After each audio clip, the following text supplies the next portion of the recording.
Order, please. Mr. Connolly, would you open the doors, please? I'm sorry. Order, please. We'll begin with the daily routine. Presenting and reading petitions. The Honourable Member for Lunenburg.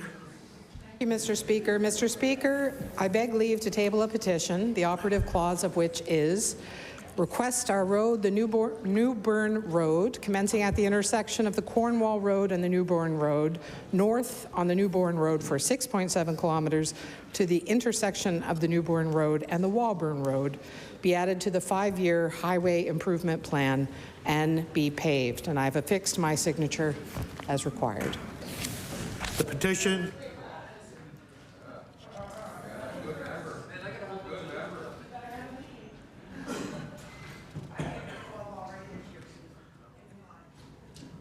The petition is tabled.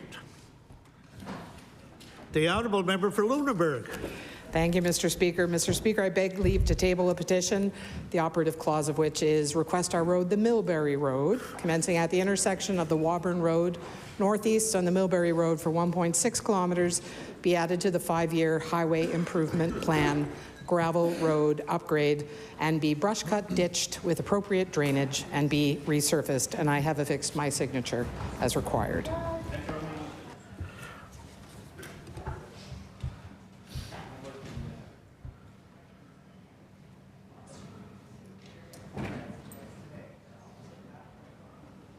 The petition is tabled.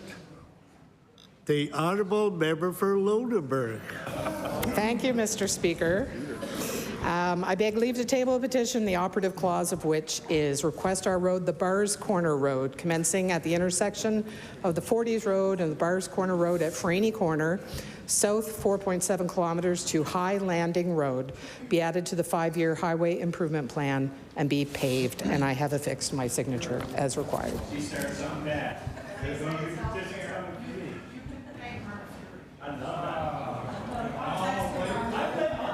Order, please.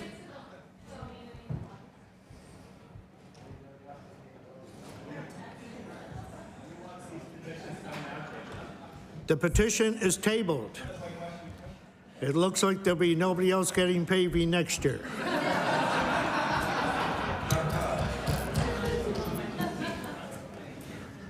Presenting reports of committees. The Honourable Member for Hants East. Mr. Speaker, as Chair of the Private and Local Bills, I'm directed to report the committee has met and considered the following bills. Bill number 239, an act to amend Chapter 70 of the Acts of 1938, an act to incorporate the Amherst Curling Club. The committee recommends the bill to a favourable consideration to the House without any amendments. Ordered that this bill be referred to the Committee of the Whole House on Bills. Tabling reports, regulations, and other papers. The Honourable Member for Cape Breton East. Mr. Speaker, I beg leave to table the Involuntary Psychiatric Treatment Act Review Board's annual report for 2021-2022. Thank you.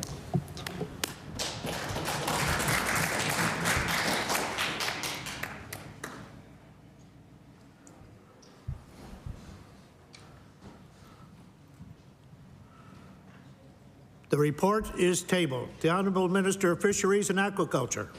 Mr. Speaker, I beg leave to table the Fish Harvesters Registration and Certification Board's 2021 annual report.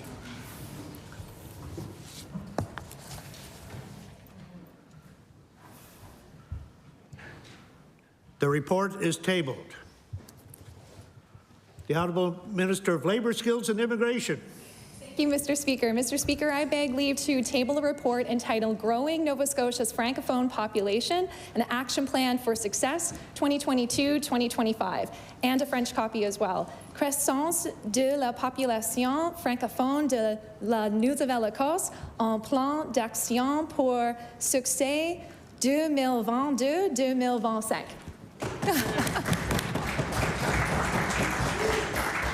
Très bien. The report is tabled.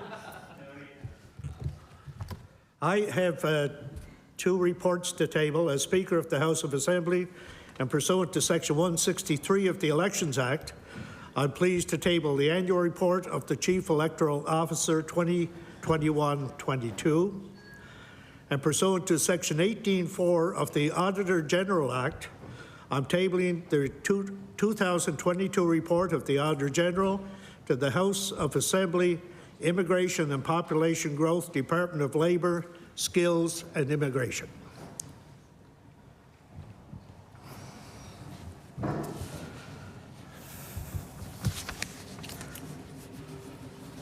The reports are tabled. Statements by ministers. The Honourable Minister of Fisheries and Aquaculture. Thank you, Mr. Speaker. Mr. Speaker, later this month, lobster fishing season will begin in southwest Nova Scotia. Last Monday in November, known as Dumping Day, marks the start of the province's longest and most lucrative commercial lobster fishery.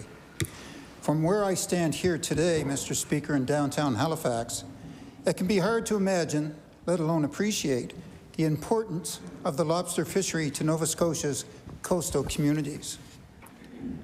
During my time as Minister of Fisheries and Aquaculture, I've had the privilege to see firsthand and to hear it directly from the people who live in these communities, who make it clear that working in the fishery is much more than a job. It is food on their plates, the roofs over their heads, the legacy left to them, and in turn, the legacy they'll leave to their children and grandchildren. For generations, fish harvesters have been waking before dawn, boarding boats in the cold, in the dark, spending their days on the water, their lives on the water, at the mercy of the weather and a sea that will take just as much as it gives. It's hard work, Mr. Speaker, honest work.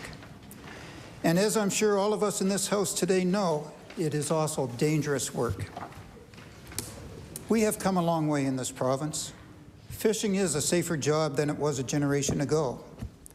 And not by accident or by luck, but through the hard work of organizations like Fish Safe Nova Scotia, which, along with partners in industry and government, has led what can only be described as a wholesale cultural shift in the fishery. A shift that has almost certainly saved lives.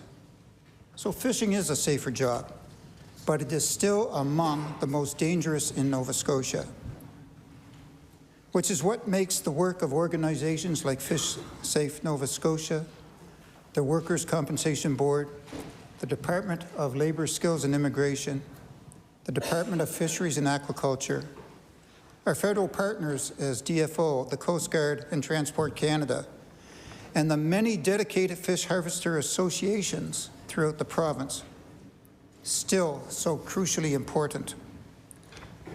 Our economy depends on the safety of our fishery.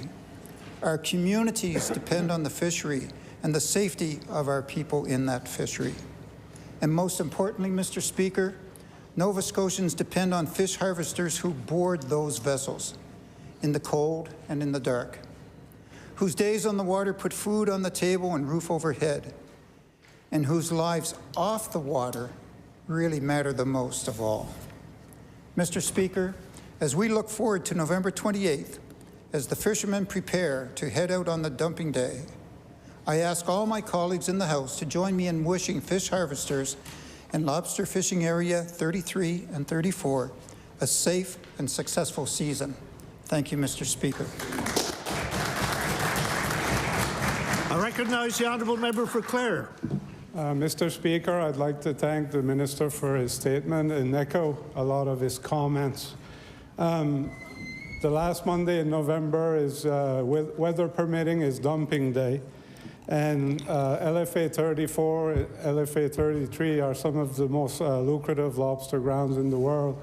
And for many of our rural communities, that's what our economy is based on. So for weeks now, I've seen fishermen preparing their gear, making sure that their vessels are seaworthy, and making sure that when the season begins, everything will go smoothly and that safety is number one. I've had the opportunity, or the privilege, honestly, of being on the water for the last 32 years for dumping day, and my intention is to go again this year. And I can say that it brings with it, for the entire community, a lot of excitement and energy But it does bring a lot of anxiety because it is a dangerous job. And for many of the fishers and their families and the community, I can tell you a lot of people have a sleepless night before dumping day. But the minister is correct that it is a much safer industry than it's ever been, but it is still dangerous. We leave at all hours of the night in the dark and cold, frozen deck, wind. You know, these people work extremely hard, and in saying that, they wouldn't be anywhere else. So I wish all the fishermen a safe and prosperous season, and again, thank the minister for his comments. Thank you.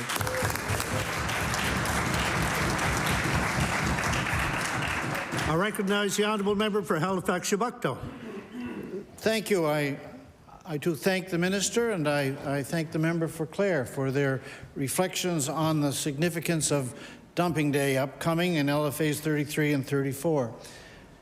Dumping Day in southwest Nova Scotia this year will come at a time of growing uncertainty in our lobster fishery in Nova Scotia, uncertainty certainly related to matters of international trade policy and uncertainty about the continuing strength of export demand and uncertainty relative to all the issues of long-term sustainability which stand before the industry as a whole.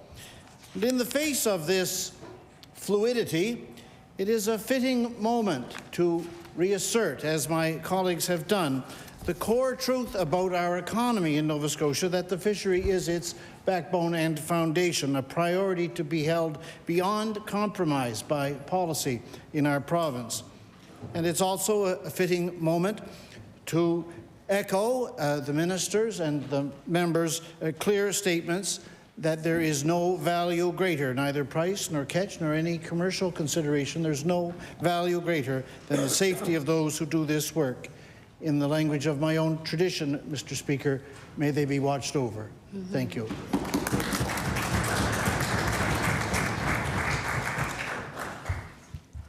Government notices of motion.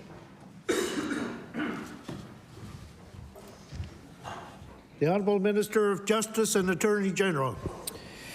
Thank you, Speaker. Speaker, I give notice pursuant to Rule 32 of the Rules, Forms, and Procedures of the House Assembly. I hereby give notice that on a future day I shall move the adoption of the following resolution.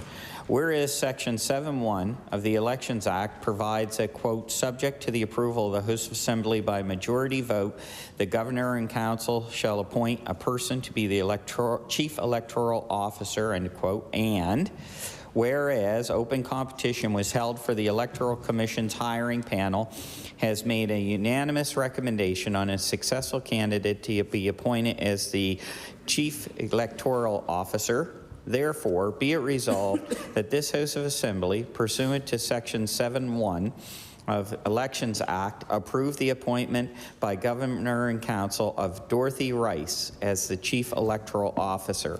I hereby further request waiver of notice and passage without debate.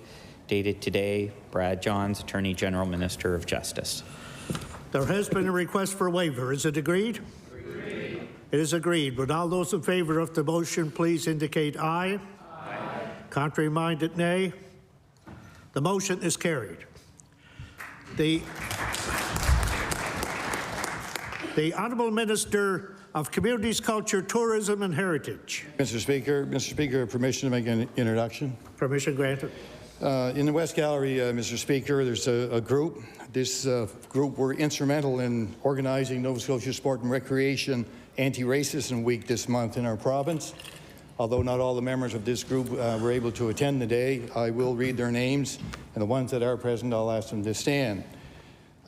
Tex Marshall, Andrew Paris, Nick Lenahan, Elena Liberman, Jenny Greencorn, Mark Segan, Graham Mounsey, Derico Simmons, Sheila Sharina Thomas, Michelle Coyne, and Bill Greenlaw.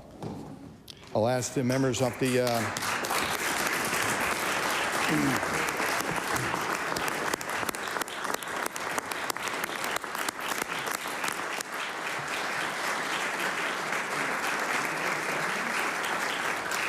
We welcome all visitors to the gallery today and hope you enjoy your stay here in the legislature.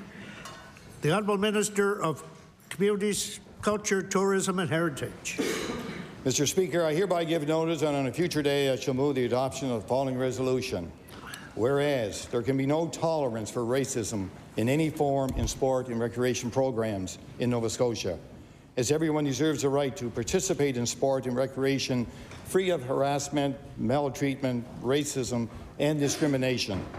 Whereas sport and recreation leaders across Nova Scotia, including the Canadian Sport Institute Atlantic, Sport Nova Scotia, Recreation Nova Scotia, Recreation Facility Association of Nova Scotia, Mi'kmaq Kinamathawe Office of Equity and Anti-Racism Initiatives, and the Department of Communities, Culture, Tourism and Heritage are collaborating to improve awareness of racism in sport and recreation, to encourage everyone to speak up when they witness or experience racism, and ensure that we are accountable for addressing instances of racism when they occur.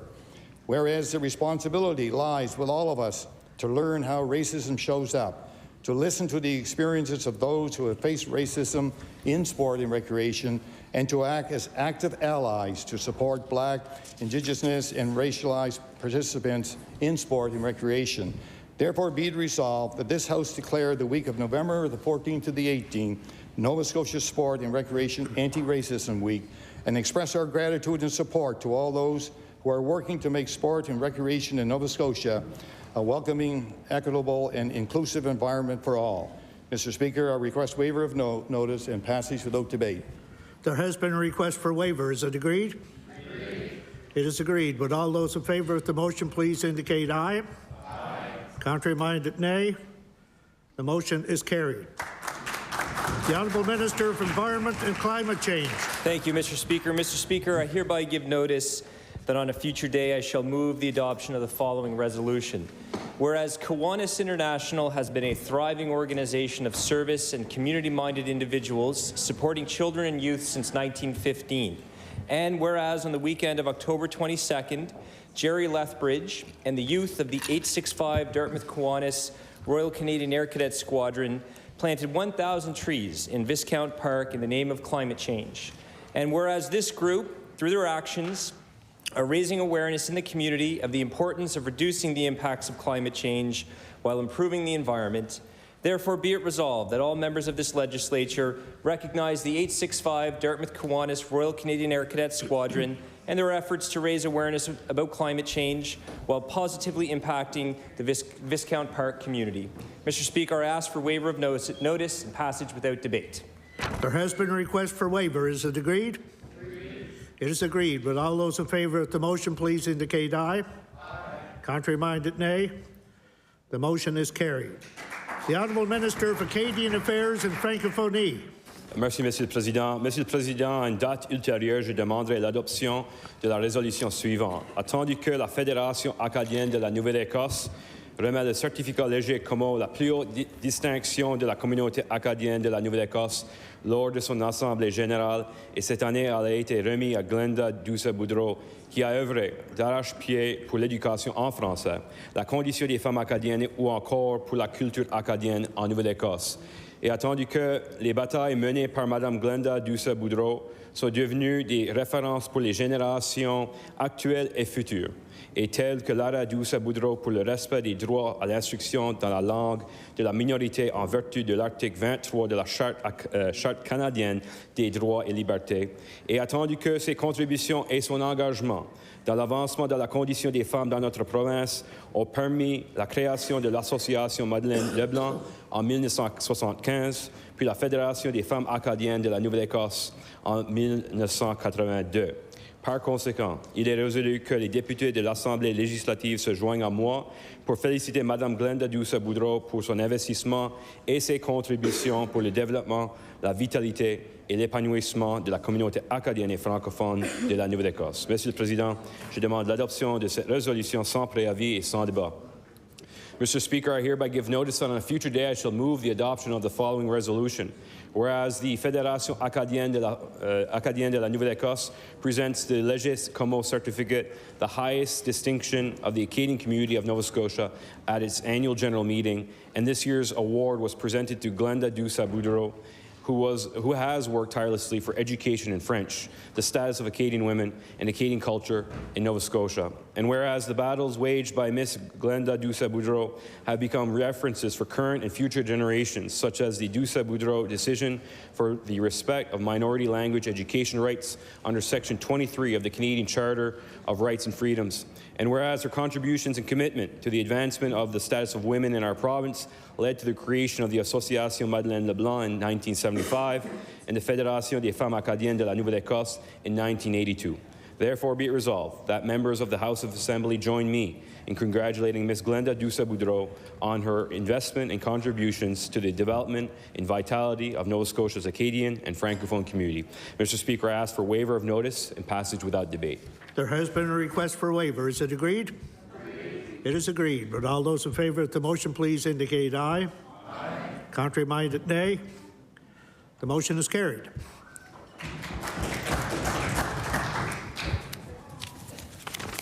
Introduction of bills. Notices of motion. Statements by members. I recognize the honourable member for Guysborough-Tracadie.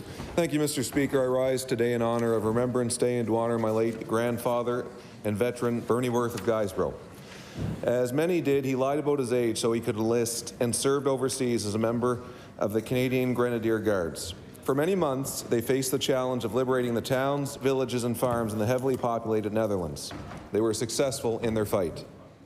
My grandfather was a gunner in a tank and witnessed a fellow soldier, Private Edwin Brown from Musquodoboit, lose his life to a sniper on their way back from Germany. These, Mr. Speaker, are the stories that I know haunted him and all veterans who fought then and now. Years later, he made 3 trips back to Holland for anniversary visits, 2 with my grandmother Barb and another with my Uncle Danny. He was a proud member of the Royal Canadian Legion Branch 81 and walked yearly in the parade November 11th.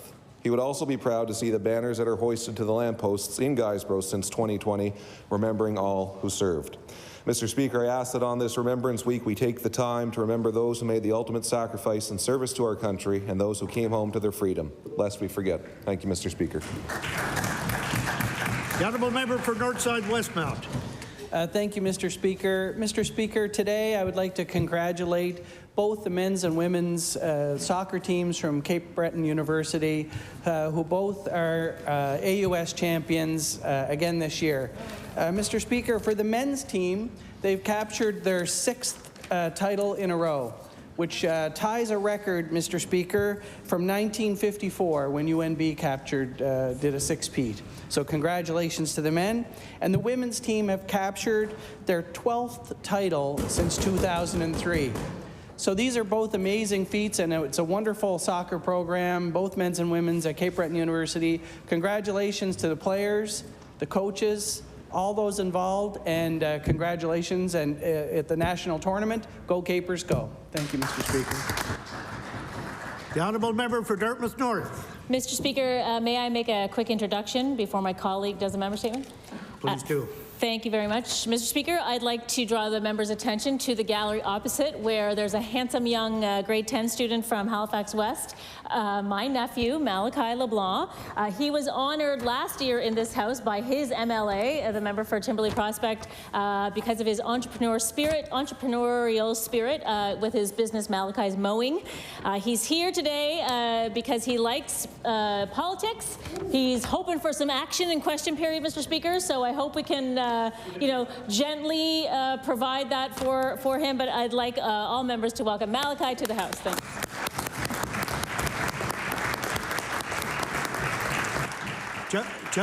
Just as long as question period is somewhat controlled, we'll allow that to happen.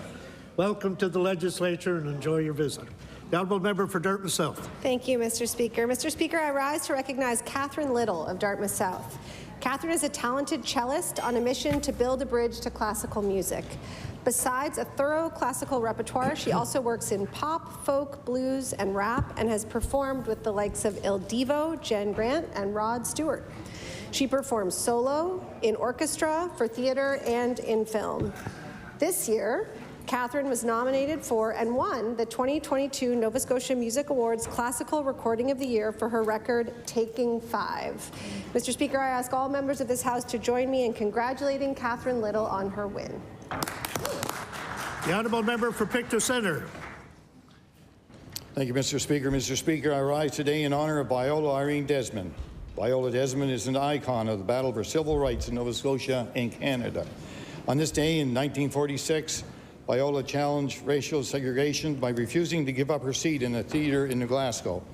She had paid for her seat and believed she was rightfully entitled to it. Unfortunately, others did not. She was charged, arrested, and brought to jail. Against the wishes of her husband, Viola fought her charges in court. Although she was unable to win the case, her actions were widely publicized and significantly impacted the fight for equal rights in our province. In 2010, Viola was granted a posthumous free pardon by Lieutenant Governor Mayanne Francis, the first to be granted in our country.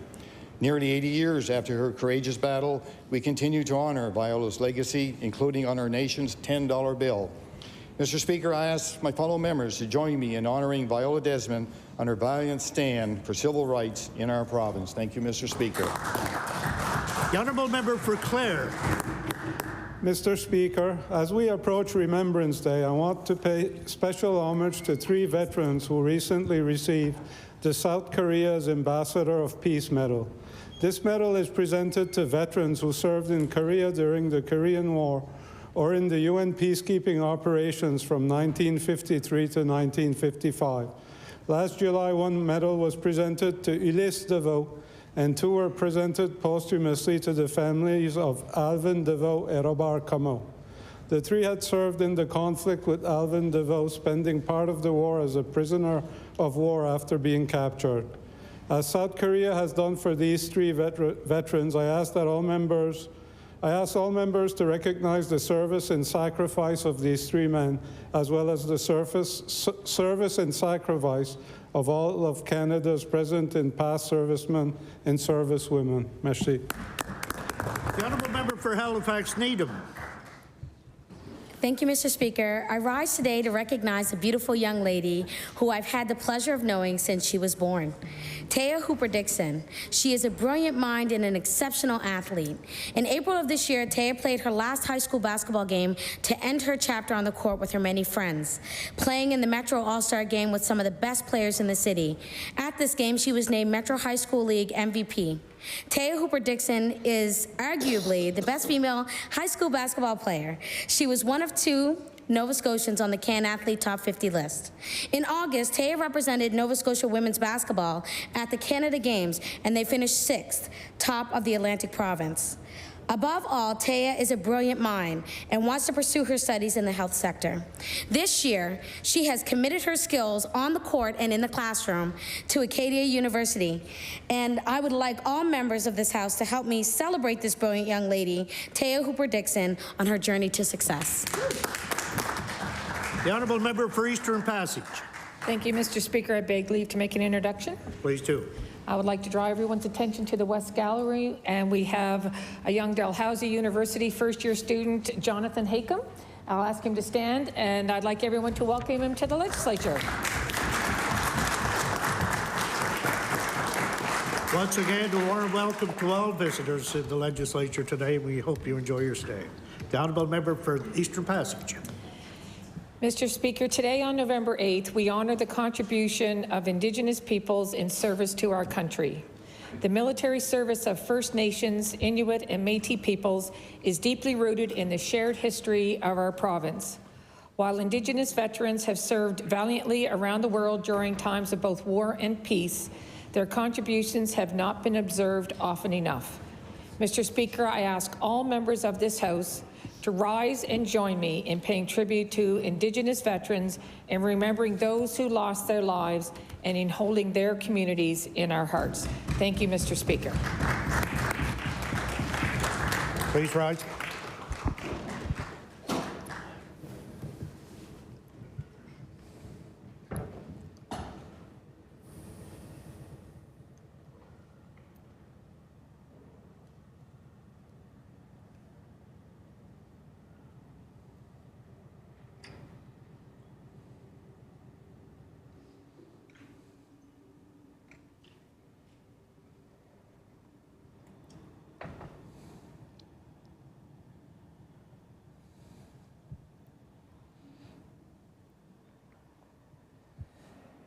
Thank you. Please be seated. The honourable member for Bedford South. Thank you, Mr. Speaker. Mr. Speaker, today I'd like to recognize 15 exceptional individuals from my constituency of Bedford South who will be receiving the Queen's Platinum Jubilee Medal. I know it's a great honor for all members of the House to bestow this upon individuals from our constituencies who are contributing in so many ways, and I had the chance to call the folks on this list just before the House started today, and it was great to hear their excitement and surprise at receiving this honor. So I'd like to recognize John Moore, Pascal Rodier, Morgan McDonald, Mary Arab, Simmerdeep Hundle, Jagdeep Hundle, Michael Ruin, Joanne Bernard, Kathy Ferris, Nancy Muse, Laura Mitchell, Robert Thomas, Dale Robertson, Hoda Ibrahim, and Sharon Sidhu. Again, I'm looking forward to presenting these medals in person to these 15 individuals who have made such a great contribution to our province in business, in politics, in nonprofits, and in so much more. Thank you, Mr. Speaker. The honourable member for Halifax Citadel, Sable Island. Mr. Speaker, today, November 8th, is Indigenous Veterans Day, when we pay tribute to the important contributions and sacrifices made by First Nations, Inuit, and Métis in service to Canada. There is a long history of Indigenous peoples in Canada overcoming barriers of racism, discrimination, distance, and language to volunteer to contribute to its defense, but often in turn did not receive the same benefits and respect as other veterans. Today, Indigenous members of our military forces number over 2,700. First Nations, Inuit, and Métis communities across Canada set an important example for all of us and the respect and honor they express for veterans. If you are at a Maliomi or Powell, Mr. Speaker, and you are also a veteran, you will be welcome to join the opening ceremony. Indigenous members also belong to the reserves. One unique role is that of the Canadian Rangers. This group of Army reservists is active predominantly in the north as well as on remote stretches of our east and west coasts. Mr. Speaker, let us unite in our respect and gratitude for what Indigenous veterans have done for Canada, lest we forget. The honourable member for Digby Annapolis. Thank you, Mr. Speaker. Mr. Speaker, I rise in the legislature today to recognize the celebration of the birth of Guru Nanak Dev Ji, the founder of the Sikh religion and their first guru. Today, Sikh families in Nova Scotia come together to celebrate Guru Nanak Dev Ji's teachings of equality, compassion, virtue, goodness, and unity, which are the core values of their faith. These qualities have been inherent in the religion since its inception in the late 15th century and are still incredibly relevant today. We are grateful for the contributions of the Sikhs to the fabric of our province. Their culture of seva, or selfless service without the expectation of reward, is one that we can all work to emulate in our lives. Mr. Speaker, I ask that all members of this legislature join me in commemorating the birth of Guru Nanak Dev Ji and wishing all Nova Scotia Sikhs a glorious day of celebration. Thank you, Mr. Speaker. Honourable member for Annapolis. Mr. Speaker, each year the Annapolis Valley Chamber of Commerce hosts their business awards celebrating nominees from the local business community in 7 separate categories. This year, a business from my constituency, Gillespie Horticulture and Sanitation, took home the award for Large Business of the Year. Gillespie offers a wide range of services, including landscape construction and maintenance, residential construction and renovation, snow removal, excavation and dump truck services, and commercial cleaning and janitorial service. This business is innovative, progressive, and community-minded, and provides a great example of the positive results of hard work and entrepreneurial spirit. Mr. Speaker, I invite all members of the House of Assembly to join me in congratulating Michael, Althea, and the entire Gillespie team on receiving this award. Thank you. The honourable member for Cape Breton Centre, Whitney Pier. Thank you, Mr. Speaker. I rise to recognize all veterans during this week of remembrance. I also want to recognize the family of veterans. It is not just veterans and presently serving military personnel that serve, but so do their families. This week, we remember those who gave the ultimate sacrifice, as well as their families. We also honor all service personnel who came home with wounds visible and invisible. I also want to recognize the 3 legions that service Cape Breton Centre, Whitney Pier. Branch 15, New Waterford and area, Branch 78, Dominion, Reserve and Gardner, and Branch 128, Whitney Pier and South Bar. These branches do incredible work providing support, referrals, advocacy, and financial assistance, Mr. Speaker, to vets, members of the Canadian Armed Forces, and the RCMP. Mr. Speaker, on this week of remembrance, lest we forget. The honourable member for Eastern Passage on an introduction. Thank you, Mr. Speaker. We have a lot of visitors to the House, but this first one that I want to introduce is my constituency assistant, Lisa Rochon, in the West Gallery. And as we've said all the last few weeks, our constituency assistants hold down the fort while we're in the legislature. And Lisa has been my right and left hand for the last 5 years. And with her is Karina Sanford, who was the candidate of record for Cole Harbour Dartmouth. And also with her is Darlene Hiltz, a good community volunteer and friend of mine. I'd ask all members of the legislature to welcome them to the House.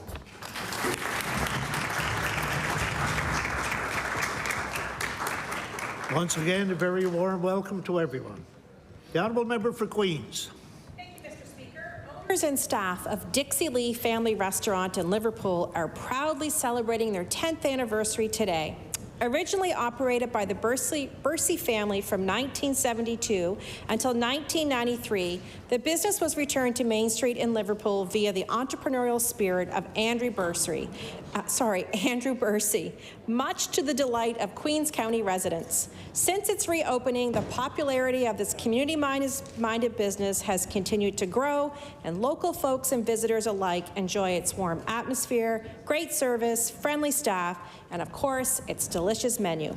Mr. Speaker, please join me as I congratulate Andrew and the entire Bursey family on this exciting milestone anniversary, and in thanking them for continuing to contribute to the business community and economic development of Queens. Thank you, Mr. Speaker.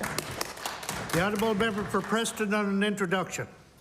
Mr. Speaker, I'd like to introduce up in the gallery my constituency assistant, Fawn Logan Young, who's been a tremendous support and worked with me during leadership, and she's more than a colleague, but part of the family now. So I really appreciate all the work that she's done, and definitely holds the fort down and engages community. And I'd be remiss if I did not extend the introduction of my good friend and colleague, Mr. Dorico Simmons, from the Office of Equity and Anti-Racism. So, thank you. Once again, welcome to all. The honourable member for Timberley Prospect. Thank you, Mr. Speaker. Today I want to recognize Rankin McGuinness and all those involved in making the Blueberry Jam a big success. Just this past Sunday, they were awarded the Live Sector Award for Music Nova Scotia. This is a live annual concert that takes place at the Big Bell Farm. And lots of people are involved in this. Lead tech Patrick Coleman, Jim Kane, the Broken Reeds, the McNeil, McInnes, Nemes, and Mara families. Lots of local talented musical artists, lots of volunteers and food vendors. It's a friendly and entertaining atmosphere. The members may have seen some unique apparel and some hats worn by many people. And I encourage all members to check it out. And to Rankin McGuinness, we're proud of you. Keep living your dream. Thank you, Mr. Speaker. The honourable member for Halifax Shabukto.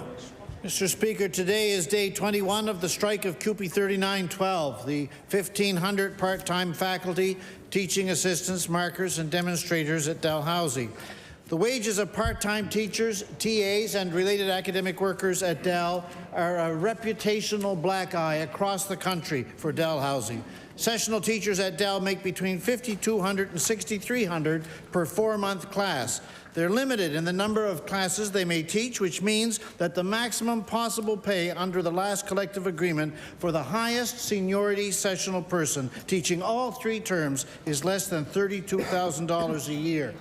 Sessional teachers are striking for pay at Dalhousie, this region's only U15 university, pay that will come up enough to meet just the average for part-time academic work across Canada in general.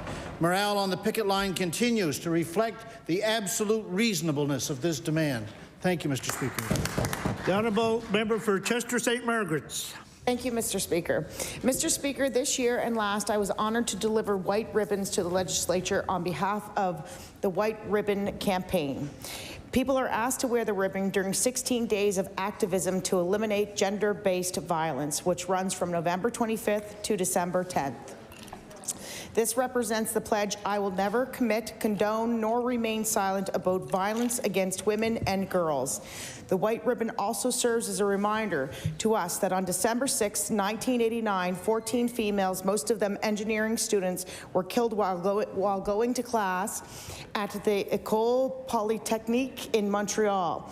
In 1991, following this tragic event, the White Ribbon Campaign was started by men in Canada to work towards ending violence against women. It has become one of the largest men's anti-violence programs in the world. Mr. Speaker, I want to thank the organizers and my colleagues for their support on this important campaign, and I also would like to thank the French Village Parish who provided these white ribbons to the 55 members. Thank you, Mr. Speaker. The honourable member for Sydney, member 2.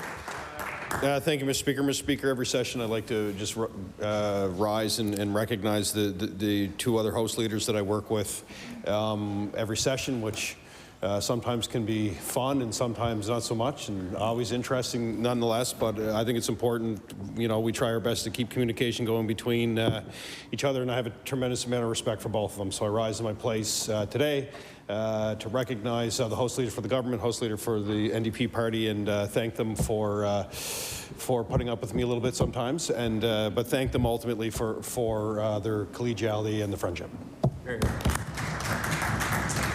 The honourable member for Dartmouth North. Mr. Speaker, the performing arts community of Nova Scotia lost an important and much-loved member last week when Marcel Boulay passed away at the age of 51.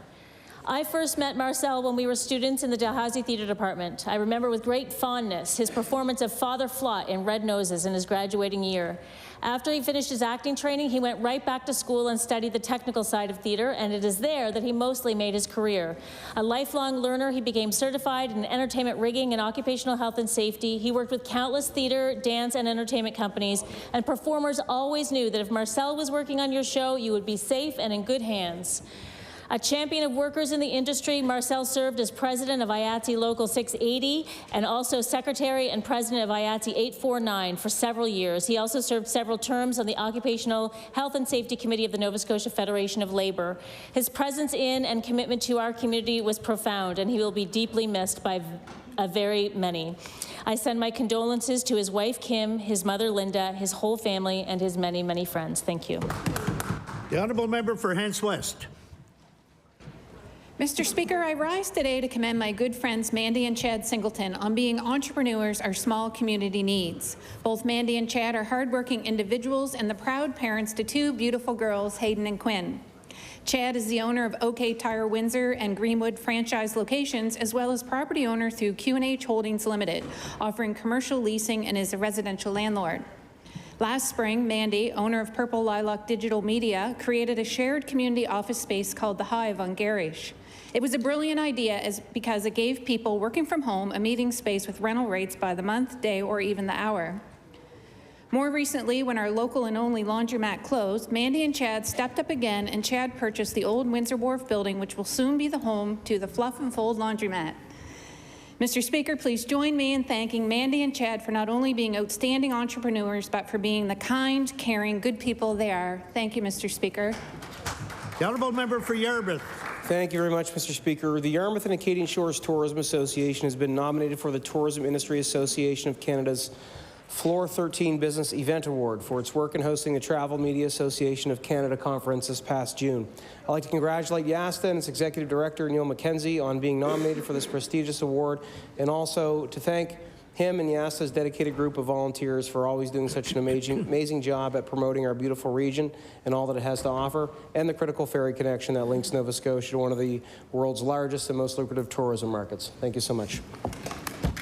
The honourable member for Dartmouth South. Thank you, Mr. Speaker. I rise to recognize an outstanding community member, Megumi Yoshida. Meg is an multidisciplinary artist originally from Osaka, Japan. Her talents range from graphic design, with which I have worked with her as a colleague and freelance employer, to photography, to drumming. She is a self-taught experimental musician who you will have seen on stages across the city in bands such as Bad Vibrations, Century Egg, Diamond Town, Dog Day, Not You, Shoulder Season, and the Reference Desk. She is an integral thread in the artistic fabric that makes Nova Scotia such a wonderful place to live in.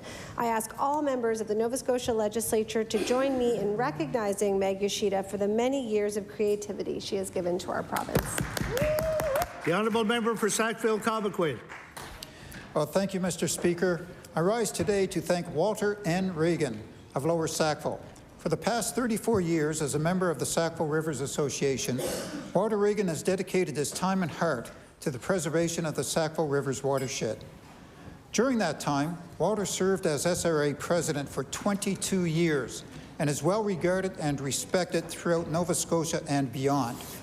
The mission statement of the Sackville Rivers Association is to restore, enhance, and protect the environmental health of the Sackville Rivers watershed for present and future generations by providing river restoration, promoting recreational use, delivering educational programs, and encouraging stewardship. Mr. Speaker, I would like to ask that all members of the House of Assembly join me in thanking Walter Reagan for his determination and commitment to keeping our community's waterways clean and healthy.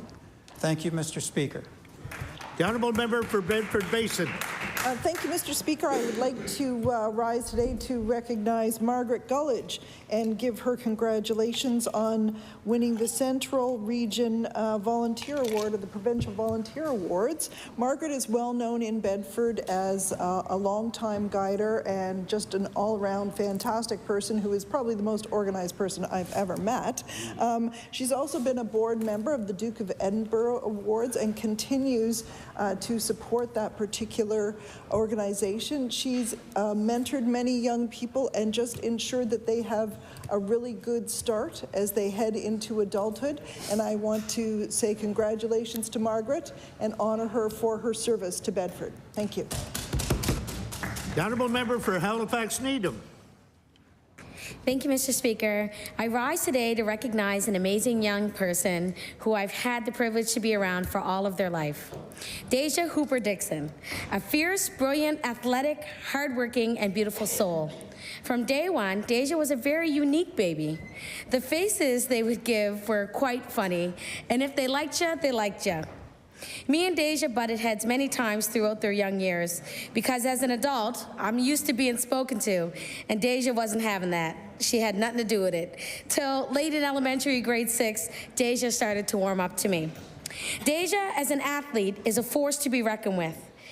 Representing Nova Scotia women's flag football at UPI in the Eastern Flag Championship this summer, and won the gold medal in a tough final game in Quebec, being undefeated all tournament, as well as Football Nova Scotia's U16 provincial tackle team.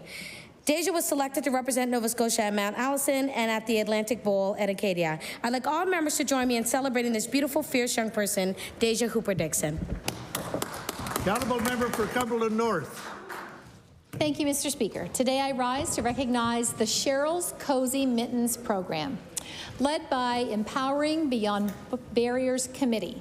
This program began during the winter of 2018-2019 when the committee began giving away free mittens and hats by attaching plastic bags containing them with yarn to street lights in downtown Amherst.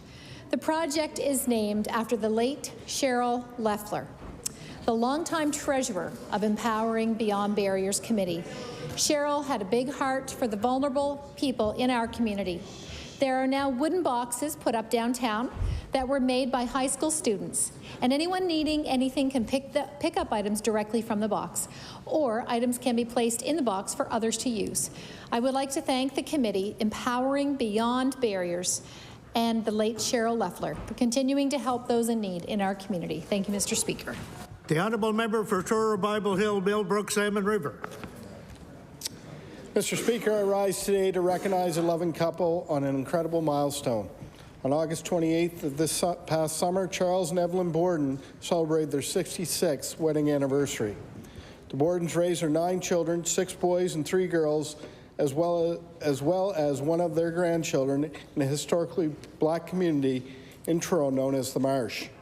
Charlie and Evie have both been retired for over 30 years and are the proud grandparents of 21 grandchildren, 22 great-grandchildren, and 3 great-great-grandchildren. Now in their 90s, Charlie and Evie were fortunate enough to be able to spend the day with many members of their loving extended family. Congratulations to the Borden family on this beautiful milestone. May you be blessed with many, many more years of health and happiness together. Thank you, Mr. Speaker. The honourable member for Halifax Atlantic. Thank you, Mr. Speaker. Today I'd like to recognize and congratulate Maura Whitman on her debut album, Introspection. Maura, who's from Herring Cove, penned a very personal album. Her most recent single, Anxiety, reflects on her personal journey and path dealing with her own anxiety. Her album explores themes of self-discovery, personal growth, and mental health with an emphasis on loving yourself. A beautiful subject to sing and celebrate. Maura, I wish you all the success in this amazing journey. Your music is beautiful and inspirational. Thank you, Mr. Speaker. The honourable member for Halifax Citadel, Sable Island. Mr. Speaker, I rise today to honor a life well lived. Ralph Maltzel passed away a few days ago in Kentville at the age of 83. Ralph was a dedicated partner to Theo, father to Lisa, Mark, and Rosemary and their partners, and loved his 3 grandchildren, Alex, Joshua, and Ivy. For me, Ralph played that important role of an adult in the life of a teenager who needs an adult. He was both a very cool parent in style, music, and reading, but also modeled the expectations he had for his children and his extra children like me. He was a good model in how he took care of his health with food and exercise. He didn't preach, but made healthy choices look pretty good. After high school, when I returned home to the Valley on holiday, an important part of that trip was making myself at home at Ralph's for a couple of days. After working 35 years for Canada Post, Ralph kept up an amazing walking schedule for decades. Over the years, he loved all of the family weddings and gatherings for birthdays and holidays. Mr. Speaker, I ask all members to join me in extending our condolences to Ralph's family and friends. The honourable member for Glace Bay Dominion. Mr. Speaker, as a teacher myself, I've seen firsthand the impact great administrators can have, and I'm privileged to say that I've worked with Ms. Tanya Jameson. As Vice Principal of Glace Bay High, she fosters a culture that helps students know they are cared for and believed in. On a daily basis, Ms. Jameson makes sure that students receive the services they need to feel empowered and successful. Ms. Jameson earns the trust of students and families, yet she demands accountability. She's always willing to accommodate the individual need, but she's able to balance this against the impact on others. Ms. Jameson understands that everyone arrives daily with her own life experiences, and she does everything she can in her power to make sure these experiences do not negatively impact school day. I ask all members of the legislature to join me in sending congratulations to Tanya Jameson on receiving the 2022 Public School Administrator Award. Thank you, Mr. Speaker.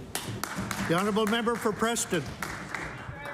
Mr. Speaker, I rise today to recognize Ms. Viola Kane. She's from North Preston, and she's a leader in faith and believes her gift from God was to support children and families. Most recently, Viola was recognized by Department of Community Services for her 50 years of service for fostering 135 children. A strong woman with a vision and a longtime member of the St. Thomas United Baptist Church and Ladies Auxiliary. She's a proud mother, grandmother, sister, auntie, just admired and loved within the community.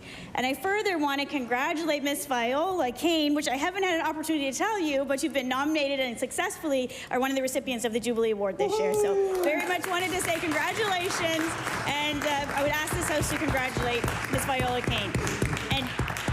And if I may, beg for a brief introduction. The honourable member for Preston on another introduction. I just wanted to thank Mrs. Dolly Williams from East Preston and also Mr. Morton Simmons for joining us here in QP, longtime members of the community and Road to Prosperity, so thank you. Once again, we welcome you to the legislature and hope you enjoy your stay here. The honourable member for Cape Breton Centre, Whitney Pear. Thank you, Mr. Speaker. I rise today to recognize Louis Sims. Louis is a man who gives so much to our community, many times quietly and not in the public eye. I just know that he's always there participating and giving, Mr. Speaker. A few of the things I was able to dig up is his love for children and adults with physical and intellectual disabilities, where Louis has been a huge supporter and part of the Kinsmen who takes these amazing people bowling a couple times a year for a night of laughter, bowling, and pizza. Pizza's a must, as well as prizes for each person. Louis has tow trucks where you'll always see him part of every parade. He volunteers his trucks for children's birthday parties, and he's also a huge supporter of our 3 volunteer fire departments. Louis is a proponent with Mothers Against Drunk Driving, MAD, you'll often see Louis' trucks with smashed vehicles on display, reminding people to not drink and drive. Please join me in thanking Louis Sims for his volunteerism and his love for our community. The honourable member for Cumberland North. Mr. Speaker, on Saturday, I have the honor of presenting 15 residents of Cumberland North with the Queen's Jubilee II Platinum Jubilee Medal. These individuals are representative of the diverse, caring communities that I have the privilege of serving in this House. They are everyday people from across Cumberland North whose names were submitted to our selection committee by their friends and neighbours and wanted to recognize them for what they have done and continue to do to make Cumberland North a better place to live. Dick Bristol, Ray Colson, Marion Durling, Charlotte Ferguson, Morris Hogg, Chorus Hunter Chasson, Sherry Kearney, Terry McKillop, Merrill Murray, Greg Nix, Carol O'Regan, Dwayne Ripley, Elizabeth Cook-Sumbu, Doris Walton, and Michael Wilson of Amherst. I ask all of you to join me in commending the Cumberland North Medal winners and all those in your constituencies across the province who are being celebrated with these truly wonderful medals. Thank you, Mr. Speaker. The honourable member for Lunenburg West.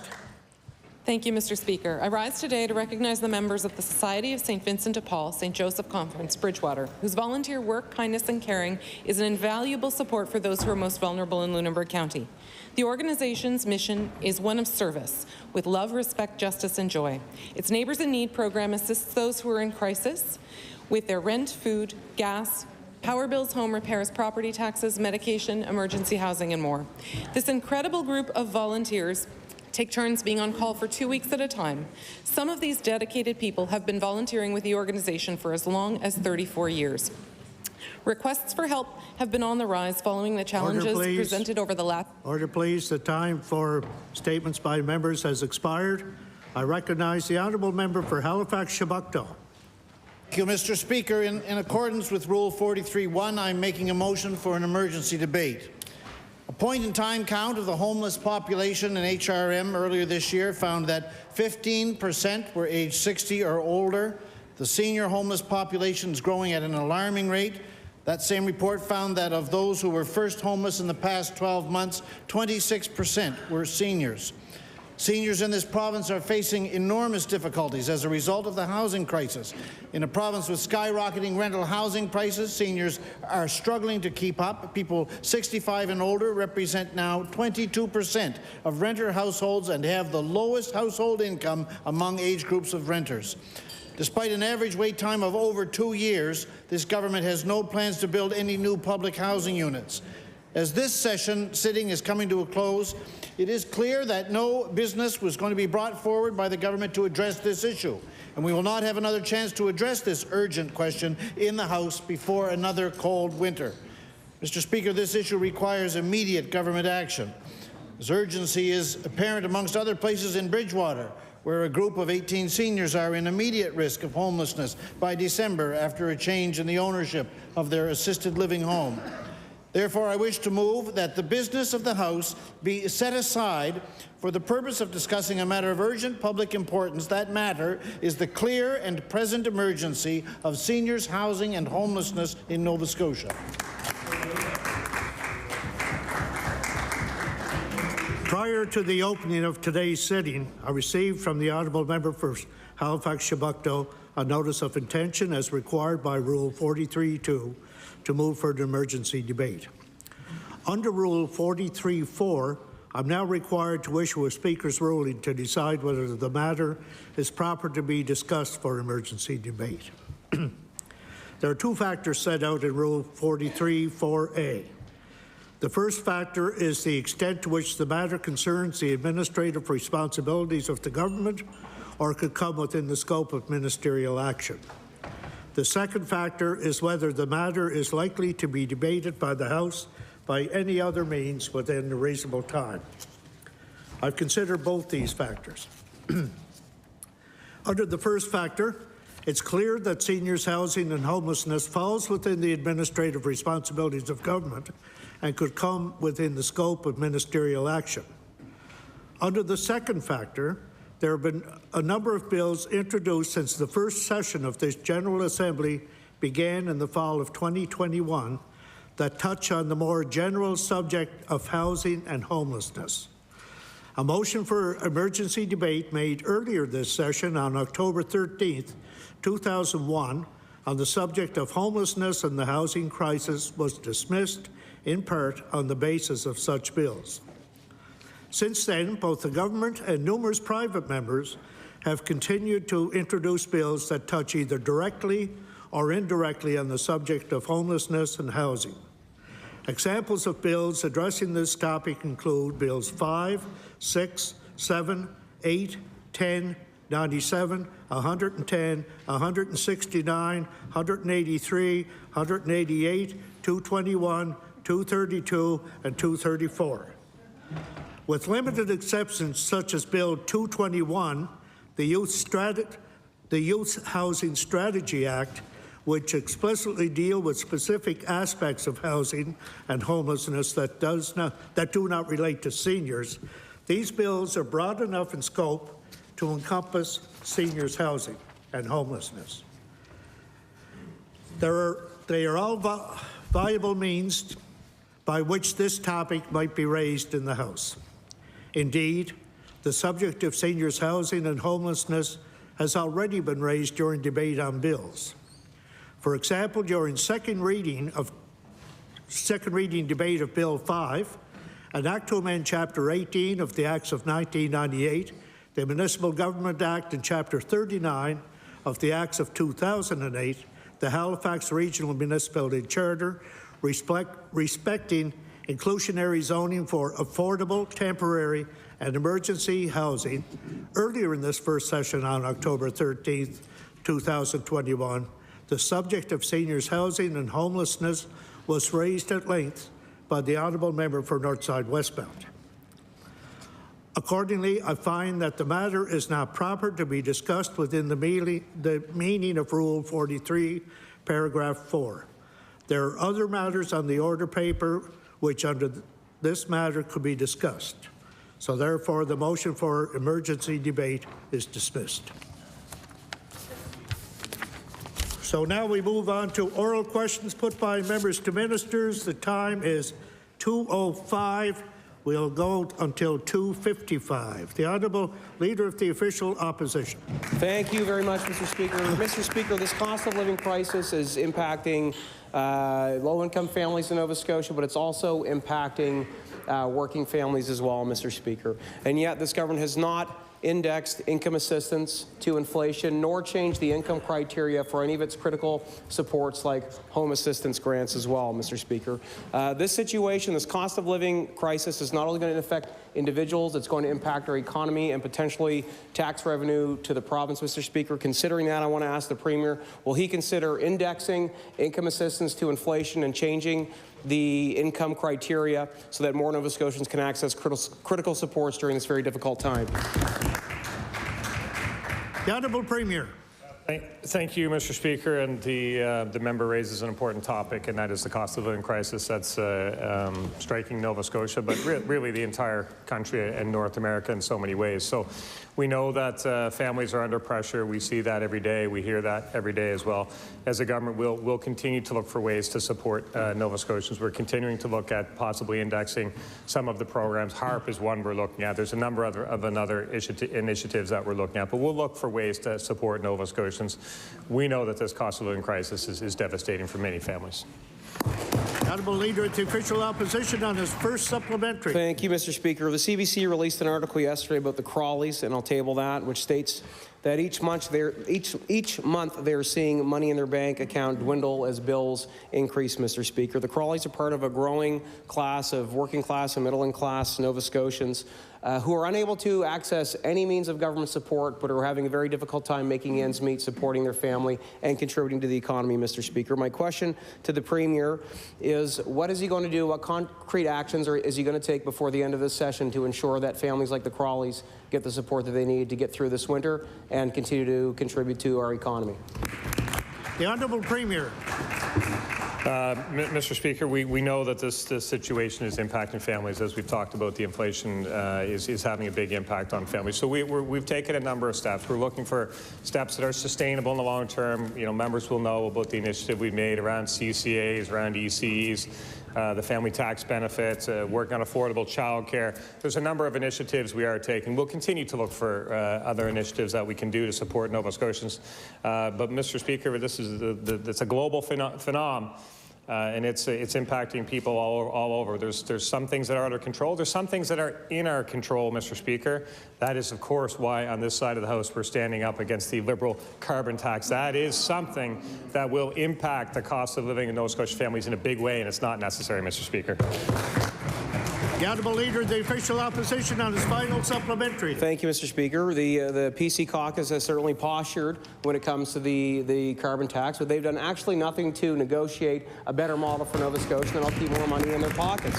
And that's become clear. And meanwhile, Mr. Speaker, Jason and Cheryline Crawley are trying to make it in this province.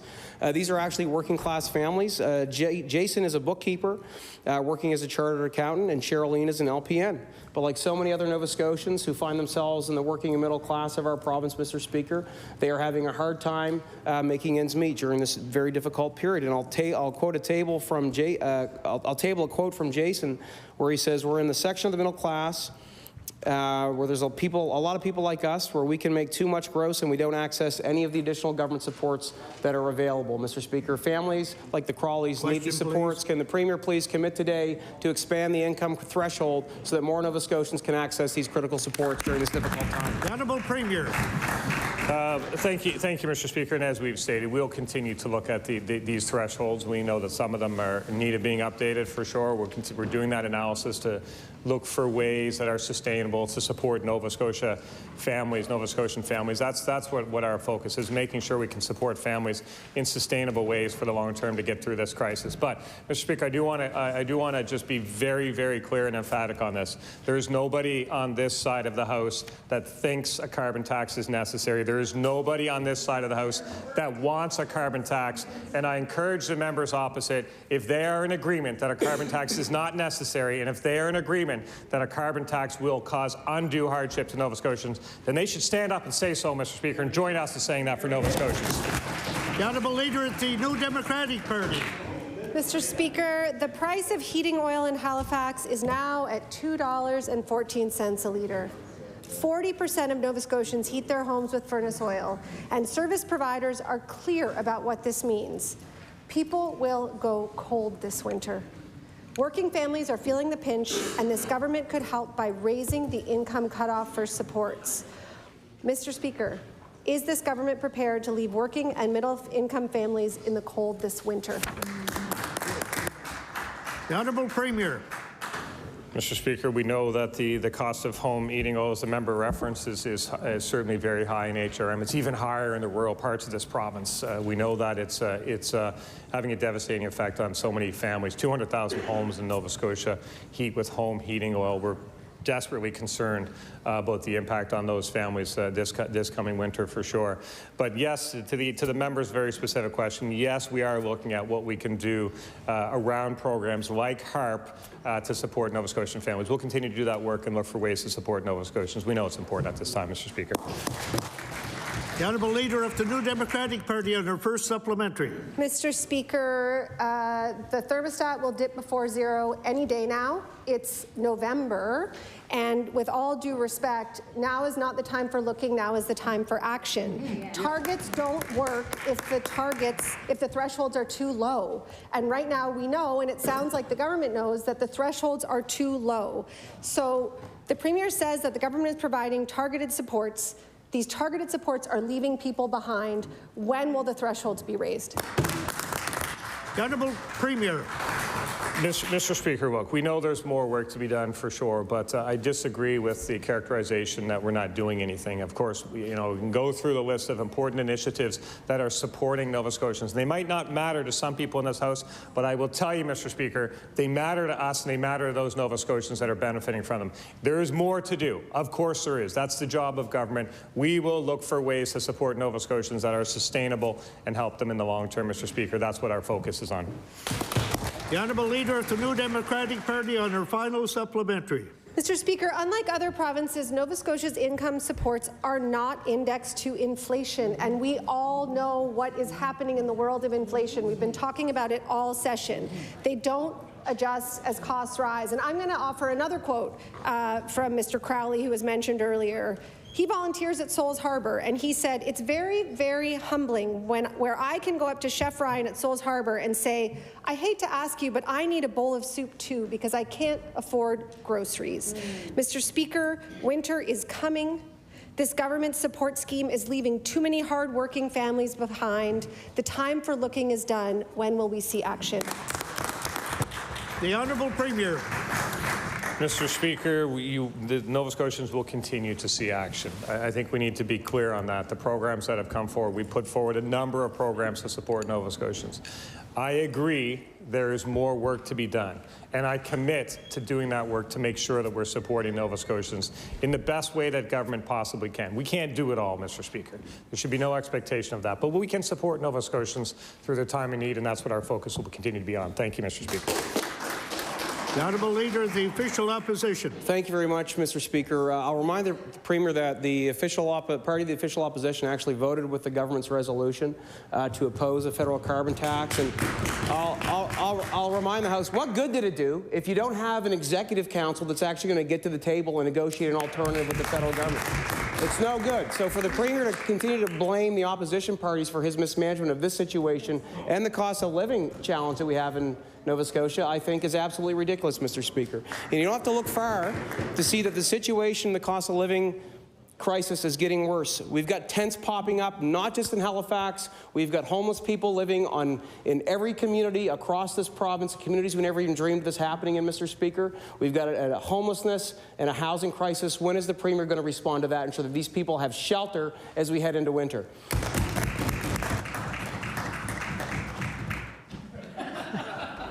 The Honourable Minister of Municipal Affairs and Housing.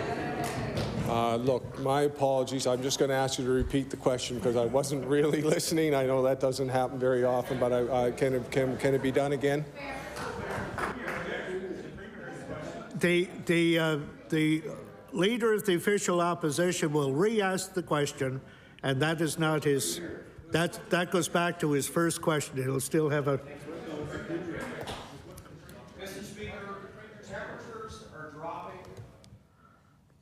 Oh, the Honourable Leader of the Official Opposition. Thank you very much, Mr. Speaker. Mr. Speaker, temperatures are dropping.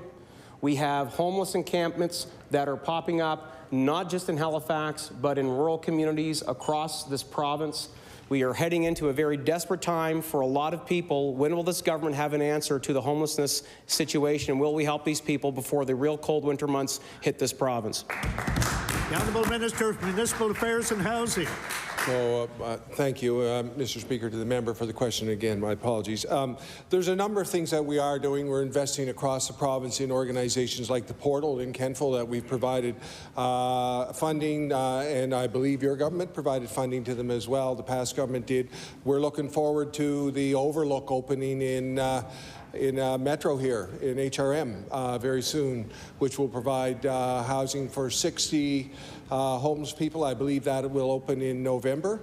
It's November now, so we're expecting it to be open very, very soon. So we've done that in partnership with the Affordable Housing Commission, Jim Graham, right? And so those are just two things that we have been doing. There's more. Thank you, Mr. Speaker. The Honourable Leader of the Official Opposition.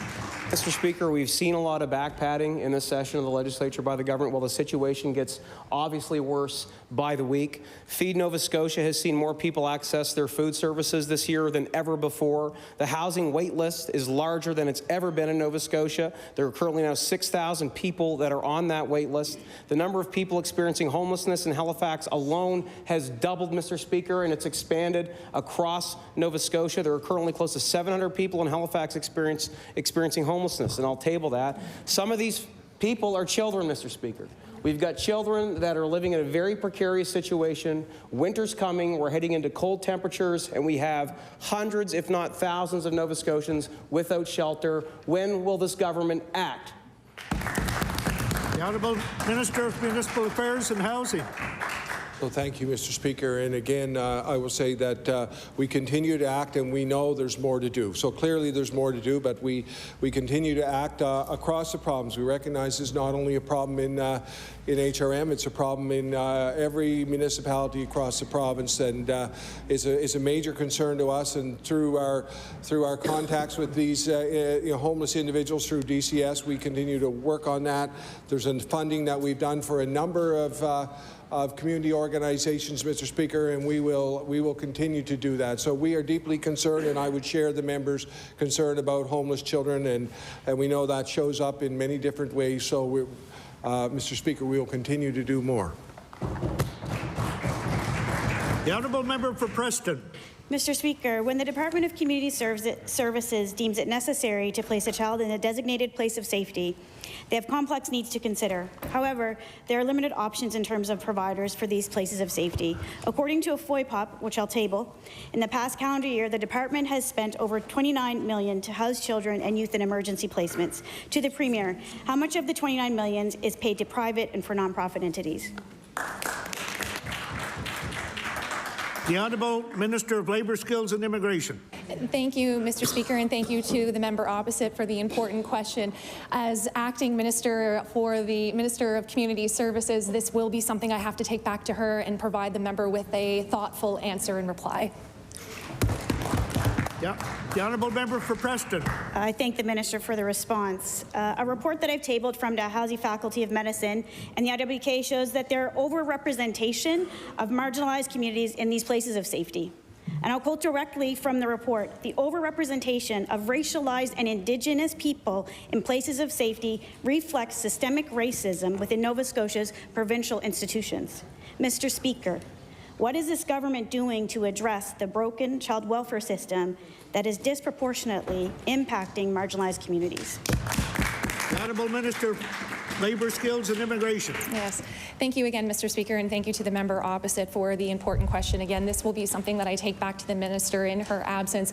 But even just thinking about the safety factor, I know that my Department of Labour, Skills and Immigration, when we think of safety, we're thinking of it as a wholesome approach. We want to make sure that in this case, in individuals in care are safe and protected. And again, I will definitely take that back to the minister to make sure that the member gets an appropriate response.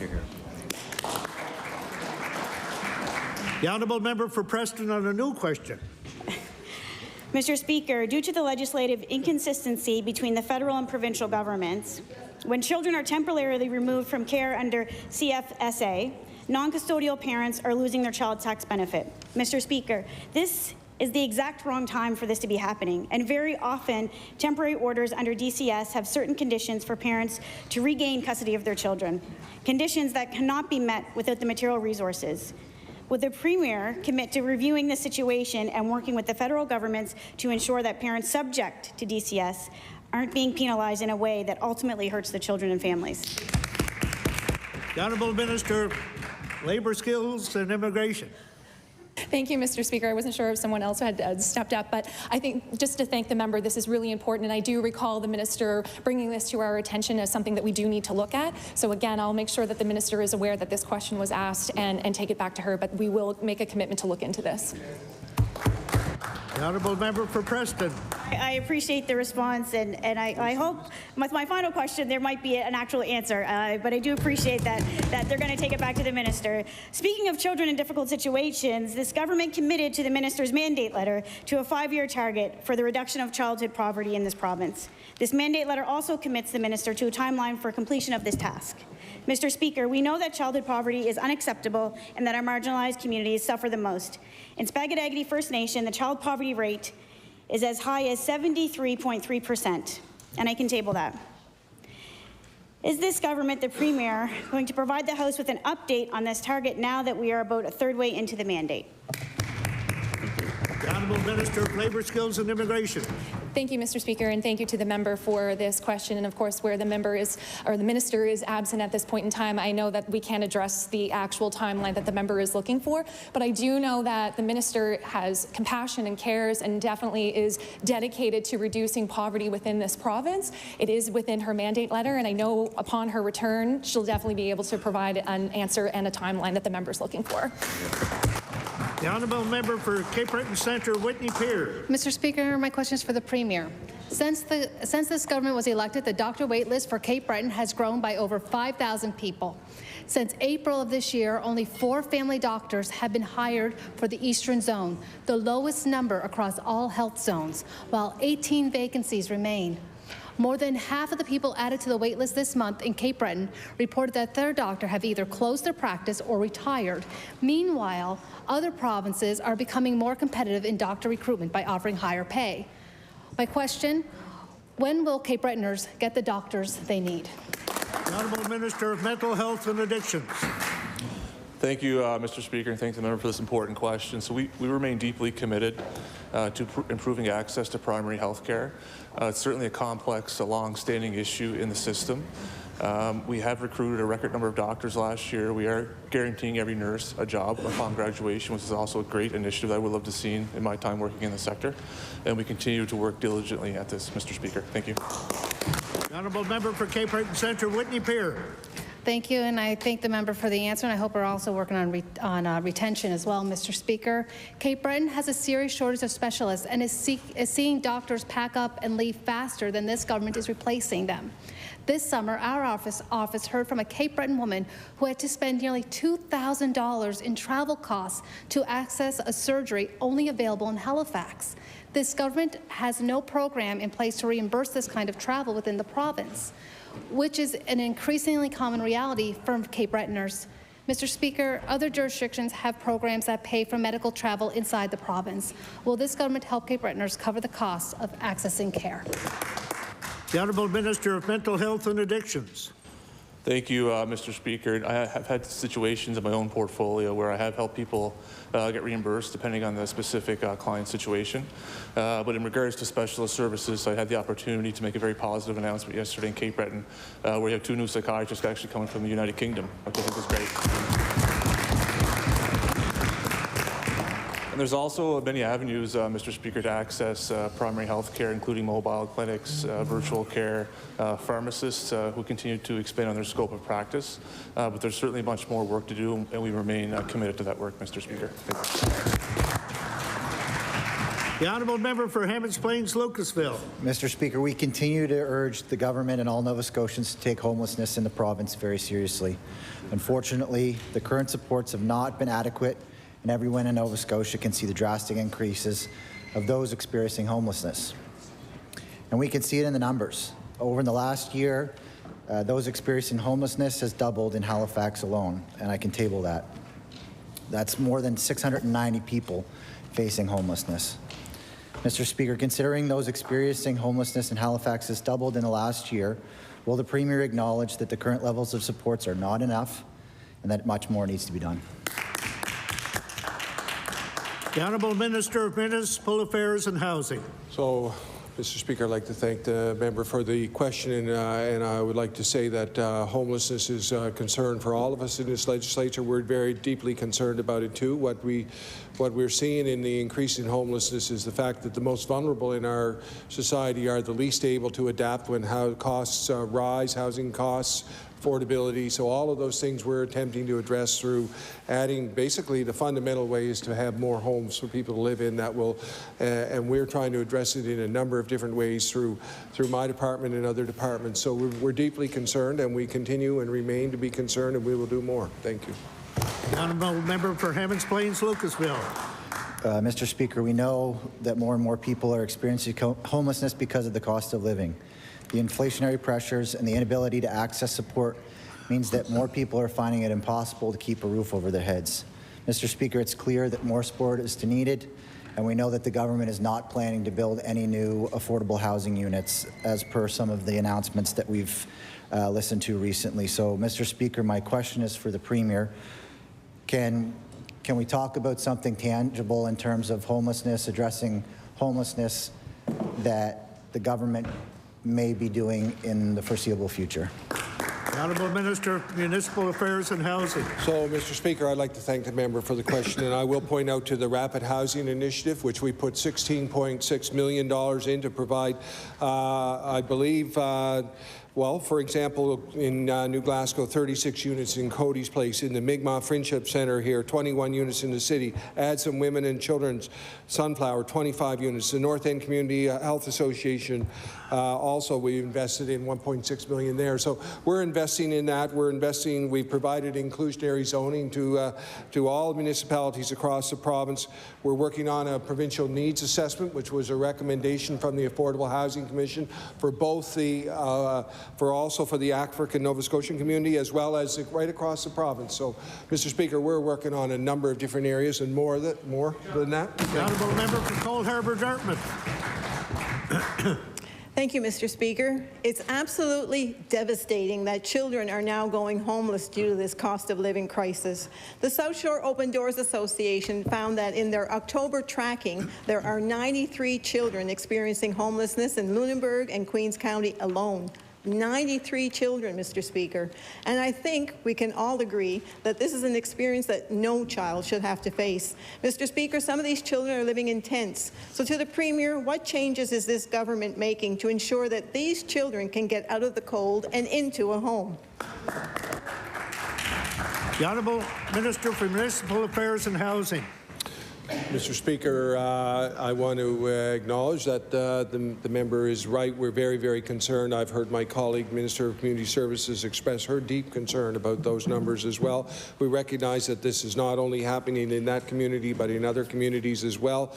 And as a government, we are working very hard through community services and through all the different ways we've invested in homelessness and trying to help. But we know there's more to do, Mr. Speaker. We recognize that, and we recognize that this is a part of the housing crisis that we have in this province, which is why we're working very hard to increase supply, which is one part of it, but also to provide more assistance to these individuals, as I've mentioned in the previous answer. Thank you, Mr. Honourable member for Cole Harbour Dartmouth. To use the words the minister just used, these are children. They are least able to adapt to what's going on currently. So in the emergency summer session, we asked the minister to act on this issue when there were 25 children experiencing homelessness in Lunenburg and Queens County. She assured the House she'd make all the necessary investments, and I'll table that. Mr. Speaker, in 3 short months, the number of children experiencing homelessness in this area of the province has nearly quadrupled. We know that there are hundreds of children experiencing homelessness province-wide. Something needs to change, and change now. So, Mr. Speaker, it's the incumbent on all of us in this place to do better. We cannot accept that there are children living in tents, Mr. Speaker. This is an emergency. Question, please. My question to the Premier is, does he accept that, and is he going to take immediate action? The Honourable Minister of Municipal Affairs and Housing. So, Mr. Speaker, again to the member, I would say that this is a matter of concern for this side of the House as well as that side of the House. We all share this, all Nova Scotians share this concern, and we have worked with community groups around the province and housing groups around the province in different ways to fund different things. And one of the first things we did when we came to government was the Affordable Housing Commission report Quick Starts program, which recommended quick starts, $25 million. We put in $35 million at that point because there were some opportunities, and some of that involved construction of new housing. Some of that construction still is just underway. It takes 2 years, so we're in an issue of supply, which is also part of it. We also have an issue of affordability. We recognize that, Mr. Speaker. We're concerned. We've acted. We'll continue to act more. Mr. Speaker, the housing crisis is having a devastating impact on women experiencing domestic violence. The executive director of Alice House stated, potentially, the only option is to go to crisis shelter. But those crisis shelters are full and at maximum capacity, and I will table that. No woman should have to stay in domestic violence situation because they cannot find affordable housing. Mr. Speaker, that is unacceptable. My question is to the Premier. What does he have to say to women making these impossible choices due to the lack of affordable houses in this province? The Honourable Minister of Municipal Affairs and Housing. Mr. Speaker, first of all, I thank the member for the question and say that absolutely that women fleeing domestic violence is a massive concern to us, and heartbreaking one in reality. And we are concerned about it, and many of the things that we've done, I've mentioned already the Rapid Housing Initiative and different programs that we have, and all of them, all of them, I mean, we ask ourselves, is that, do we need to do more? And yes, we need to do more. Can we do more? Yes, we will do more, and we're working hard on that, Mr. Speaker, and I know that in partnership with the federal government, we have programs coming down the pipeline that are in progress to address this issue as well, which we look forward in my department to announcing when they're actually arrived, but they are coming, and we've been talking about them. Honourable member for Clayton Park West. Thank you, Mr. Speaker. Mr. Speaker, even in Clayton Park West, that we are having women being offered a tent, and they're experiencing domestic violence. This is a case that we've come across. Mr. Speaker, the Executive Director of Alice House also stated that creating more affordable housing for families and for women could be life-saving. And I will repeat, life-saving. My question to the Minister is, I actually will move it to the Premier. Will the Premier commit, and I repeat, commit to making an investment needed today to ensure the housing does not leave women in domestic violence situations? The Honourable Minister of Municipal Affairs and Housing. Thank you, Mr. Speaker. And as the members know, and all members of the House know, we've made nearly $100 million investment in the last year in affordable housing on all different fronts, and we make annually almost $100 million investment in partnership with our federal and provincial government in public housing. These are massive investments we're making. We're constantly looking at everything we're doing, asking ourselves, is this what the right way to do this, or can we do better? And I know the answer is we can do better. We have a needs assessment underway right now across the province to look at what the needs are. That will inform our activity going forward, just like the Affordable Housing Commission report informed our activity for the last year. So we will continue to do more. We recognize these massive... The Honourable Member for Halifax Needham. Mr. Speaker, my question is for the Minister of Education and Early Childhood Development. Last Friday, the Minister was asked about the withholding of parent fee reduction grants from childcare operators. The Minister said, and I'll quote, "Operators are receiving their parent fee reductions absolutely 100%, and I'll table that. What we do know is that these amounts are absolutely 100% not being received. Daycares have not received their November amounts and have been told that they cannot apply for reimbursements until after November 14th, and only after they sign onto the new funding agreement. So my question is, these childcare operators have been struggling to keep their doors open, and now they're saying they can no longer pay their employees. How does the Minister plan to prevent more inevitable closures? Honourable Minister of Education and Early Childhood Development. Thank you, Mr. Speaker, and I thank the member opposite for an opportunity to correct misinformation that's been floating around that seems to keep resurfacing. So I'd like to read from the Quig Operator Grant guide that was provided to operators to assist with these transitions. Quig funding for the period of October 1st, 2022 to December 31st, 2022 was provided to operators. As part of the process to move to funding based on actuals, operators will be able to retain the full Q3 historical Quig payment, despite new funding for wage scales effective November 1st. This will support operators with necessary funding to pay wages and operating expenses, including fee reductions, as they transition to the new reporting model. Thank you, Mr. Speaker. Thank you, and I would ask the Minister if she would table that as well, please. The Honourable Minister for Halifax Needham. Thank you, Mr. Speaker, and I would like to think that the operators would have that manual, but as we know, there's not a lot of clarity. So I want to share an excerpt from a letter our office received. A daycare operator in Antigonish said that the Minister of Education and Early Childhood, and I'll quote, lied to the House and to the people about the parent fee reduction grants. Order, please. Order, please. That's unparliamentary language, whether it's a quote or not. The Honourable Member for Halifax Needham. Thank you very much, and with respect to you, Mr. Speaker, I will retract that. I'll also table it. Despite what the Minister told this House, this operator reports that centres have not received their November funding. This is not just one centre experiencing challenges. A media report from yesterday stated at least 28 centres. Question, please. Oh, sorry. I hope the Minister can clarify what happened here.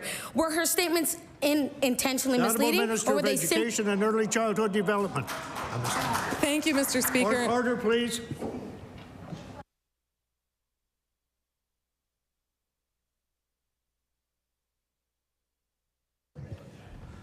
I'm going to ask the member for Halifax Needham to retract the fact that she said that the minister was misleading. That is definitely unparliamentary. The word misleading is unparliamentary. I'll show it to you in the book here if you wish. The honourable member for Halifax Needham. Thank you, Mr. Speaker, and I will retract that with respect to you. But could the minister clarify this? The honourable minister of Education and Early Childhood Development. Thank you, Mr. Speaker. And as I believe I said last week, the fact that the opposition keeps repeating something doesn't mean it's true. So I can assure the public and operators Order, please. The Honourable Minister of Education and Early Childhood Development has the floor. Thank you, Mr. Speaker. I can assure the public and operators that funding has continued to flow and will be available. I will also say, though, that this transformation is challenging. We know that. This is a 5-year shift, and we are fundamentally changing the nature of childcare from an individually operated system that is funded by parents to something that is publicly funded and available to support all communities. And it's not easy. We understand, and we are supporting our operators. For Fairview Clayton Park. Thank you, Mr. Speaker. And keeping along the lines of this questioning with the Minister of Education, a clarification that the QIG funding that she read from is not the parent reduction fees. These are two separate things. So I also am going to table the statement that the minister made in last week's House sitting, where she said absolutely 100% operators are receiving their parent fees and reductions.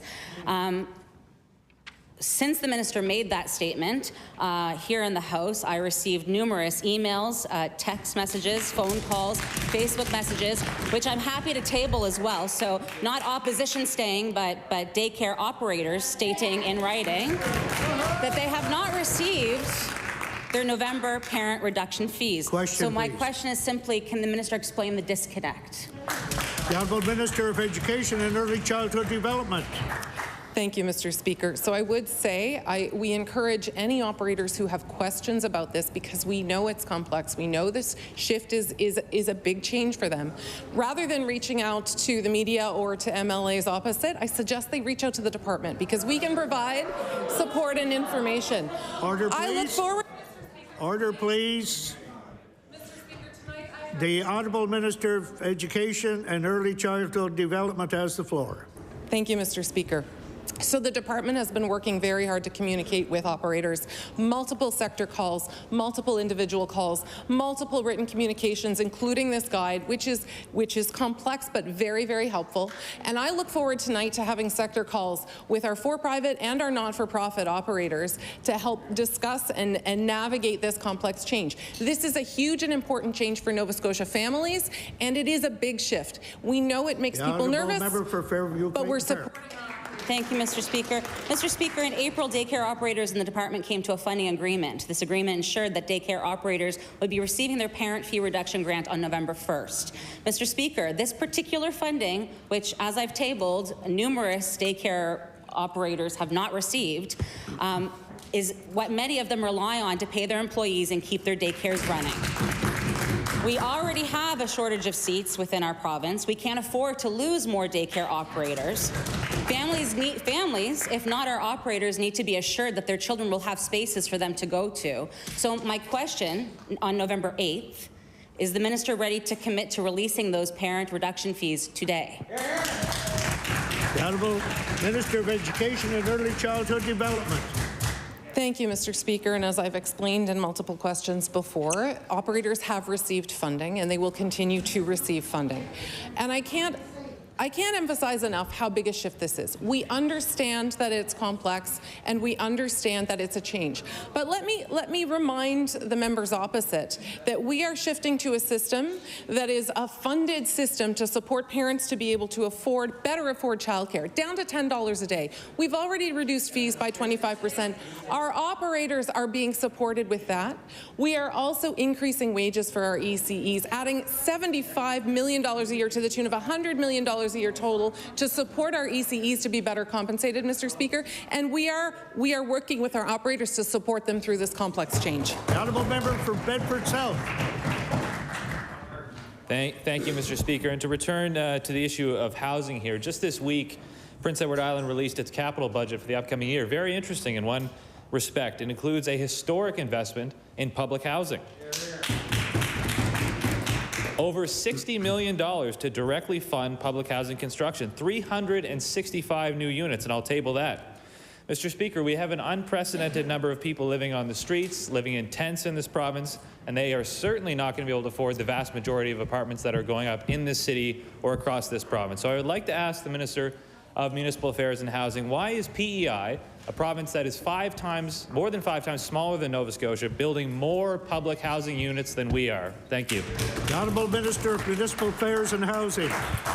I'd like to thank the member for the question and say that we annually are investing $100 million every year in public housing. That's the annual part of the annual budget. We continue beyond that to invest in nearly $100 million in the last year in housing across the province and in many different ways. And I'm very proud of that. I know there's more to do. We've invested in a program to maintain 300 and some in 5 different buildings with in Halifax here called CHAP, Community Housing Acquisition Program, where we funded this summer. We funded the Nova Scotia Housing Trust. We assisted them in purchasing these naturally occurring affordable units. We will continue to work across the housing spectrum, helping people, helping Nova Scotians, thousands and thousands of them, maintain their homes. Bedford South. Thank you, Mr. Speaker. And with respect to the minister, there is a big difference between maintaining and building new housing. And we are doing no building here in this province. People are experiencing homelessness on the streets right now in parks across the province here. They have no place to live, and the problem is getting significantly worse under this government. In New Brunswick has committed $102 million to build close to 400 units, and I will table that. Mr. Speaker, this government has refused to answer why we are not doing the same. I'd like to ask the minister, why is this government allowing the homelessness crisis to grow and taking no action to build public housing and to give people a safe, secure, and affordable place to live? Thank you. Honourable Minister of Municipal Affairs and Housing. So, Mr. Speaker, the truth is, if you were to ask me when should this have started, we should have started 3 years ago or 4 years ago, but we're in a housing crisis now. And last year we invested $22 million for 374 houses in affordable houses in Mount Hope Southdale, and that's under construction, so it's underway. So, Mr. Speaker, we've committed to across the range of affordability. We're spending millions of dollars to keep it. In fact, last week we announced an upgrade of $5.3 million for to help seniors and vulnerable people stay in their own homes through our home repair program, which we realized was oversubscribed. That's for rooms and furnaces. The honourable member for Halifax Atlantic. Mr. Speaker, food inflation continues to hover around 10%. We know that means Nova Scotians have less on their plates as a result. Mr. Speaker, the Premier doesn't have to look too far outside his own community, where there have been 1,276 trips to the food bank in the last year alone, because people do not have enough money to feed themselves and their family. To the Minister of Finance, people across Nova Scotia need cost of living support. Why haven't they seen it? The Honourable Minister of Finance. Mr. Speaker, we have provided targeted support.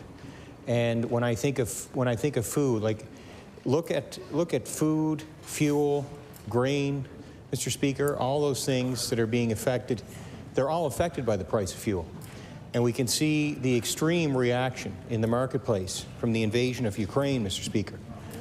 And because all of those things, fuel is the chief component in petrochemicals are the chief component in fertilizers. You have a part of the world that's the breadbasket of the world in terms of grain. So, Mr. Speaker, all of these things are rising in price. And now, Mr. Speaker, what's going to happen? The federal Liberals are going to raise a carbon tax and tax all of those things, raising their prices even further. For Halifax Atlantic. I'll remind the minister he's the Minister of Finance for Nova Scotia, not Ukraine. This minister continues, he has his hands on the levers of the finances of Nova Scotia, and yet they refuse to do anything for working class Nova Scotians. Last week, the Minister of Community Services stated that opposition is against a food bank. Well, Mr. Speaker, if you ask any food bank, they prefer not to exist. Mr. Speaker, the record number of people using food banks is unsustainable. This government is choosing to support food banks because they are not supporting people. And I'll remind this government, how many working class people have enough hours in the day to go to a food bank? Mr. Speaker, we as MLAs across party lines have a duty to strive toward a future where Nova Scotians do not have to rely on food banks to feed themselves and their children. What steps is this Minister of Finance making here in Nova Scotia to ensure that this happens? The Honourable Minister of Finance. Mr. Speaker, this is a cross-government effort, Mr. Speaker. We've heard the Minister of Housing talk about all the supports to get people housed, Mr. Speaker, increasing the supply of housing, providing rental supplements to help people attain housing. Mr. Speaker, we have direct supports for seniors in the province, Mr. Speaker, for children in the province. It's across government supports, Mr. Speaker, and the members are right to raise this concern because there are a lot of people hurting out there, Mr. Speaker, but we continue to listen and we will continue to act. There you go. The honourable member for Dartmouth North. Mr. Speaker, we are hearing concern from parents and healthcare professionals alike about emergency department overcrowding at the IWK. This past weekend, numbers at the IWK Emergency Department reached a record high of 200 visits, nearly double the levels from this time last year. Parents have turned to social media to describe lengthy wait times, such as some as high as 15 hours. In the past week, both the Chief of Pediatrics at the IWK and the Chief of Emergency Department have raised concerns to local news outlets, warning that, quote, the healthcare system will become unsafe if it gets stretched too much more. And I'll table that. Mr. Speaker, why are our healthcare leaders having to work so hard to get this government's attention? The Honourable Minister of Mental Health and Addictions. Thank you, Mr. Speaker. I thank the member for the question. So we're certainly aware of the increased pressures in our healthcare system, especially with the IWK. It's certainly an issue with RSV and other sort of respiratory illnesses that have peaked a little bit early this year. Having experienced the system myself with a young child, I would say that the care is certainly tremendous at the IWK, and I certainly thank them for everything that they're doing, and we will continue to support them. Thank you, Mr. Speaker. The honourable member for Dartmouth North. Mr. Speaker, earlier this year, the Minister of Health suggested that the surging emergency numbers were due to, quote, a number of people who have never experienced a child being sick because they have toddlers who were born during COVID. And I'll table that. We know that parents aren't waiting for 10+ hours in a crowded ER without good cause. A third of all IWK emergency visits are triaged as having high risk for loss of limb or functions or signs of a serious problem. And many families don't have alternative means of accessing care. So, Mr. Speaker, when will families get the pediatric emergency care they need? The Honourable Minister for Mental Health and Addictions. Thank you, Mr. Speaker. I thank the member for an important question. So I think it's always important to know that within our healthcare system and within the IWK, there is a triaging system in place. So anyone that needs urgent care will always receive it, especially a sick child. I certainly know the clinicians are definitely doing the best that they can, and we'll continue to monitor the situation very closely. Thank you, Mr. Speaker. The honourable member for Clayton Park West. Mr. Speaker, people across the province are facing extraordinary pressures when it comes to the cost of living crisis. Period poverty has continued to be an issue that faces many women across Nova Scotia. This has gotten even worse during this cost of living crisis. My question is to the Premier. Will he commit to increasing funding and access to menstrual products across the province? The Honourable Minister of Labour, Skills and Immigration. Thank you, Mr. Speaker, and thank you to the member opposite for this important question. Again, as acting minister, this is an important issue, and we want to make sure that women across this province have access to menstrual products. And we know that this issue has been raised from a labour perspective there, Mr. Speaker, but I know that the minister would be interested in knowing that this was raised, and we'll definitely take it back to her upon her return for a further discussion. The Honourable Member for Clayton Park West. Mr. Speaker, in 2019, the previous government made menstrual products available for free in schools and, from grade 4 to 12, and I was there at the announcement. Very proud of that. My question for the Minister of Advanced Education is, when will this government commit to providing free menstrual products for people in community colleges and universities? Here's an idea for you. The Honourable Minister of Advanced Education. Thank you for that question, and that is important. As a husband, as the father of a daughter, I do understand the importance of that. That is certainly something that I will take back as part of a discussion, and it is a new idea that's been presented to me since I've been as Minister of Advanced Education. So thank you very much for the question. The Honourable Member for Northside Westmount. Thank you, Mr. Speaker. While Nova Scotians struggle to feed themselves and their families, major grocers are making record profits. It's easy to call the cost of living a global crisis, but perhaps it could also be an issue of some corporate greed. So it was reported last week that Loblaws cleared $436 million in profit and Sobeys cleared $56 million in profit, and I'll table that. Mr. Speaker, what does the Premier have to say to Nova Scotians whose wallets and fridges are empty while corporate grocers are filling theirs? Thank you. The Honourable Minister of Finance. Mr. Speaker, I think the member might be dipping into more federal competition legislation, perhaps, Mr. Speaker. There's nothing, there's no tools that we have here at the provincial level, Mr. Speaker, to control activities that, and I won't expound on them, maybe the member will in his follow-up question, but at the end of the day, there's not something we can go and target grocers in this specific instance and say, what are you doing there, Mr. Speaker? We just don't have that ability. The Honourable Member for Northside Westmount. Thank you, Mr. Speaker. They may not have the ability to dictate what grocers do, but they have the ability to help Nova Scotians. And that should happen right now. Mr. Speaker, while food bank visits are at a record high, Sobeys and Loblaws are making record profits. It would be understandable for food costs to be so high if it was caused solely by supply chain issues and the invasion in Ukraine. But we're seeing major grocers desire to increase profits, their shareholders, as a driver of food inflation in this country and province. In fact, the Canada Competition Bureau has announced last week that it has launched an investigation into price fixing and other anti-competitive behavior, and I'll table that. Mr. Speaker, what action will this government take to hold these grocers accountable and reduce the costs of food for struggling Nova Scotians? Thank you. The Honourable Minister of Finance. Mr. Speaker, as I mentioned, Mr. Speaker, this is a question that is difficult to answer, Mr. Speaker. Order, please. The time for oral questions put to ministers has expired.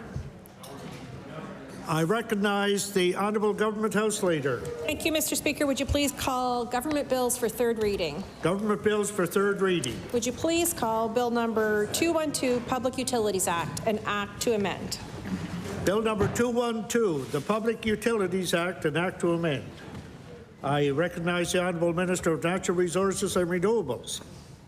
Thank you, Mr. Speaker. Mr. Speaker, I move now that Bill 212 on Public Utilities Act amendments, power rates and profits, now be read a third time and do pass. Mr. Speaker, there's been a lot of discussion about affordability in this House, and rightly so. We know Nova Scotians are having a hard time making ends meet. We know that high global fuel prices are the main cause, and we're taking action to help where we can. Through Bill 212, we're capping power rates to help cushion the impact of high fuel prices for Nova Scotians. And we're limiting Nova Scotia Power's profit, because now is not the time to seek higher profits. Every other company in Nova Scotia is doing what it has to do through this hard time, Mr. Speaker. We expect no different from Emera and Nova Scotia Power. We've already helped reduce the fuel costs by giving some relief from greenhouse gas requirements. And we will continue to look for more solutions on fuel stability and costs. But at the end of the day, Mr. Speaker, fuel is one unavoidable cost that ratepayers may need to pay. So we are not restricting the UARB on their decisions related to fuel costs. We're saying that if they choose to raise power rates on non-fuel costs like operations and maintenance, they have to limit it to the max of 1.8% over 2 years. And that revenue must be used to improve the reliability of the power services to all Nova Scotians. It's not going into profits, it's not going into pockets. Any increase on non-fuel side of the equation is for the benefit of all Nova Scotians. If the UARB chooses 1.8%, that's about $25 to $30 million more than Nova Scotia Power, more for Nova Scotia Power to invest in reliability. That is enough for the 60 new utility positions that they have been talking about. And we haven't prevented them from coming to the UARB with proposals on any capital expenditures. Everyone knows that operating and capital budgets are two different things, Mr. Speaker. The cap on rates is on the operating side. There is no restrictions that we've imposed on capital projects. So they can continue to make the necessary investments to get off coal and meet our climate goals, change goals. Nova Scotia Power have made unprecedented profits in recent years, Mr. Speaker. They can invest some of that money into power services for ratepayers that are not only reliable and affordable, but also clean and green. Because ultimately, that is how we get ourselves of this vicious cycle of Nova Scotians being at the mercy of global fuel costs, reaching our climate change goals, generating electricity from renewables, finding a made in Nova Scotia solutions that lower our energy bills, protect our environment, and create green jobs right here at home. That's how we create a bright, sustainable future for Nova Scotia, Mr. Speaker. And Nova Scotians will have a voice in how we get there. That's why we created the Performance Partnership Advisory Table. It will bring Nova Scotians together to provide advice on performance standards and penalties. Mr. Speaker, protecting Nova Scotia ratepayers is what this bill is about. I know there are some that disagree with our method, and I want to be clear that I do value the role of the UARB. This is a temporary measure for affordability for Nova Scotians that gives the UARB the tools they need, and at this particular point in time, to ensure Nova Scotians pay the lowest cost possible for electricity. For the next 2 years, we as a government are controlling what we can control, and we expect Nova Scotia Power to control what they can control. Thank you, Mr. Speaker. The honourable member for Timberley Prospect. Thank you, Mr. Speaker. I'll keep my comments brief. The last part of that speech is where I'd like to see some more information in terms of when the increases will end up coming to Nova Scotians and ratepayers. The minister did say that this will control rates for 2 years, but what's the impact in the long term for rates? We have a number of people like the Consumer Advocate, unbiased representative at law amendments that have concerns, and we have our utility that has expressed concerns. And so we do see elements from a bill that we tabled a year ago that would limit the profits of Nova Scotia Power. We proposed that, so we thank the government for ensuring that the profit margin couldn't be increased. That's something that should have been approved a year ago before the hearing has taken place. We have questions of whether 1.8% is the appropriate amount to restrict the Utility and Review Board. And the disadvantages to interfering in a rate application, whether it's legal or otherwise. So those are my comments. There's a number of media reports that the Atlantic Loop is now at risk, so we would have concerns if this does negate the ability for Nova Scotia to get off coal in a sustainable way that protects ratepayers and jobs by 2030. And we have heard other concerns raised by a number of reputable people, so we'll continue to watch this, but we thank the government for restricting the ability for the return on equity to be increased. Thank you, Mr. Speaker. I recognize the honourable member for Dartmouth North. Thank you very much, Mr. Speaker. And I'm happy to rise and say a few brief words about this bill. It's hard to know actually what to say about this bill. Obviously, it's important that Nova Scotians' power rates don't go through the roof. And so this is one way of making sure that that doesn't happen. Although I will say right from the outset that Nova Scotians' power rates will be rising more than 1.8%, Mr. Speaker, in spite of this bill because of the fuel adjustment.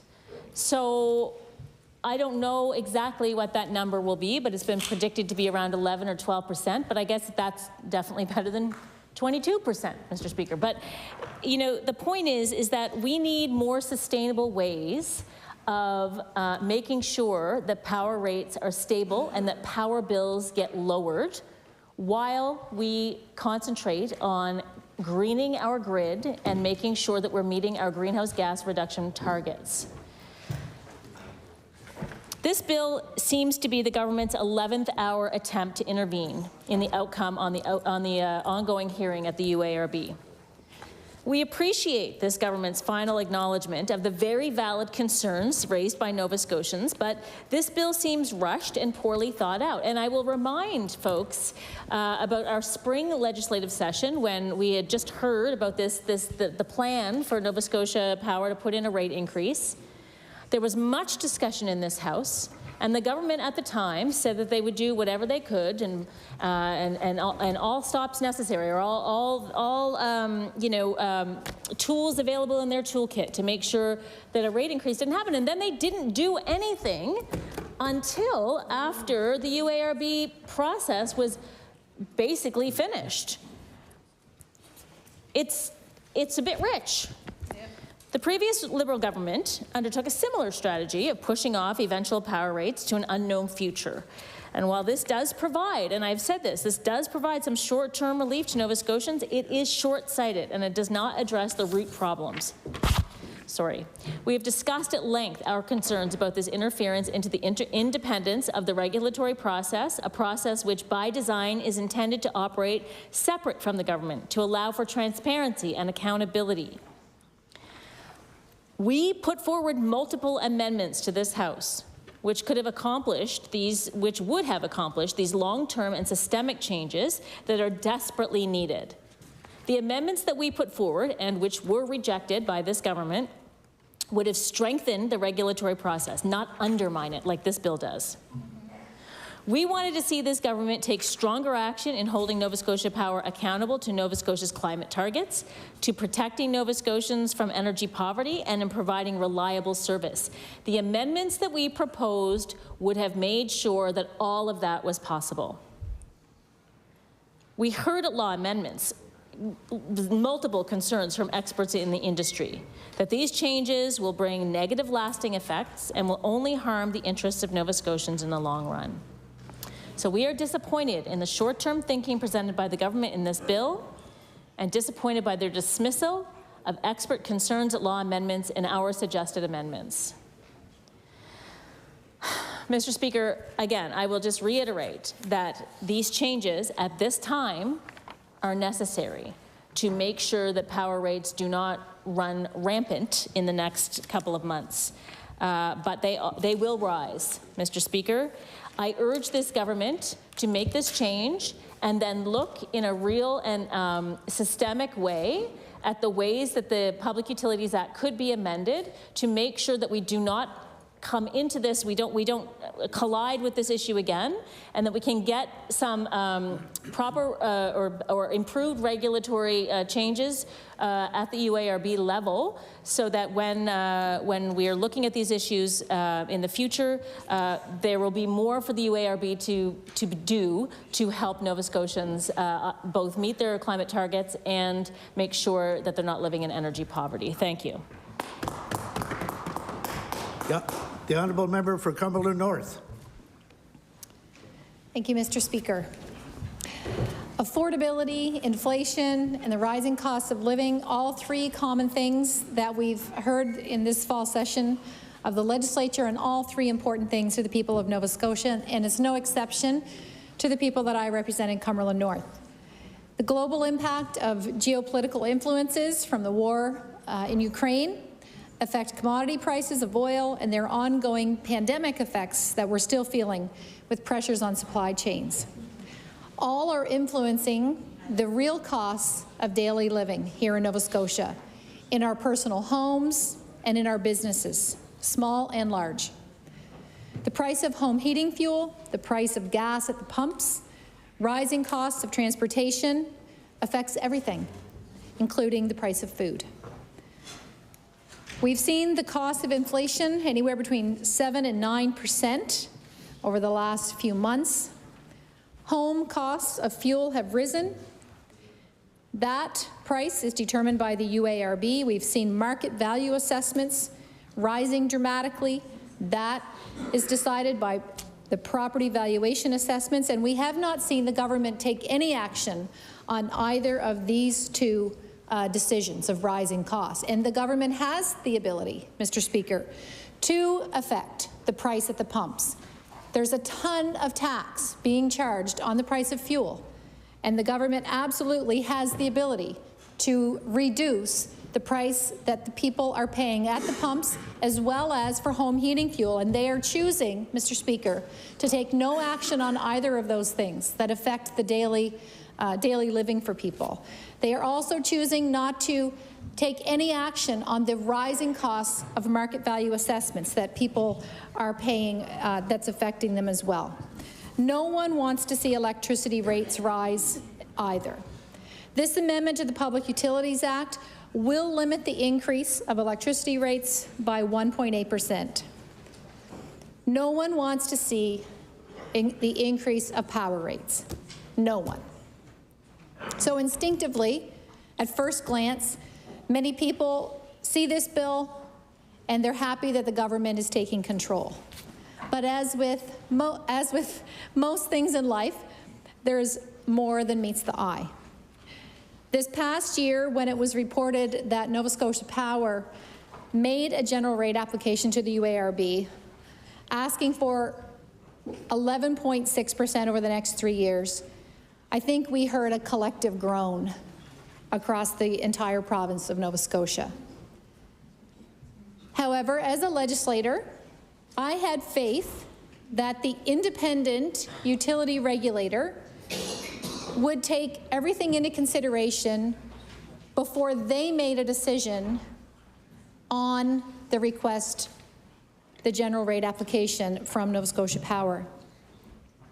I had faith in the independent utility regulator that they would take all relevant information and make an independent and fair decision.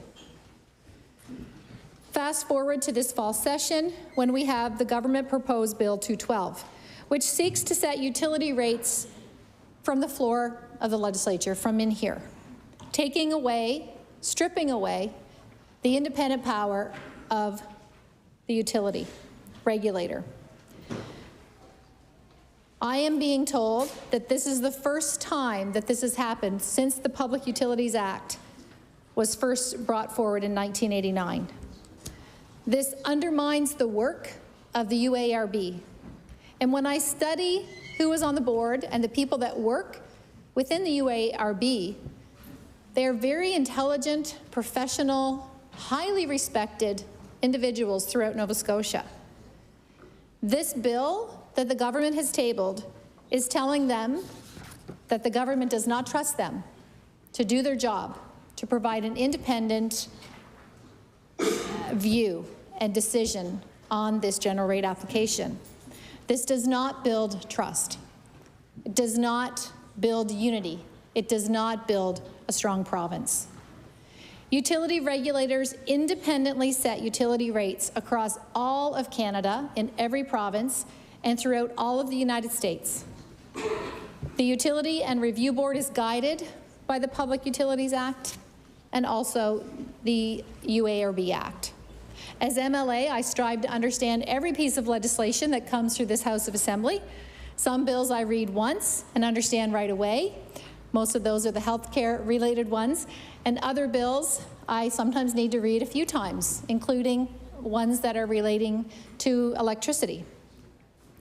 I've always found the Law Amendments Committee to be the most educative opportunity as a legislator.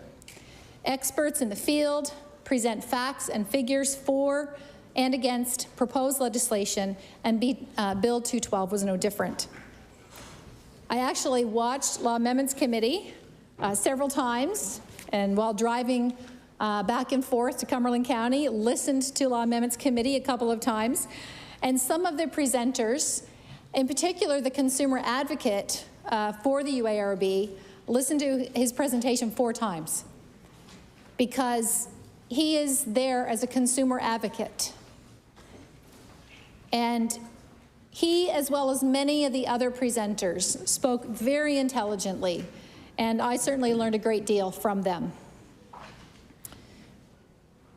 There are things that I learned, like the fact that some people feel the self-interests of Nova Scotia Power can be contrary to the long-term interests of Nova Scotia ratepayers. But Nova Scotia Power has not put in a general rate application for 10 years. There is a concern of interference of the independence of the utility rate regulation in Nova Scotia. Some said Public Utilities Act provided that utility rates in Nova Scotia are set on a cost of service model. It is how utility rates are set in every province in Canada and every state in the US, and that was emphasized, and how that is now being interfered with. Some mentioned that under a cost of service model, a utility seeking to adjust rates, a revenue requirement to run its operation. Included in a revenue requirement is its cost of debt and its fair return on equity, and the significance of that, and the significance right away that we saw by those that determine the credit rating of publicly traded companies, and the dramatic impact and change that we saw to our public utility, or to our utility here in Nova Scotia. Other comments that I heard in Law Amendments Committee was that Nova Scotia Power must be able to offer a fair rate of return in order to attract investment. The Utility Review Board has been reviewing the request for the last 10 months. That many people presented and, quote, intervened, including the government, as well as my colleagues on this side of the House, the NDP and the Liberals. That the UARB have penalized Nova Scotia Power in the past when appropriate, and have placed performance standards for the utility. That the credit rating of Nova Scotia Power is important for servicing debt, and that when the cost of debt increases, that there is less money for the company to spend on things like maintenance, as well as employees. And that there's a real risk if financing costs rise and taxpayers, that in the long run, taxpayers will pay more. But I think that I can speak for the people that I represent in Cumberland North. One of the biggest, most concerning comments that we heard over and over again in Law Amendments Committee regarding Bill 212 was that decarbonization of the economy will be pushed back. The dramatic and very fast response regarding the Atlantic Loop is a huge concern to the future of electricity here in Nova Scotia.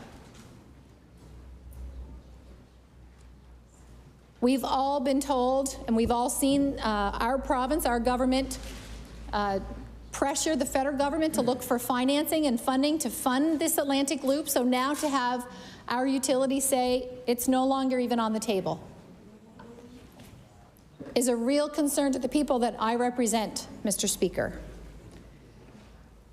It's been said that the Atlantic Loop is the only realistically affordable way to transition off of coal by 2030, and it cannot happen with the constraints of this legislation. Wind, solar, and green hydrogen are wonderful, but not nearly enough. Again, comments made in Law Amendments Committee.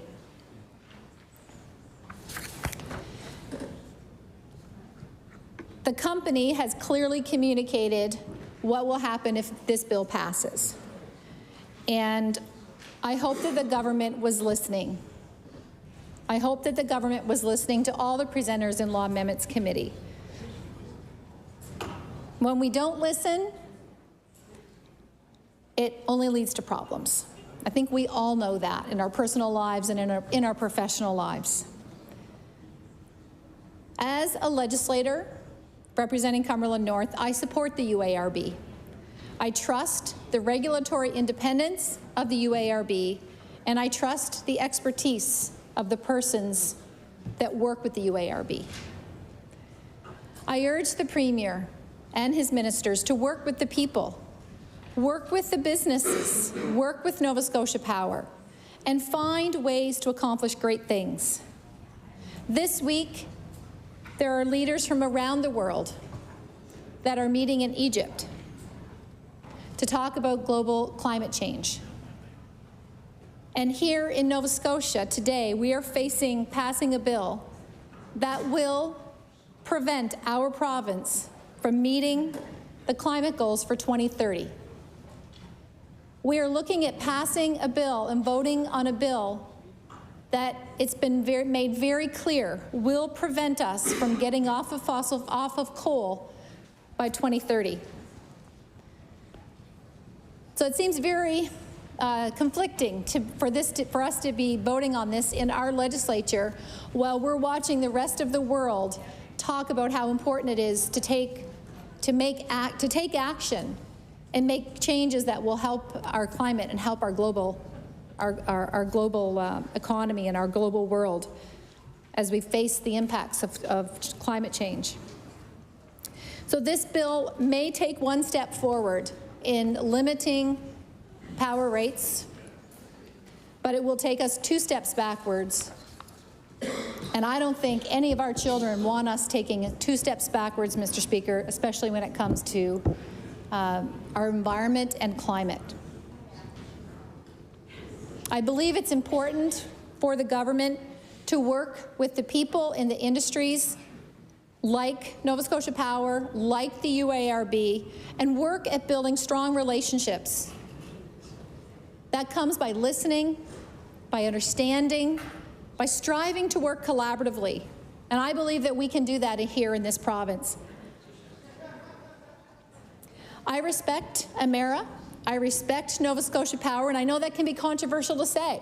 It's a company that I could talk to 10 people in my constituency, and not one of them would necessarily say they support the company. And that's because we have seen problems with reliability of service, with power outages, unplanned power outages, where businesses have to close, send employees home. They have reduced production, reduced revenues. We've seen storms where we've lost power way too often. But I want to say, after Hurricane Dorian back in 2019, I had several meetings with the company, and there was significant investment made in Cumberland North around vegetation management after that. And they listened to the concerns that a lot of the loss of power after Hurricane Dorian didn't have to happen, and much of it happened because of the lack of vegetation management and because of the lack of maintenance that they had done. I've also had complaints from our manufacturing sector due to the high number of, due to the lack of reliability of electricity and the number of power outages. And when I told the company, they came and they met with our manufacturers, and they did make investment to improve the reliability. So when I've gone to them, I want to give them credit. They have listened, and they have made some very positive changes, but there's much more work to be done. But I think, the government is proposing this bill knowing that most people in the province are not big fans of this company. There's a monopoly, there's no competition. It's not like, if you're not happy with one store, you can go to another because there's competition. We don't have that choice here in Nova Scotia. Having said all that, I do think you need to look at the history and the fact that there are women and men in this province that have built that company, that they took a bankrupt utility that the province, that the government owned, and they have grown and expanded it around the world and built a strong, publicly traded company that, under this bill, took the legs from under them and embarrassed them on the world stage. They saw their credit score go down dramatically because of this bill that the government here chose to table. When you're trying to work with people, when you choose to embarrass them, that's not helpful in building trusting relationships. And we've seen this as a positive theme. Just earlier I was watching the Minister for Municipal Affairs and Housing go and meet with Halifax Regional Council. Again, we've seen this theme of not working collaboratively with stakeholders, with partners. And I encourage the government to listen.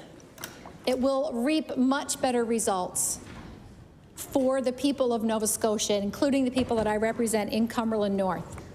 Sit at the table, have a coffee, talk, make a plan together where the utility and where the province will both benefit. This bill is taking us on a different path. It actually creates conflict within our own government. Passing Bill 212 will prevent Bill 57 from actually accomplishing its goals with regards to getting off of coal in 2030. So as a government, you're tabling bills that actually create conflict with one another. Doing the hard work and working collaboratively takes time, takes effort, but I believe it will put Nova Scotia on a much healthier and positive path if the government was willing to do that, to create a real vision for a future that will benefit all Nova Scotians, not only today, not only in the next 3 years, but for a future for many years to come. Thank you, Mr. Speaker. Before I recognize the next speaker, I'm going to recognize the honourable member for Preston on an introduction. Thank you, Mr. Speaker. Emotional. I want to acknowledge first my son, oldest, AJ Simmons, who's in the gallery today with his partner Fallon. My two beautiful grandsons, Amari, who I can only see the hat. I can't actually see you. If you want to stand up so Nanny can see you, I'd love it. Okay, if not, but Amari.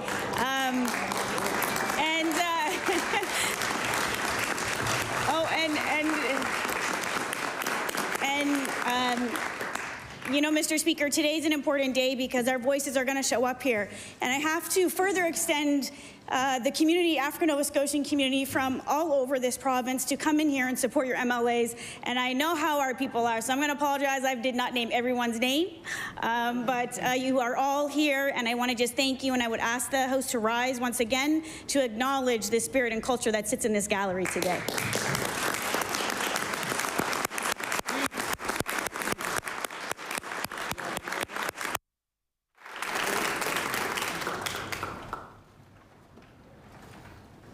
The Honourable Leader of the Official Opposition on an introduction. Thank you very much. I do have to recognize, I think, the one person I see up there from my home constituency in Yarmouth, Vanessa Fells, who's been an incredible advocate for education for the African Nova Scotian community since I've known her since we were children together. So Vanessa and everyone, thanks so much for being here today, and really lovely to see everybody. The Honourable Member for Clayton Park West on an introduction. Thank you, Mr. Speaker. Yes, sorry about that. I noticed this young gentleman, Nathan Mendel, who came in, and I thought, oh, is that the little boy that took the bus in front of my house 15 years ago? And he is 23 now.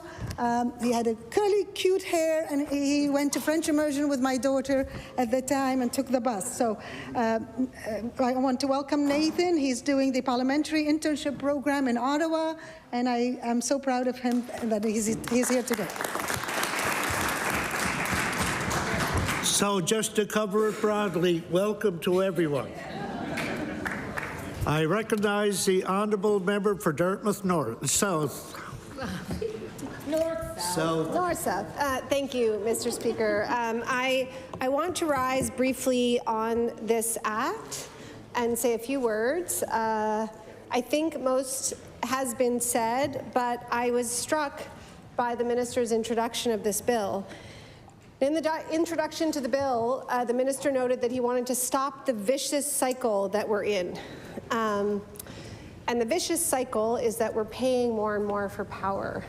But the nature of a cycle is that it needs a systemic intervention to break it. And this is exactly the opposite. This bill is exactly the opposite. It's an 11th hour reactive Band-Aid that will provide some measure of relief for Nova Scotians. And I want to be clear that that's really important because That's what we've talked about all session. That's what we spend all of our days doing, is looking for some measure of relief for Nova Scotians, because they certainly need it.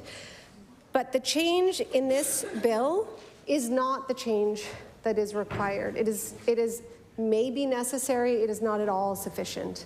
And Mr. Speaker, we have been putting forward solutions for months and months and months and months since this government took office of how this government could in fact stop this vicious cycle. And they have fallen on deaf ears. And it's not just us in law amendments, in editorials. Yesterday at the pub where Sue and I had lunch, experts, we did not have a beer, experts present information to us that is really germane to this about different models of regulation, things that are pretty boring to 99% of people, but that are really, really important for our government to pay attention to. So energy regulation, rate design, efficiency, the systemic interventions we need to make so that Nova Scotians know that they can afford their power bills. And as we discussed this morning in question period, there are a lot of Nova Scotians right now who do not know whether their homes will be warm this winter. And that is a terrifying thing to contemplate. And so, Mr. Speaker, the other note that I want to sound, based on the way in which this bill was presented, was the idea, I want to refute the idea that this government respects the role of the UARB. Because we are at the end of a hearing. We are at the end of a hearing of an independent body. The government said themselves, we are going to intervene. Well, I was there when the government intervened. They didn't say much. Yeah. And so they intervened.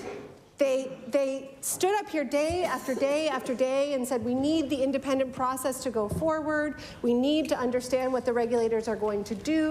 We need to hear. Nova Scotians need to have their say. And then they cut the legs right out from under it. Now, it is likely that given the parameters that they had to make a decision, that the decision that the UARB made on the rate increase would have been unsatisfactory.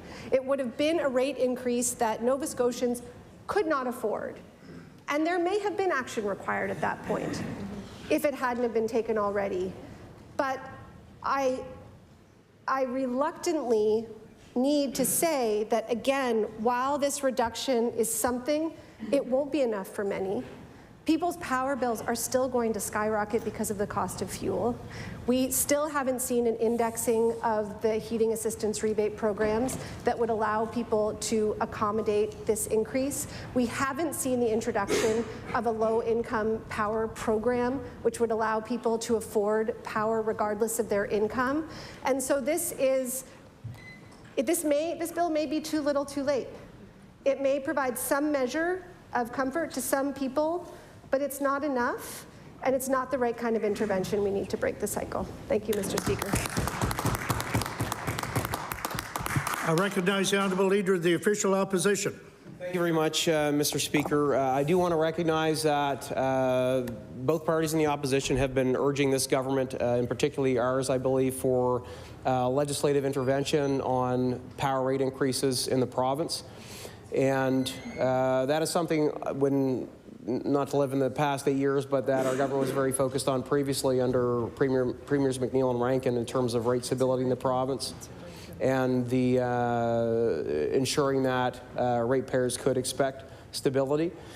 So we do support the intention to limit rate increases to Nova Scotians, particularly in this inflationary environment where the cost of living pressure, as we have expressed daily in this chamber, are impacting people's lives in very significant and consequential ways, and also impacting our economy and increasing the potential factors that are going to contribute to a recessionary environment here where job growth and wealth growth slow down and stop for many individuals. I will say I do believe this is a very reactionary bill, however.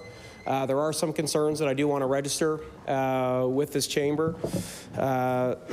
And I mean, it's hard to not see this as being solely reactionary, because the day before, when the Liberal caucus was focusing all of our questions actually on this very issue. We did have the Premier and the Minister stand up throughout that 50 minutes and suggest we need to let this process conclude. We're following the process. Nova Scotians need to have their say. We did hear that repeatedly.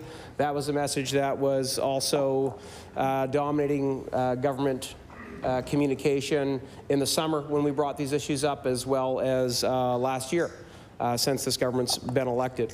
There are some concerns I do want to register with this piece of legislation. One is, while we might be limiting rate increases in the short term, because of the impact that this legislation seems like it's going to have, based on what we're hearing from Nova Scotia Power and Emera on the renewable projects in this province, including the Atlantic Loop, including the many solar and wind farm initiatives that our province was relying on to get to 80% reduction from coal by 2030. In fact, a goal that the Minister of Environment and the Premier have lauded. We may now be at risk of the continuation of those renewable projects, where they might all be scrapped. So this is one going to potentially severely impact Nova Scotia's ability to get off of coal, have an 80% reduction by 2030. We all know the impacts that is going to have on our weather and our economy, and it's not just dangerous hurricanes that are going to impact this province. As our waters continue to warm, watch out what's going to happen in the communities where the lobster fishery in particular is a dominant economic driver, my area in particular.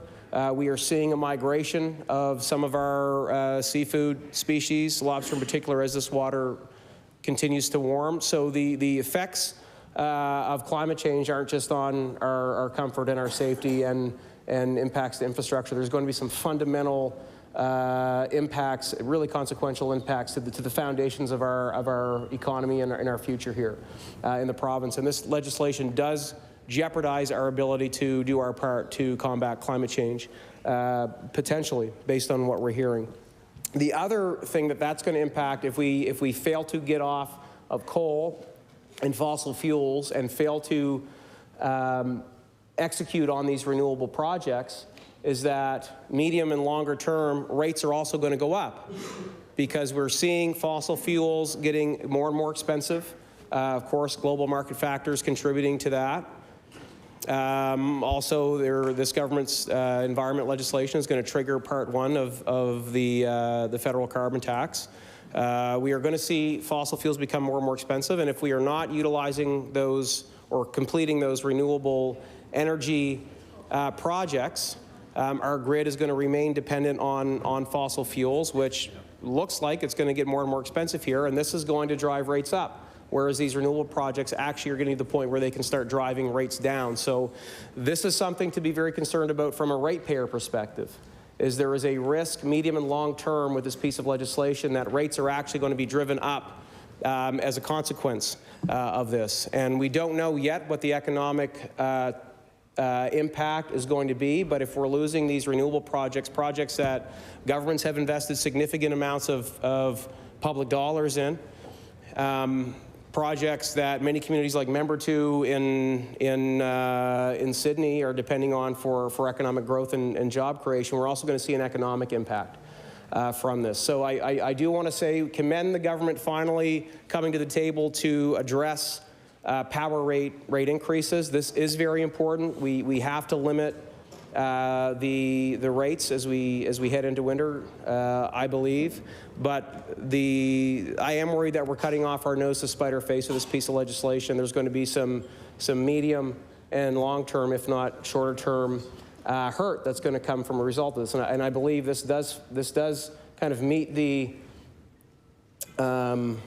character I've seen of the government in terms of reacting very quickly to things when they become a political issue, but not necessarily thinking the consequences of those decisions through all the way. So we really hope that the negatives from this piece of legislation don't come to pass. We believe there's also sufficient evidence to suggest that they will, but we hope this will be sufficient to help people get through the winter and keep keep rates as low as they can be. But I still think people should be prepared for 15 to 20% increases with fuel prices going up. And again, we don't know that this piece of legislation is going to cut it. I believe it was very reactionary, and when you're governing in that way, to own the headlines, you might be not thinking about all the consequences as a result of your decision. So we want to register those concerns with this piece of legislation with the House. Thank you.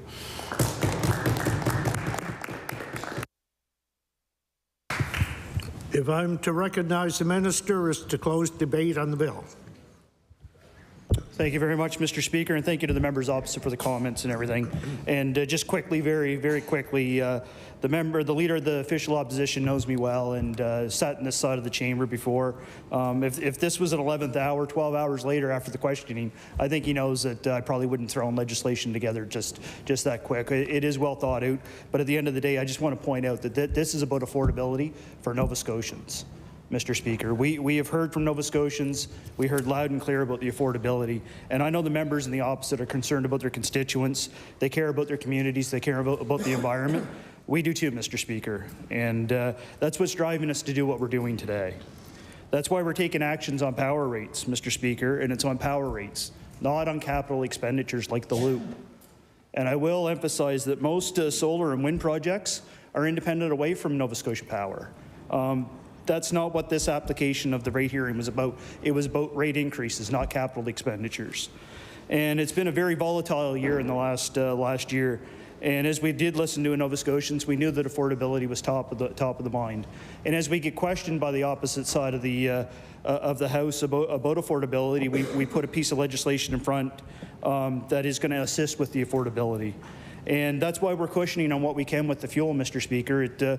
My colleague at Environment and Climate Change gave a credit to Nova Scotia Power of $160 million for the fuel charges. 165 to be exact is what Nova Scotia Power rated it at. 165 million of what we could do at the time for fuel rates that are going to back to the ratepayers that every government has followed through with fuel, walking through the whole process, Mr. Speaker. It's why we're making sure that power rates increase for the reliability for Nova Scotians. It's why we're empowering the partnership table to work with the UARB. And how do we better the power system in Nova Scotia, Mr. Speaker? Is it ideal that we're set with this volatile situation worldwide? No, Mr. Speaker. It's not a great story for anybody in the world. But it's affordability that's what we put this on the table for. And it's I've always been very clear that just because we have a piece of legislation open right now doesn't mean as minister I won't open it down the road. There's many other things to be done, yes, Mr. Speaker. I've been very open about that. So is this government. But everything that we do for this government, it will be for the betterment of all Nova Scotians, Mr. Speaker. And that's why we're saying no to an increase for profits, Mr. Speaker, for the utility. That's made more than $125 million every year for the past 12 years. We understand that this means Nova Scotia Power needs to switch gears, Mr. Speaker. They need to work with the considerable resources to produce power that is affordable, reliable, and clean. And I have confidence that they will do that, Mr. Speaker. I have confidence. We still have conversations with Nova Scotia Power, Mr. Speaker, on other issues, and they're collaborative conversations. I firmly believe that Nova Scotia Power will continue to be at the table with the Atlantic Loop. They don't need to do it on their own. A big portion of that Atlantic Loop, Mr. Speaker, are funds from the federal government that we've been advocating for along with the other provinces, Mr. Speaker. But I do expect them to be a main partner at that table as we carry on the conversations. And I was very encouraged last week to hear from my staff that Nova Scotia Power still were at that table and having those conversations, Mr. Speaker. Because we can have a clean, bright future for Nova Scotia with built in Nova Scotia assets and resources right here at home. And I know Nova Scotia Power will still be at that table with us as this government, as we move on to better the power system for Nova Scotia and have a brighter, cleaner future for all of Nova Scotia. And with that, Mr. Speaker, I close reading of Bill 212. The motion is for third reading of Bill 212, the Public Utilities Act, an act to amend. Would all those in favour of the motion please indicate aye? Aye. Contrary-minded, nay. The motion is carried. Bill 212, an act to amend Chapter 380 of the Revised Statutes 1989, the Public Utilities Act. Ordered that the bill do pass and the title be as read by the clerk. Ordered that the bill be engrossed. I recognize the Honourable Government House Leader. Thank you, Mr. Speaker. Would you please call Bill number 214, Invest Nova Scotia Act? Bill number 214, the Invest Nova Scotia Act. I recognize the Honourable Minister of Economic Development. Thank you, Mr. Speaker. Mr. Speaker, I move that Bill 214, an act to establish Invest Nova Scotia, be now read a third time. Mr. Speaker, at its core, this legislation is about better supporting businesses through their growth and development in Nova Scotia. It's also about accelerating our economic growth and ensuring we have a more effective and accountable government for Nova Scotians. This is an exciting new direction for our province and one that will help modernize the way we approach economic development. Mr. Speaker, with those few words, I'll take my seat. Thank you. Recognize the Honourable Member for Sydney, Member 2. Thank you, Mr. Speaker. Mr. Speaker, similar to the themes that we've talked about through the various stages of the readings of this bill, as a caucus, we do not support this. We have said this multiple times, that we see this as a consolidation of power within the offices. We've had independent boards with CEOs that were award-winning, that have done outstanding work across the province, representing not only us here at home, but representing us internationally. Some of the big projects that you've seen over the years, whether it was through our connectivity across the province with internet, these were award-winning CEOs that had independence from the political wing of government. Ultimately, of course, Cabinet makes a lot of the decisions on it, but these were the people that were advising. These are the boards that were providing strategic advice with representation all over the province. This is one case with Invest Nova Scotia, and we wholeheartedly disagree with the direction. I go back to the comments that were said during the last piece of this legislation, and it was said, and it's a dangerous practice. In the comments by the minister at the time referenced the fact that the decision-making was going back into the offices, and referenced it as the decision-making was being brought back to the politicians, essentially. And that is a huge concern for me. We saw that in the past under the previous NDP government, where we saw investments that were made that I believe and that have been proven over the years that should have seen more scrutiny when investments were made to support businesses or organizations across the province. So there are a couple of bills that we'll talk about along with this Invest Nova Scotia bill, but you had award-winning CEOs. They were internationally recognized that have all, I think, for the most part, have landed in very successful positions because of their talent and what they brought to the table. The government is taking this away, and we think that it is fundamentally wrong. We have oversight, we have independence, we had good people, and it protected government and it protected the taxpayers. So with that, Mr. Speaker, I'll stop there and leave my comments, but we do not support this. Recognize the Honourable Member for Halifax Citadel, Sable Island. Thank you very much, Mr. Speaker. I rise to outline as well our continued concerns about this bill. Throughout the debate, many of us have asked very reasonable questions for more information, and that simply hasn't been forthcoming.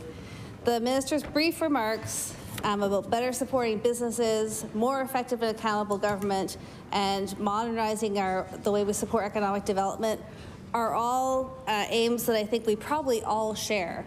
But they actually don't tell us anything about how that's going to be undertaken and why this change is necessary. Mr. Speaker, the decisions that the government is taking are not in a vacuum. In fact, the decisions around structure and organization and mandate are nested within systems of public administration, public policy, and political governance that have actually evolved over hundreds of years. And really, in many cases, it's hard to say that new ideas haven't already been considered, that we've actually been around the block of where ministers have decision-making around what economic development projects are funded. And actually, for very good reasons, we chose to move away from that. So perhaps the government considered this in their review, but they've resisted sharing any of the review, analysis, and decision-making that is guiding current policy. We could have a much better discussion in this House, in fact, if we were able to access and understand the foundations for these policies and respond to specific issues. I am going to take some time in this third read to outline where I see the challenges and difficulties with the current path of this government, as well as discuss my specific concerns with the new Invest Nova Scotia organization as detailed in Bill 214 and 215. So first of all, I've talked about the fact that we've actually moved away from a culture of patronage, that we've actually thought about how we build governments. So in the 1980s, this all came together in a movement called New Public Management. And the idea of rethinking how public management, how governments were run, was undertaken emerged due to a few concerns. So there was a feeling that there's a need to focus on performance and improve performance in response to increasingly complex government programs, at the same time as there were often central budget reductions. And I think the idea around the increasingly complex government programs is really important. So combining a Nova Corps, the functions of a Nova Corps and NSBI, again, I haven't seen the analysis, but you know what? I bet you that makes a lot of sense. But I also think that that encompasses a huge range of activities that are quite complex. And I think that's why we had boards and governance models that brought expertise together to adequately address everything from venture capital through to supporting businesses to expand to export. So. And the other part about the new public management and public administration that was really important was a recognition for the increased professionalization of the public service based on merit. So not hiring of friends, getting away from nepotism, but also really realizing that there's a core set of values and ethics, as well as skills and training that are necessary to effectively and accountably, as the minister said, implement government programs. And there were a few other key items that I think, for me, are what has been missing from this discussion and the discussion of other bills. So a couple of the other principles were around results-based management. So what are you aiming for? How are you going to measure progress? How do you know you're on the way there? And how do you know when you've gotten to your goal? And as I said, an increased focus on public sector values and ethics so that we weren't making decisions that favored our friends, that we were making accountable decisions based on the results that we wanted to see. And an increased emphasis on evaluation in response for the need for improved efficiency, effectiveness, and accountability. And again, because we don't have access to what happened during the Crown Corporations Review, we have no idea what sort of evaluation work was undertaken. And so it's within that we have to look at Crown corporations and arm's length institutions as a really important policy instrument. And I think, during second reading, I outlined some of the reasons why we want to have Crown corporations in their current/past form in Nova Scotia.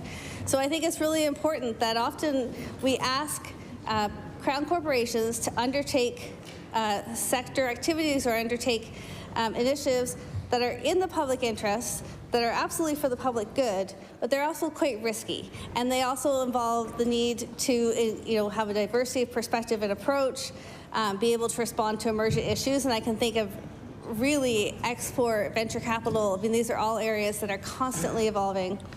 And we need to limit the liability of government, but retain some public interest. The minister has expressed concern about the fact, well, if the minister always has accountability, so what's so different about what's going to happen now? And in fact, the answer is it's very different.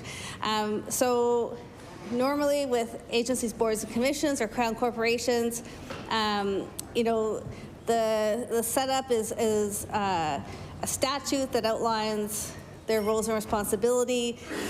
Appointments to the board are made by governing council, which I think we all understand, but maybe some folks who are going to be really bored about public administration really soon don't necessarily know, but as a bureaucrat in the Department of Finance, I spent a lot of time reviewing all the applications we got from amazing Nova Scotians who wanted to serve on agency boards and commissions, and we provided an evaluative recommendation to government about those board appointments. So again, it's not about handpicking. It's not about giving these spots to your friends. It's actually about a process to establish a board that can do all the things that boards are supposed to do. So boards, the whole idea of board management, corporate governance, is it is of itself its own specialty, and we ask that corporate governance provides the structure of how decisions will be made, and that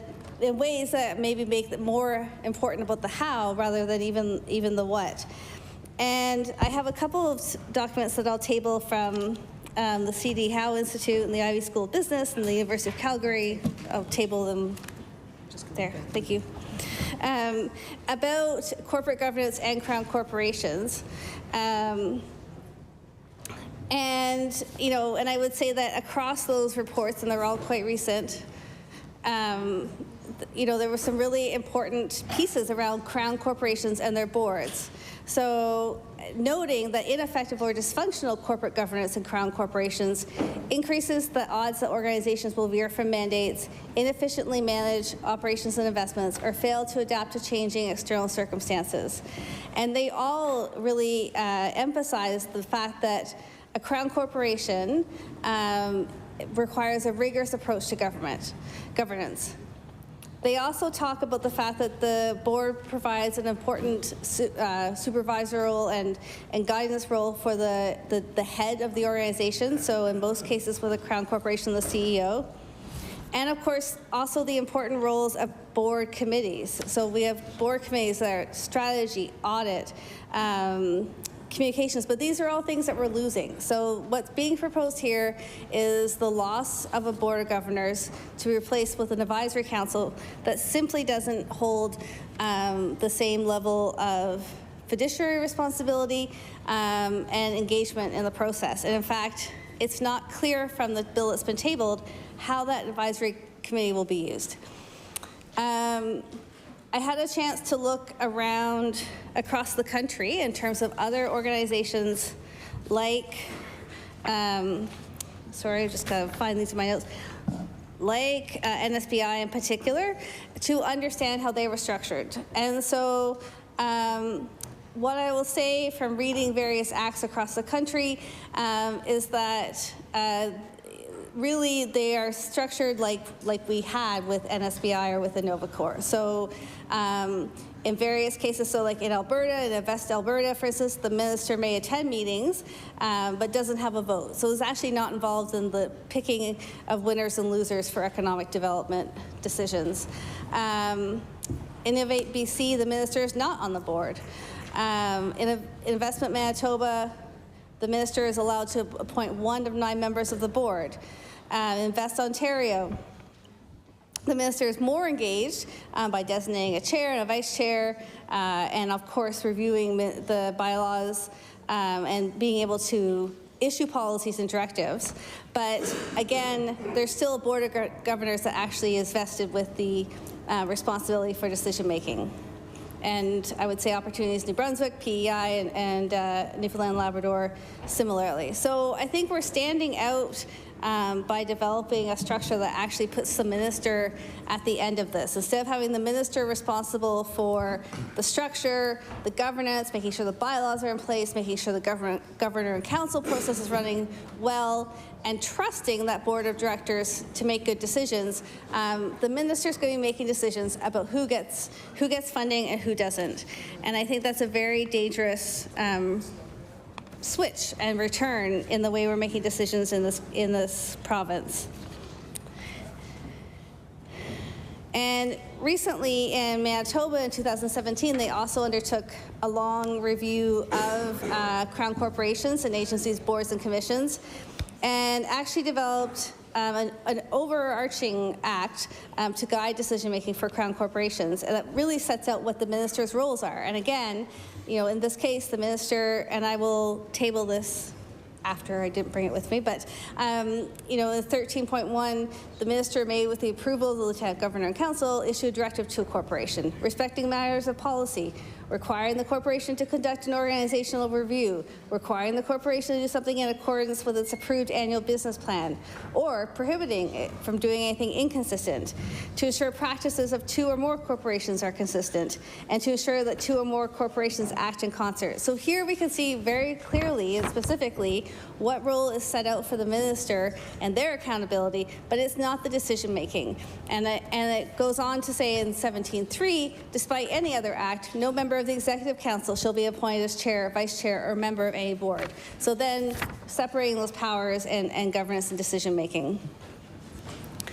I walked through during an earlier reading of this bill as well this idea of review. So I do have the minister's mandate letter to table because again we have very few publicly available documents that actually outline how we got to here. So certainly the Minister of Economic Development is called upon to cooperate across mandates and across departments and also to be part of the ABC's review. But that's about all that's given in the mandate letter, and I can table that. And then, of course, I love the infamous 2-page report that then got spat out, and this is what we know about what happened during that review. So I think that's insufficient. And I mean, the minister has given us some hints along the way. In the previous reading, she talked about this would be one particular objectives of this process is that there will be one place to call. Great, but I think, I think we're far beyond, sort of single window service initiatives in public administration.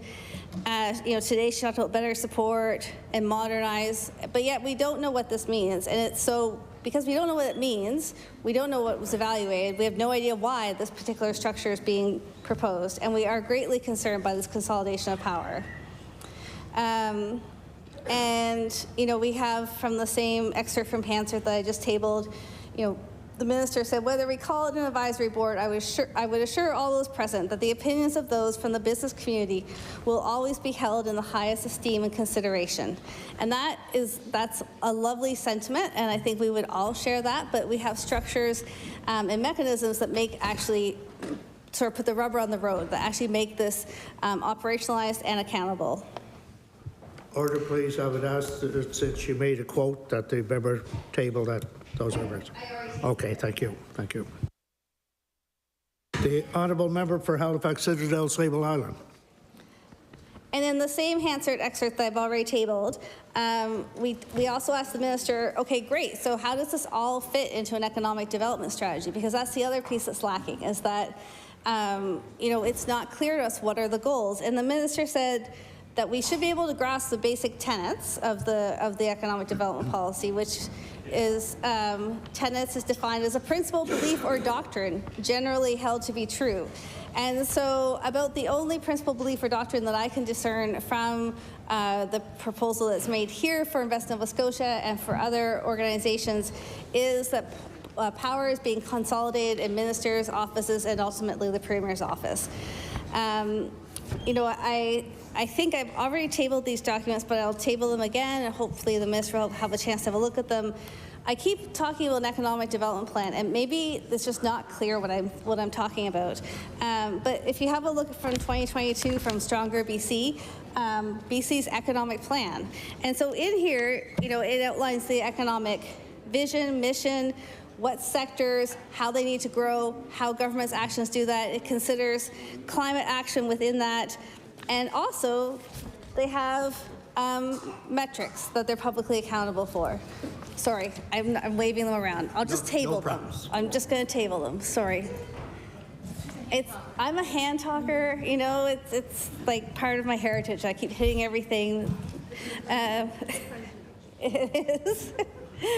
And so, I think, again, I think asking the Minister for Economic Development for an economic development plan, particularly in sort of the state that the world economy is in, is not an unreasonable expectation, and would really allow us to better understand why in this role the Minister is seizing control of private sector development investments in the province. I shared in law amendments similar concerns voiced by the Halifax Chamber of Commerce, who spoke at length about the concerns and misunderstanding they felt in the Crown Corporation governance model for this and for Build Nova Scotia and for other initiatives. And so I guess I'll come to a close, and I'm sure everyone's enjoyed talking about Crown Corporation governance. I'm sure people have. Thank you. So, and when I was doing reading for this and thinking about this and wondering, like, how are we here that we have a government that thinks that all Crown corporations should actually not be Crown corporations, should be arm's length, it shouldn't be arm's length, should actually be under the control of ministers. Like, where did this all come from? And in fact, there is a new term that a lot of folks like Peter O'Coin and others are using, talking about the new dynamic of the new political governance. So instead of new public management, which was what we worked at for decades, in fact, this new political governance, and like that after fighting our way out of a political culture of patronage and nepotism, we're going back into an age of overtly political management. And I think there are many pitfalls to consider. We know that political factors can impact the efficient operation and decision-making of whether they're Crown corporations or departments. So, for instance, you know, we have seen that people have been handpicked to lead these organizations, and that is not part of how we had built our public administration traditions here in Nova Scotia. It's causing great uncertainty, and you know, and will be, I think, also met by the possibility of you know, thinking about elections, thinking about government priorities in the decision making for private sector investment, which in a Crown corporation model, that's not what would be taking place. And in one of the reports that I tabled from the C.D. Howe Institute, they said, you know, governance is a key element, and a Crown that is well-governed should be expected to achieve success at balancing the delivery of services and conducting business in the public interest while operating in a commercial or business-oriented manner.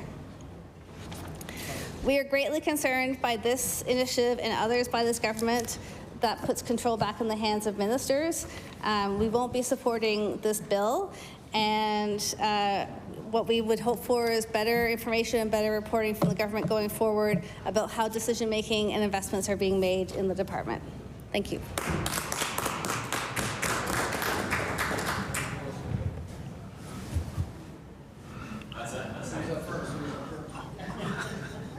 It all depends what you're doing. I recognize the member for Argyll. Thank you very much, Thank you very much, Mr. Speaker. It's a great pleasure to welcome to your gallery a familiar face to many in this chamber, a member who spent 16 years prior to my time as MLA for Argyll-Barrington and as subsequently Argyll.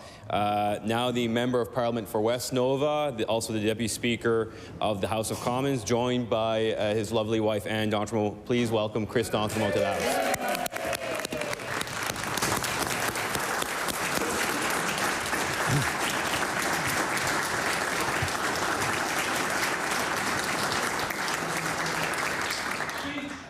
I can inform our guests that sometimes, although we're only 55 in here, it can be just as rowdy as the House of Commons too. I recognize the honourable member for Preston on an introduction. Yes, Mr. Speaker, thank you so much.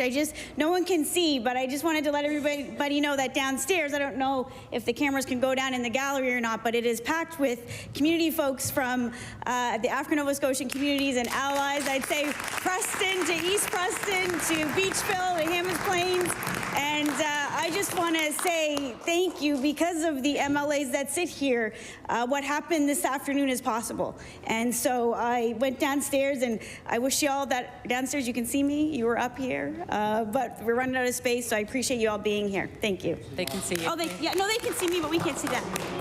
Oh, great. Oh, okay. No, but, oh, thanks. I recognize the Honourable Leader of the Official Opposition. Thank you very much, Mr. Speaker. Happy to say hi to my friend, the current member, member of Parliament for West Nova as well. And I do want to apologize to him, Mr. Speaker, because all the times I complained about him being in this House, you're better off with the devil you know, as I know that now, Mr. Speaker. So, yeah. We miss him. He was a great representative for our area. And of course, I know the member can appreciate the jest in that comment, but it's also very nice working with him as the current member of Parliament as well. I do want to rise in opposition to the current bill. I'll be very brief in explaining why. One, the report and recommendations done on this serious consolidation of Crown corporations, pulling them into ministerial control, has not been made public. We have not seen the recommendations from that report. We have not seen the rationale in that report for a government that it ran on transparency. This is a very concerning thing. Why has that not been made available to the public or this House to consider? Any big decisions like this that have been made where there's been independence reports made in the past, the government might want to bring up the one I was involved with school boards. There was an independent report done. In the case of school boards, there was 3. All of those reports were made public. This is a big move here to take political control over all of these organizations that were doing things from venture capital to trade work to implementing our high-speed broadband initiatives. And we have not been even given the report to explain as to why this is happening. We've only had high-level comments from the Minister and Premier that this is important to consolidate and find efficiencies. Anyone that has actually done that sort of work knows that you don't just find efficiencies by having this broad-based consolidation. There's oftentimes even more costs associated with these sorts of transitions, as we on this House have learned. We have also not been given an agenda from this government on what they want to do in terms of economic development or even economic resilience as we go through this period of inflation and potentially a recession. We have not had a vision. We have not had a plan from this government. They have not even tied into the communications on this bill why they're doing it and what they plan to do with this move. That's also concerning. It just seems like it's power for the sake of power without necessarily an agenda. And as a result, we have lost 3 of, I would say, Canada's leading CEOs of Crown corporations, Malcolm Fraser being among them, who had probably one of the best records when it comes to venture capital and having returns on investment with venture capital that was delivered. You cannot tell me that the minister is going to have better experience than that gentleman on dealing in the complicated world of venture capital.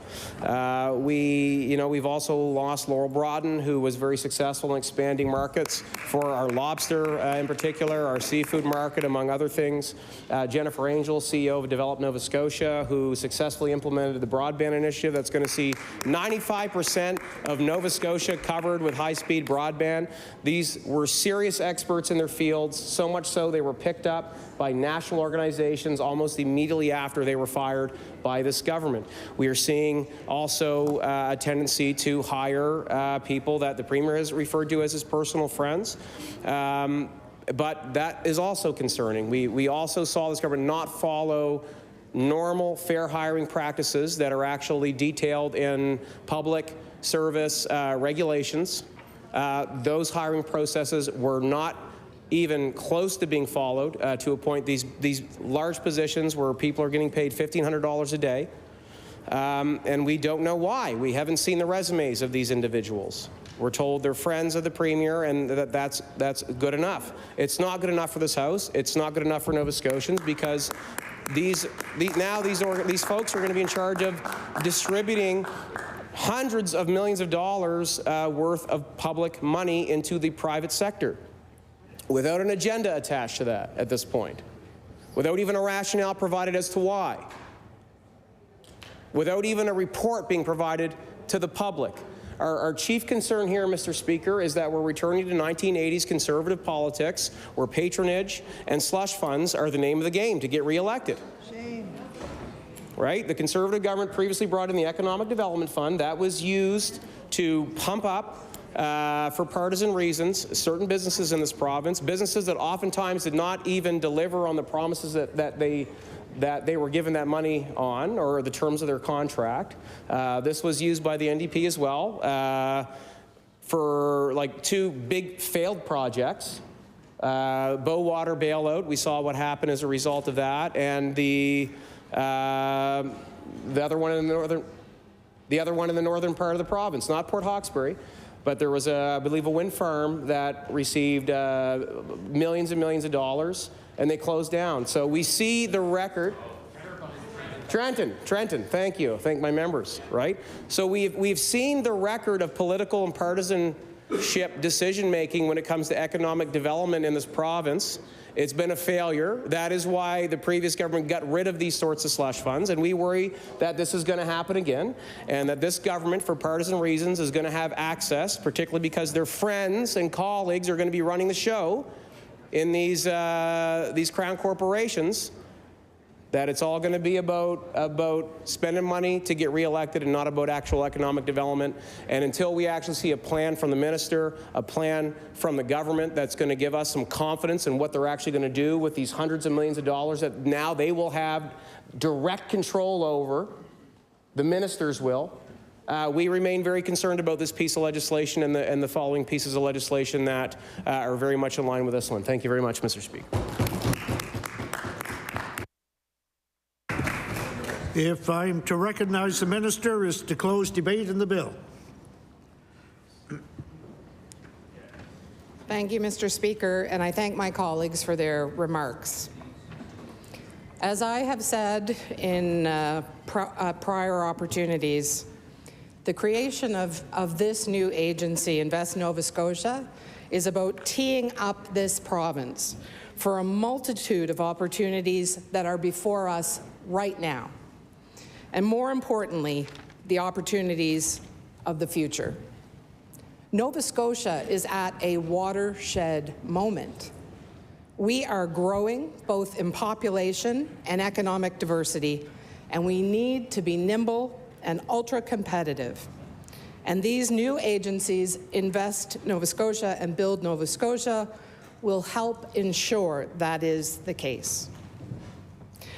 Mr. Speaker, again today, much has been made about the CEOs whose contracts were terminated as part of this process. These are fine, capable people, and I would never call them anything other than that. And I enjoyed working with them a great deal. But the suggestion has been made that this was a loss to Nova Scotia. It was part of a change. But having Laurel Broughton heading the federal agency tasked with growing investment in our country while continuing to live in Halifax, I don't consider that a loss, Mr. Speaker. Similarly, watching Jennifer Angel go on to new work with Evergreen Canada and living in Nova Scotia, a loss? I don't think so. And Malcolm Fraser, as referenced, going on to create a new venture capital fund. Surely it is a sign of the success of a Nova Corp that a province that had very few venture capital funds now has a robust and growing venture capital landscape. But more to the point, Mr. Speaker, we have so many talented, passionate, and effective people within our agencies of economic development. And these people who have worked for Novacorp and NSBI to this point will now work even more closely and more effectively together. Once again, Mr. Speaker, I will point out that efficiencies is not a word that I have used in this debate. And there's a reason, because efficiency is often code for reducing people. This is not about reducing people. This is about leveraging people, good people, and opportunities in this province.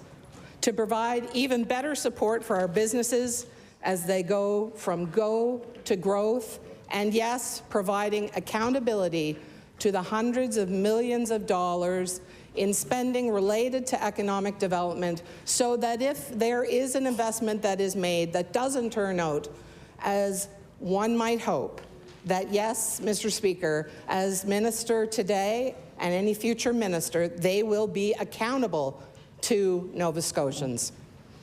And with those comments, Mr. Speaker, I move to close debate on Bill 214, an act to establish Invest Nova Scotia.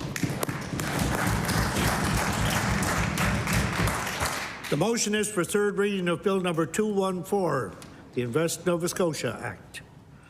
Would all those in favour of the motion please indicate aye? Aye.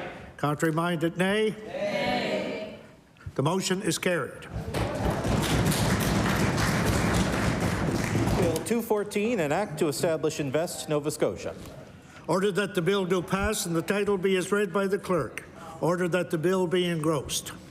I recognize the Honourable Government House Leader. Thank you, Mr. Speaker. Would you please call Bill number 215, Invest Nova Scotia Board Act, an act to amend.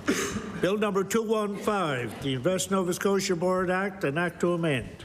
I recognize the Honourable Minister of Economic Development. Thank you, Mr. Speaker. Mr. Speaker, I move that Bill 215, an act to amend Chapter 9 of the Acts of 2014, the Invest Nova Scotia Board Act, be now read a third time. Mr. Speaker, I will be brief. Our government is focused on modernizing the way we approach economic development in Nova Scotia, and these amendments allow us to do just that. At the end of the day, we want to create a more prosperous Nova Scotia for all Nova Scotians, and we need to ensure our investments align with our vision. This new direction for our province will help ensure we are more accountable to Nova Scotians. Thank you, Mr. Speaker.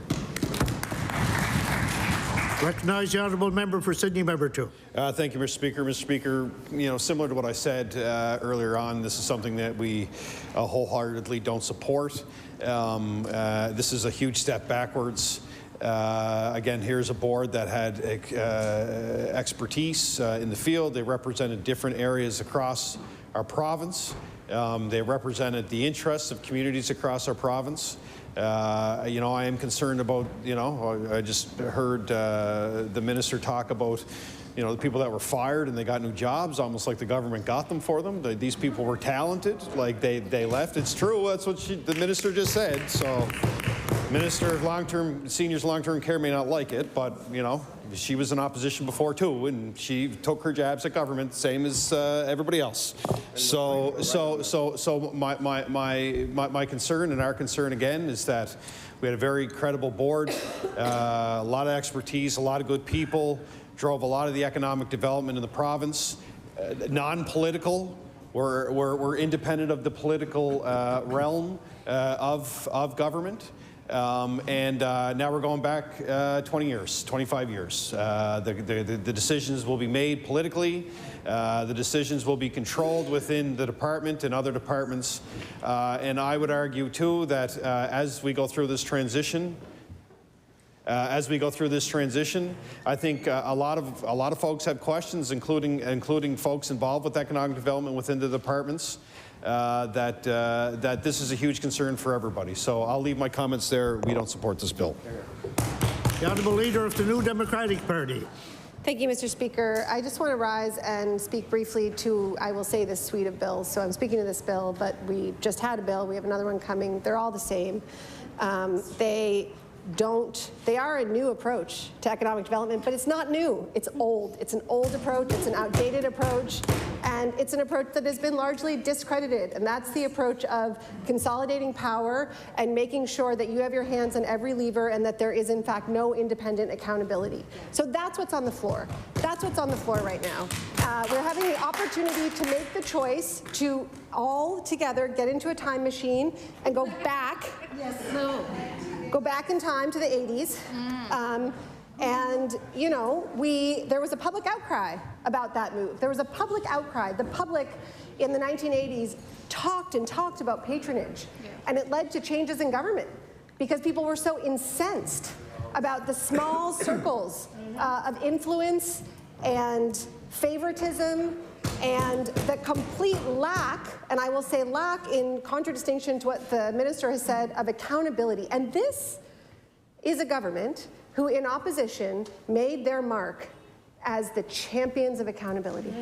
The champions of accountability. They sued the province of Nova Scotia about accountability, and yet we are seeing in this session sweeping changes.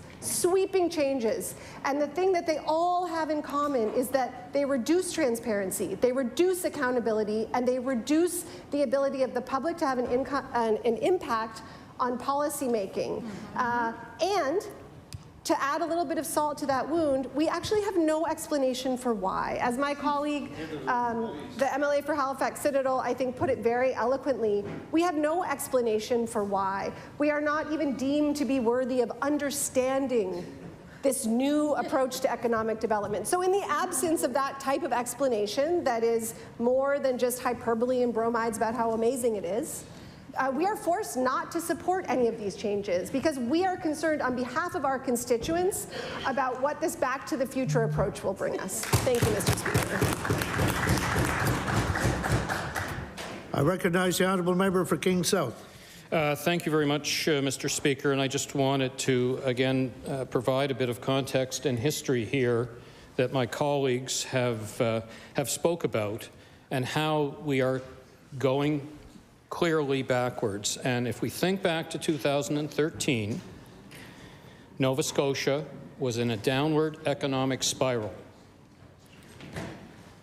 And the Ivany report came out and examined those issues very carefully and challenged Nova Scotians and their government to do things differently. And so we had a Department of Economic Development with 330 jobs. We had pumped millions and millions over 30 years, and the economy of Nova Scotia didn't improve in that time. We were going nowhere as a province, and the Ivany report and their commission challenged us to do things differently. So it became very clear that government had to get out of the way of economic development. That the political pork barreling, the political decisions, handing out millions of dollars to failing corporations that were, and industries that were sunsetting, we had to stop that. Government doesn't create jobs, it is the private sector. So the movement that was made was significant. We eliminated the Department of Economic Development and 330 jobs and created a Department of Business and began to work on policy and creating the conditions for the private sector to create jobs and create economic development and a better future for Nova Scotians. So we brought in Crown corporations that were to be run by business people that had the experience, the knowledge about how business decisions need to be made, as opposed to politicians. And the proof is in the pudding. Look at us 8 years later. How much has changed? And it was done by Nova Scotians, it was done by municipalities, it was done by businesses, and a small department of business of 30 people. Now we're going backwards. We have said for 8 years, we are saying now after 8 years of successful economic development, we're going to go back to how we did it for 30 years with no success. A very, very serious mistake is being made by this government to go backwards like this. And that's why we have, for the last 3 weeks, tried to implore upon this government that these decisions to bring millions of dollars of power into ministers' offices is the fundamentally wrong way to go.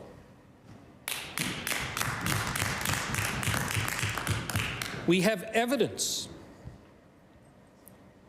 We have evidence of 38 years of how 30 years of how not to do it, and 8 years of how to do it.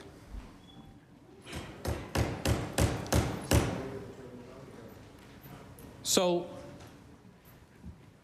we have been imploring upon the government to think what you are doing by going backwards to put all this power in ministers' offices. Do the ministers in these offices think that they know whether a wind turbine company in Trenton is a good, smart idea? Do the ministers believe that they know when to put $50 million into Bowater? That's not where the decisions should be made. The decisions should be made by business people with the expertise, the sharp minds, the experience. It should not be in the hands of ministers. Thank you very much, Mr. Speaker. If I'm to recognize the minister, it's to close debate on the bill. Thank you, Mr. Speaker. And I had no idea when the clocks turned back by an hour this weekend that we were turning back time quite that much. Mr. Speaker, I don't have many comments to make here, but I will reiterate. There was reference to the Ivany report of 2013, and the Ivany report was a huge moment in the history and the evolution of this province. And I was in my community working in community development and left a job, a really good, secure job, with a take no prisoners approach of, yes, we've got to try things. We have got to try things. But to suggest that, so we had to do things differently in 2013, but Mr. Speaker, never again? Time marches on, and staying nimble, staying competitive, staying ready and reactive is what is going to get our province ahead. At the same time, Mr. Speaker, while I am proud of every achievement that I see around me in the businesses of Nova Scotia, and as government, yes, we try to create the conditions, but the pride and the work and the success is to the credit of those individual businesses, whether it is a massive expansion or going from seasonal to full-time, hiring a couple of people or making a huge hire. But, Mr. Speaker, why should we be satisfied with at this moment when Nova Scotia has the potential to be so much more? That, Mr. Speaker, is what these changes are about. My only other comment, Mr. Speaker, would be that we have a nationwide process now recruitment process for the CEOs of these new agencies. And I would suggest that some of the commentary earlier undermines these people who are not even yet selected. We are looking, these will be super important hires.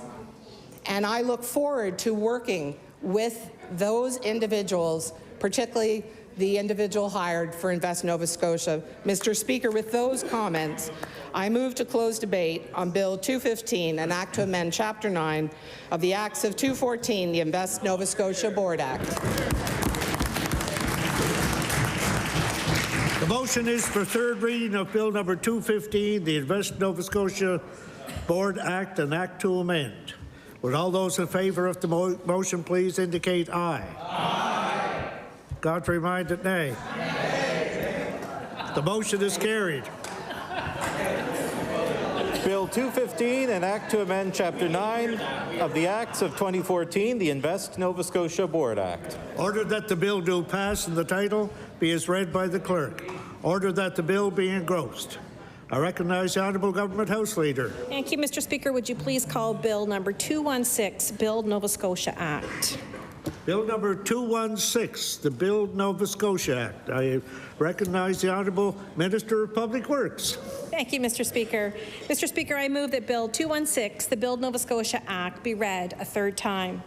Mr. Speaker, this is an exciting time to be a Nova Scotian. Our population is growing, new projects are being built like never before, and communities across the province. Most importantly, the government is transforming healthcare to make sure Nova Scotians have the care that they deserve. Yet, even with all this progress, opportunity, and successes, there are challenges. Inflation and the cost of materials is on the rise. Labor is difficult to find, and global supply chains are having difficulty meeting demand. Mr. Speaker, all of this means now more than ever, the government needs to be at its best. We need to be ready to work with the private and not-for-profit sectors to find solutions on these issues. That means being innovative. The province's 5 economic development and infrastructure organizations will become 2 new Crown corporations, Build Nova Scotia and Invest Nova Scotia. Build Nova Scotia will be agile and it will be responsive. Its job is to build, enhance, and leverage the opportunities that stand in front of us for the benefit of Nova Scotians. Healthcare redevelopment will be at the forefront of Build Nova Scotia's agenda. Investing in healthcare infrastructure continues to be a government priority. We will continue to work closely with the Department of Health and Wellness and Nova Scotia Health on the delivery of our healthcare projects.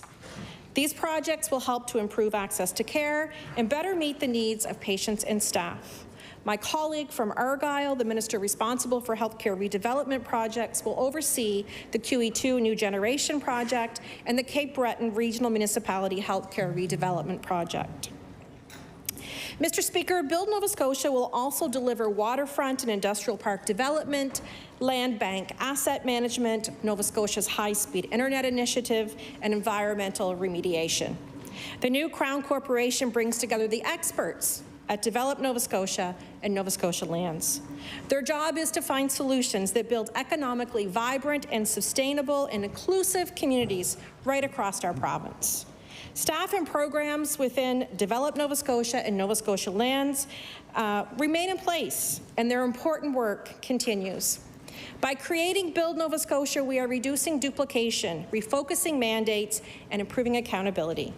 Mr. Speaker, this will help drive economic growth in communities right across our province. This is an exciting new direction that says to the world, Nova Scotia is open for business. We're responsive, responsible, and ready to make the most of the bright future that is in front of us. Thank you, Mr. Speaker, and I look forward to hearing from my colleagues from across the aisle. Recognize the honourable member for Sydney, member 2. Thank you, Mr. Speaker. Just a couple of comments. The minister talked a lot about a lot of the infrastructure projects that are well underway that were all done under the current system. So we don't understand really where the problem is. As well, you know, this has been a theme of the last 3 bills that has come through. We would still love to see the report that the government does not want to release on the Crown Corps. For whatever reason, that's not released yet.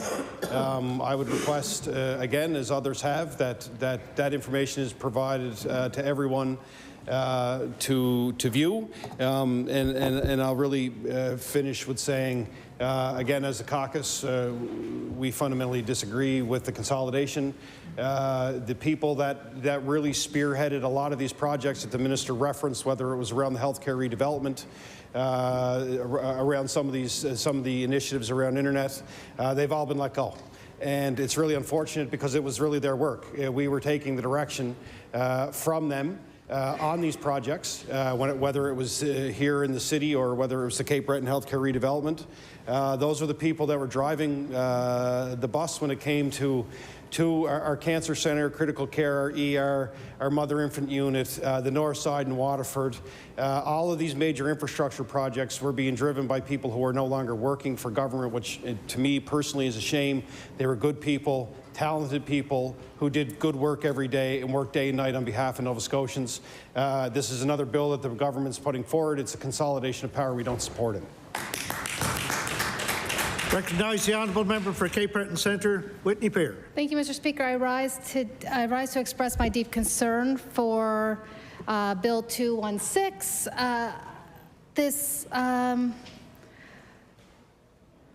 this is a pattern, Mr. Speaker, and we're seeing the government seems to be acquiring more and more power to be isolated to the minister's office.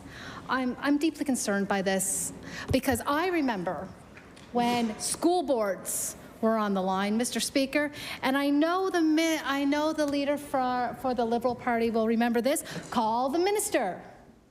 That is what that is the echo that was said every time, Mr. Speaker, every time something happened in the school board, every time something happened within education, it was call the minister because there was no more school board to call. There was no more elected officials to call. So it was call the minister. And that still holds true in my office today. I call the minister. And so it hasn't worked out in my opinion. Losing our school boards has not helped us any, Mr. Speaker. In fact, I think it's harmed us quite a bit because it leads to people nowhere to go. So now we have Bill 196, Bill 214, Bill 215, we're going to have Bill 222, Bill 225, and here we are, Bill 216, where I have heard professors in various different radio shows call this pork barrel politics. Mr. Speaker, this bill will dissolve yet another independent board and replace it with an advisory board that is not accountable to anyone, doesn't report to anyone but a minister. This amalgamation did away with a top woman public official. So without independence, there will be less accountability. With the CEO, again, only reporting to the minister. And I remember, Mr. Speaker, the opposition. I remember when they were the official opposition, I sat here. I also watched online before I came here, and they seemed to be against the loss of boards. I don't know what happened, Mr. Speaker. I'm not really sure, but I know I don't want to see a change to the 1980s. I mean, bad hair, among other things. But what we also, listen, I was in overalls, so you know, and so, Mr. Speaker, what I'm saying is, we also had patronage. We also had a problem with people electing their friends, Mr. Speaker, not if they were qualified or not. And you know what? That actually undercuts it. If somebody is qualified but yet only may have gotten their position because they're a friend, that really does a disservice to that person. But we have a premier who admitted that he was hiring his friends. So that's what we're going to be seeing. Mr. Speaker, this government already has a serious transparency issue. And with this pattern of consolidating power to the ministers, I fear that we are going back to the 1980s. I actually do fear for the transparency of government at this point, Mr. Speaker. We already have issues where we can't get reports. And Bill 216 is a part of this disturbing pattern, Mr. Speaker. The work of maintaining the strategic infrastructure of this province is critical. It deserves to have as much transparency and independence and accountability and rigor as possible. How does that happen under a minister? Now, this is nothing against any minister, Mr. Speaker. This has nothing against the character of any minister. But, Mr. Speaker, what if a character of a minister is willing just to hire their friends? What happens then to these services? What happens then to this critical infrastructure? What happens then to this new corporation, Mr. Speaker? Because there's nobody to hold account except for an advisory board? I find that concerning. I find that deeply concerning, and yes, it is a time warp. And many, many political science professors have stated this, Mr. Speaker. So, I mean, as much as the government wants to congratulate itself on all of these, I don't think there's much to congratulate about. I find this deeply concerning, and I will not be supporting it. Thank you. I recognize the Honourable Leader of the Official Opposition. Thank you, Mr. Speaker. I also want to raise concerns regarding this bill. Our arguments in relation to the Invest Nova Scotia Bill 214 and 215 apply here. The report and recommendations made by the consultant that did the work on this has not been made public. Why has that not been made public, Madam Speaker? Very curious indeed when you're considering these major changes. We have not heard what any changes to the approach to building procurement is going to be in our province. Nothing at all other than flowers and rainbows and the great future that Nova Scotia is going to have as a result of this. Nothing specific at all has been tabled in this House or even argued for. Also, presumably this organization is going to take over big parts of our procurement processes for the single largest capital projects that we're going to have, which are the single greatest expenses that we can have outside of labor for the government, and now this is all going to be under ministerial control. So one thing we are going to have to do is watch this, Madam Speaker, which firms are getting these large contracts. Are they Tory donors? Are they Tory friends? Because now we have less protection for the taxpayer when it comes to the signing of these contracts, which are hundreds of millions of dollars. So again, no report made public on this, no agenda described, less protection for the taxpayer, and we've also seen, Mr. Speaker, the government's record when it comes to procurement and capital projects with the key healthcare project, the Halifax Infirmary. We've seen that project under the political control of this government be delayed who knows how long. We've seen the problems with the new art gallery that was proposed. That's delayed. We have not even seen this government follow through on a single major capital project yet. And yet now we want to have control over Build Nova Scotia under ministerial authority. Something doesn't add up on this either, Mr. Speaker, and I'm happy to register my disagreement with this piece of legislation and my concerns about it moving forward. Thank you. If I'm to recognize the minister, it's to close debate on the bill. Thank you, Mr. Speaker, and I thank my members across the aisle for their compliments. Yeah, far from compliments here tonight. For their comments. As I said in second reading, this is about bringing complementary mandates together. It's about building on strengths. It's about working together. And I know that sometimes that concept's hard to understand, especially in here, but it is about building on the strengths of two entities, bringing them together. I've had the opportunity to work for the past year with Nova Scotia Lands, and I'm absolutely, and I said this in the second reading as well, absolutely just amazed by the technical expertise that the folks who work in Nova Scotia Lands have. And I am extremely excited to be able to work with the folks in Develop Nova Scotia. They have such visionary and project management expertise and talent. I will assure the members across the aisle, I don't go backwards, I go forwards.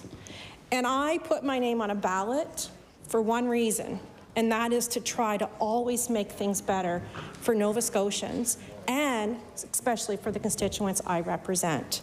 I am very excited about the possibilities ahead of us with Build Nova Scotia, and I look forward to working with everyone that will be involved. And with those few words, Mr. Speaker, I rise to close debate on Bill 216. The motion is for third reading of Bill number 216, the Build Nova Scotia Act. Would all those in favour of the motion please indicate aye? Aye. Contrary-minded, nay? Nay. The motion is carried. Bill 216, an act to establish Build Nova Scotia. Order that the bill do pass and the title be as read by the clerk. Order that the bill be engrossed. I recognize the Honourable Government House Leader. Thank you, Mr. Speaker. Would you please call Bill number 225, Halifax Regional Municipality Charter, an Act to amend. Bill number 225, the Halifax Regional Municipality Charter, an Act to amend. I recognize the Honourable Minister for Municipal Affairs and Housing. Sorry. Mr. Speaker, I move that Bill number 225, an Act to amend Chapter 39 of the Acts of 2008, the Halifax Regional Municipal Charter, be read for a third time. Mr. Speaker, we are in a housing crisis. Thousands of families, children, the elderly, and the vulnerable are urging us to take action now so they have a safe, affordable place to call home as soon as possible. Mr. Speaker, we are in a growing province. In fact, we haven't seen growth like this in Nova Scotia in a generation, maybe many generations. This is good news for us. People from all over want to come and settle here. Others want to come home. But Mr. Speaker, we need places for them to live and thrive. Mr. Speaker, we owe it to all these people and to all Nova Scotians in need of housing stock to take bold action to build more housing. And we need to continue working together urgently and collaboratively across all levels of government to find ways to speed up development, not slow it down. Mr. Speaker, as I've said before, these amendments give me authority to intervene on behalf of Nova Scotians on matters of broad public interest that relate to housing and construction, and only in HRM. It is my hope that no minister will have to use this power. But, Mr. Speaker, without these amendments, many large housing projects would have seen reduction in construction hours, a slowdown of work, or increased labor costs. That means hundreds, if not thousands, of people waiting for housing would have to wait longer and possibly pay more. That's just not acceptable. So if necessary, I'm willing to intervene on behalf of Nova Scotians. Mr. Speaker, as you know, we introduced an amendment in Committee of the Whole House that no community, no marginalized community or African Nova Scotian community would be affected. Mr. Speaker, it is our one of the criteria in the bill is that it's in the public interest. Certainly affecting marginalized communities or African Nova Scotian communities would not be in the public interest.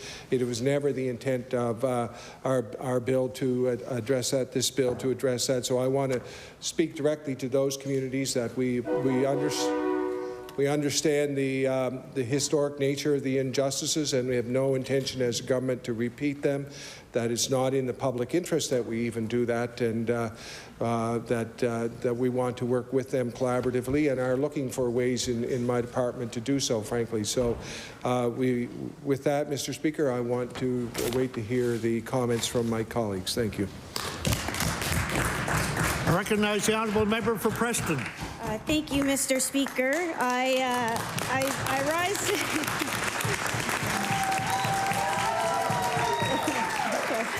Order, please. Yeah. I'm just going to ask that there be no clapping, hollering, or anything from the gallery. It's not allowed. I know it's exciting, but I recognize the honourable member for Preston. I appreciate the support, but Mr. Speaker, when we change what looks like in the legislature, we're going to have to eventually change what happens in the gallery. So with that, I will continue to speak and just thank people in the gallery for their patience. And I'm going to take my time and do my best to represent your voices and concerns, which you have shared with me. So I rise to speak to Bill 225 and the amendment brought forward. And I ask this government and my colleagues to please pause and show some empathy. African Nova Scotians are among the founding settled people of this country and contributed to this province socially, culturally, artistically, professionally, and politically. We have enriched this part of Mi'kma'ki, known as Nova Scotia, since 1604, despite having endured sustained oppression to this day. Historically, our African, Nova Scotian, and Indigenous communities have been displaced. Land has been stolen, and gentrification continues to happen. And today, I rise to speak not only to the amendment, but to the voices of the brothers and sisters that forewent and brought this amendment forward. It was not government that put this amendment in, it was you. And it was government that designed this bill. So I will say it again. It is because of you that we have an amendment brought forward. I'll just ask that we take a closer look at this fine print. And what is now being acknowledged, which didn't happen before the amendment of 225 hit the floor. The amendment reads, shall conduct consultations with representatives of impacted communities to ensure protection of the communities before making an order under subsection 1, respecting that bylaw and part of that bylaw. That inclusion of this amendment further validates and acknowledges implicit bias, structural discrimination, and anti-Black racism that exists within our institutions of power in this province. And I have said it in this legislature before, regardless of the intention, when you don't understand the impacts of your actions or your words, there will always be unintentional consequences. There is a reason that community folks mistrust, because the same thing continues to happen. Our perspective, our voices are not included until after the fact. And when our communities are continuously dispossessed and oppressed, when resources continuously get taken away, and barriers are put in place, and then for some reason, there's a turnaround and blaming us for showing up, for not trusting, when it all could have been avoided if the necessary work was done beforehand. But this is why dismantling racism and hate was so important. The Office of Equity and Anti-Racism and this government knew it was important. So when we think about that bill and the amendments that were passed and the consultation that was done, let that lead. And this is why this bill and this amendment should include consultation with intentional and authentic voices.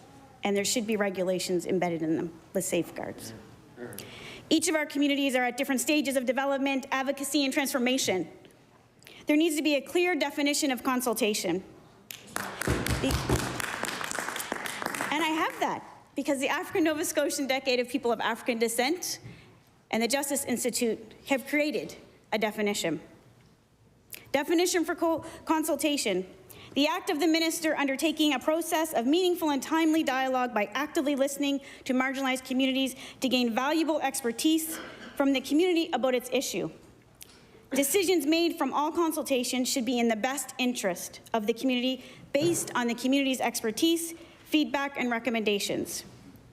The failure to conduct such consultations or make decisions in the best interest of the community would not be acknowledged as proper consultation.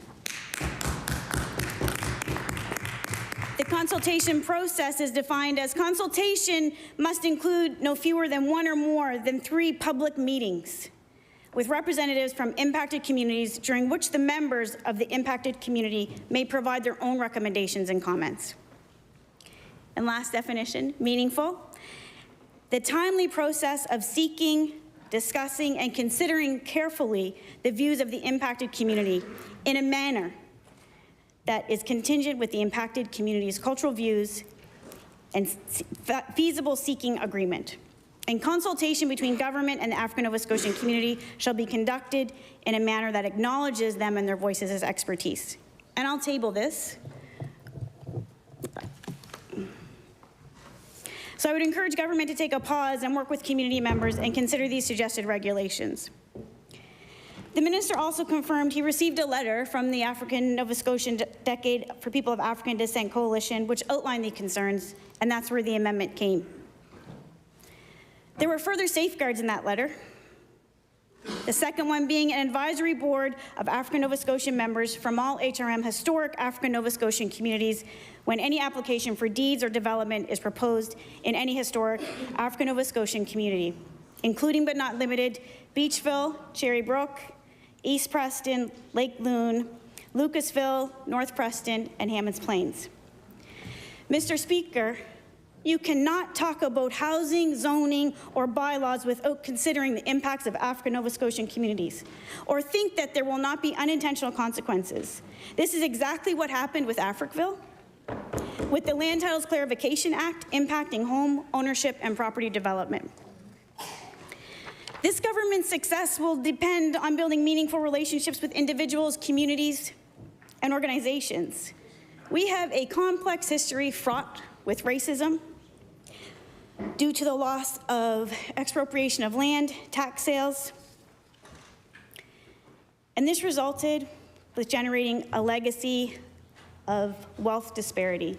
Wealth disparity between races starts with historical injustices like this. The more vulnerable you are, the more important it is to extend trust carefully. This government must understand that zoning and bylaws play a critical role in the success and erosion of our communities. Historically, African Nova Scotian communities have not had zoning or bylaws aligned with any goals or visions of our communities. And we've seen this before. We have been here before.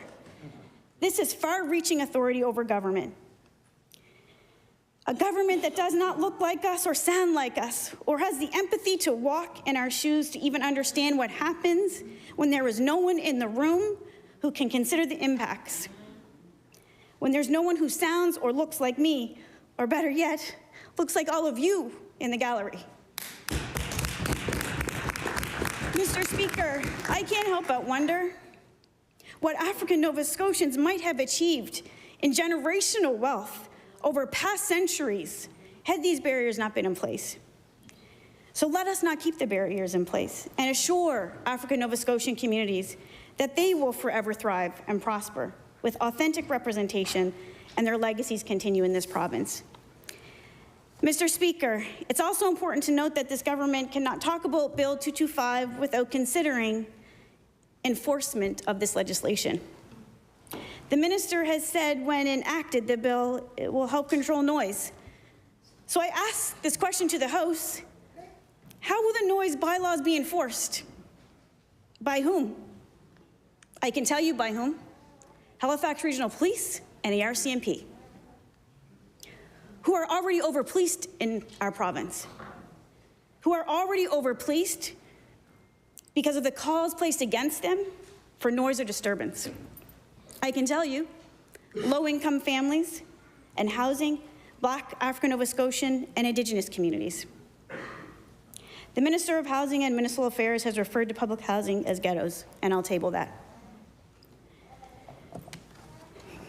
The Minister of African Nova Scotian Affairs, Office of Equity and Anti-Racism, is responsible for the two offices that should have been consulted before drafting Bill 225. And if they were, Mr. Speaker, that demonstrates even greater concern. And the Minister of Justice, our Attorney General, who oversees policing in this province, did not raise concerns amongst his colleagues about how problematic this bill could further erode the public confidence in policing and law enforcement. This province and our communities should be worried.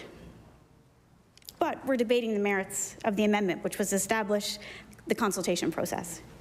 And all three of these positions demonstrate the lack of knowledge, competency, and leadership required to make certain that all Nova Scotians believe our government is committed to a just, equitable, and fair process.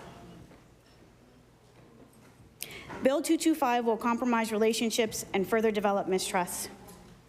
My concern is that without the proper detail of consultation and advisory, this bill will further stigmatize and stereotype low-income, Black, and Indigenous peoples.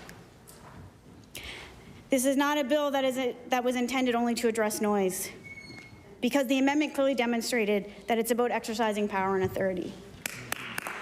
And I see the confusion on the faces across the hall or across the floor. And sometimes I can be honest and I feel the resentment of when my voice speaks in here and how it is not welcomed. So I remind you that I have said this before, this is not your house, this is not my house, this is the people's house. And I'll leave you with the words of Audre Lorde. This master's tools will never dismantle the master's house. When decisions are made and there is no one in the room that only looks and sounds like us, sounds like me, it will have an impact. And most importantly, will target and profile those who are impacted the most. And it will have real and direct consequences. And as long as the decision makers continue to treat lived experiences of Black and brown people in this province as a mere inconvenience, we will continue to pay the price emotionally psychologically, financially, and physically. Unintended consequences are unacceptable. Do your homework, use your resources, educate yourself, and do better. And today's an opportunity for you to pause and listen. And once again, I will thank everyone upstairs who continue to give me the confidence and the courage to stand in this house when I feel that it was not built for me to be here. So thank you. And with that, Mr. Speaker, I will take my seat.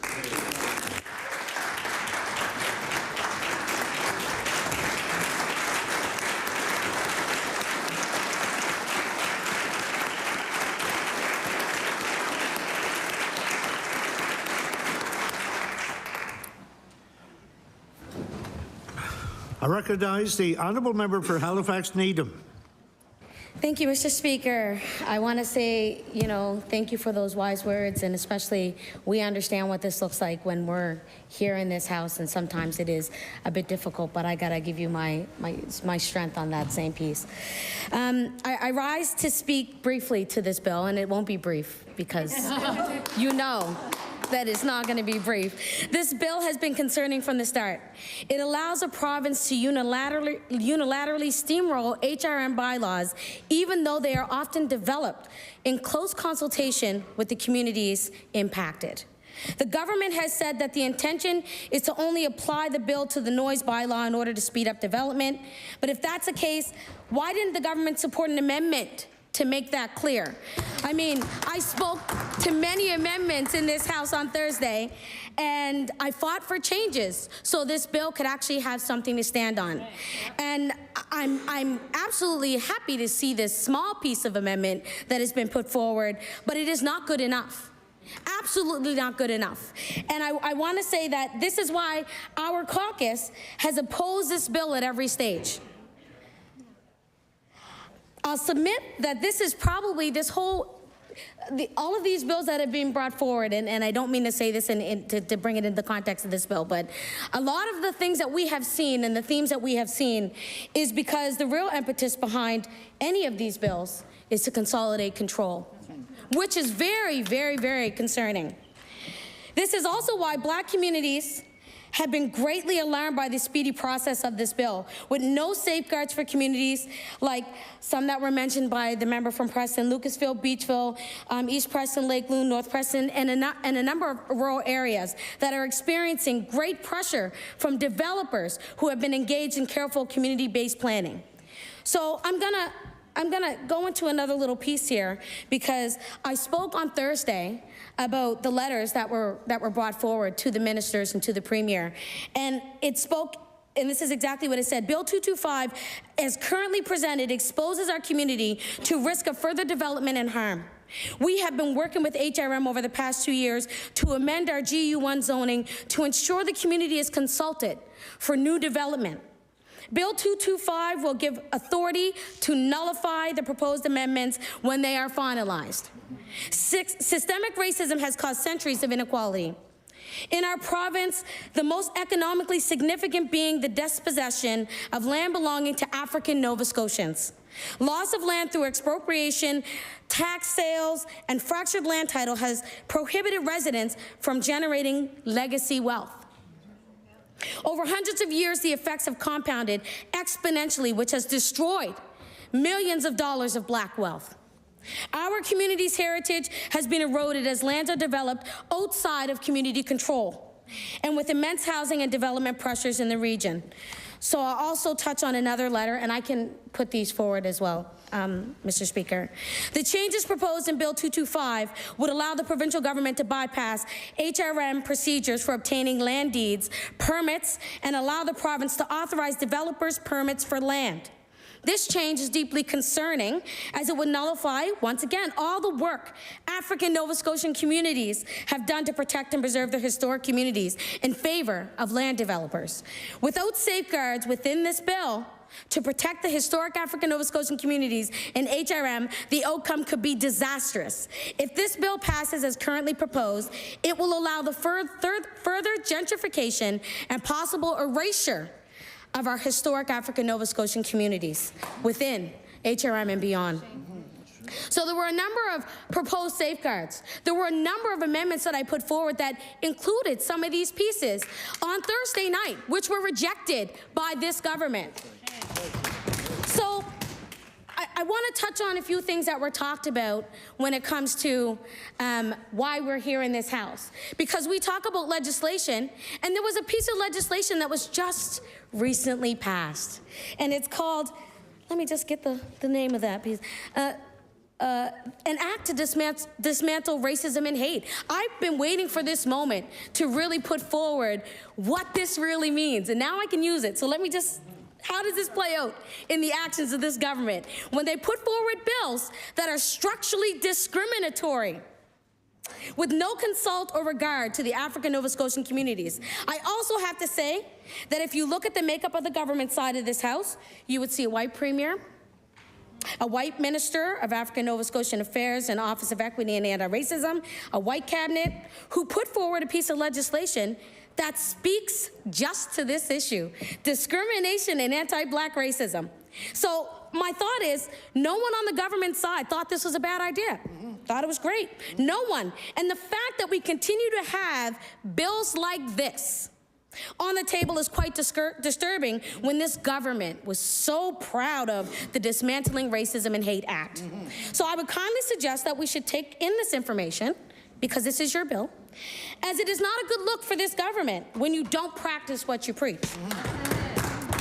So, an act to dismantle racism and hate. In the act, it is recognized that marginalized and racialized individuals and communities in Nova Scotia experience harmful and unjustifiable inequities and disparities because of systemic hate, inequity, and racism.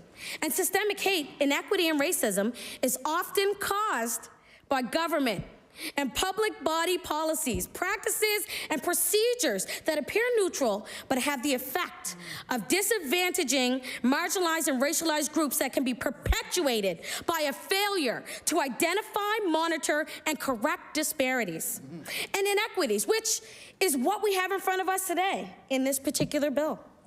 This government states that this act of eliminating systemic hate, inequity, and racism and advancing racial equity supports the economic success and well-being of society.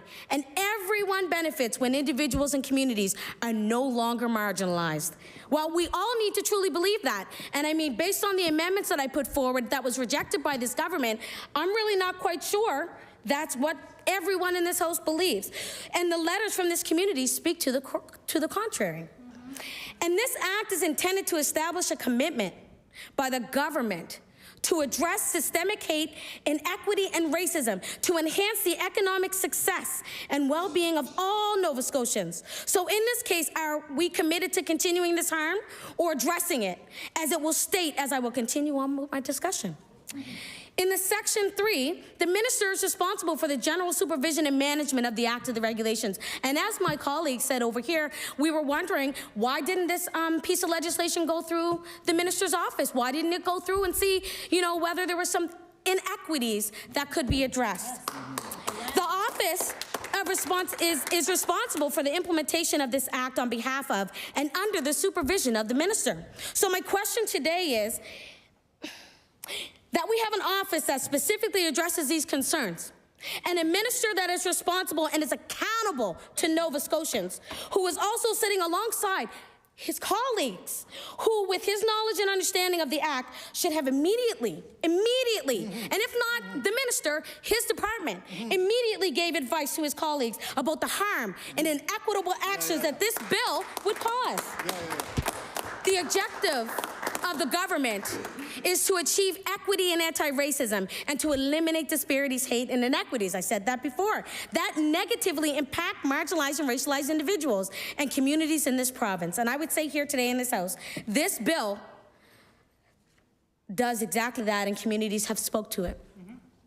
So to achieve its objective, the government shall, so this is directly for the government, raise awareness of the importance of equity and anti-racism and the elements that contribute to equity and anti-racism. How is this supposed to happen when we do not even follow our own legislation when it comes to the business of this House? We need to do better. And I say this because we've given amendments. We've done our part to help, to ensure that this bill would speak to that.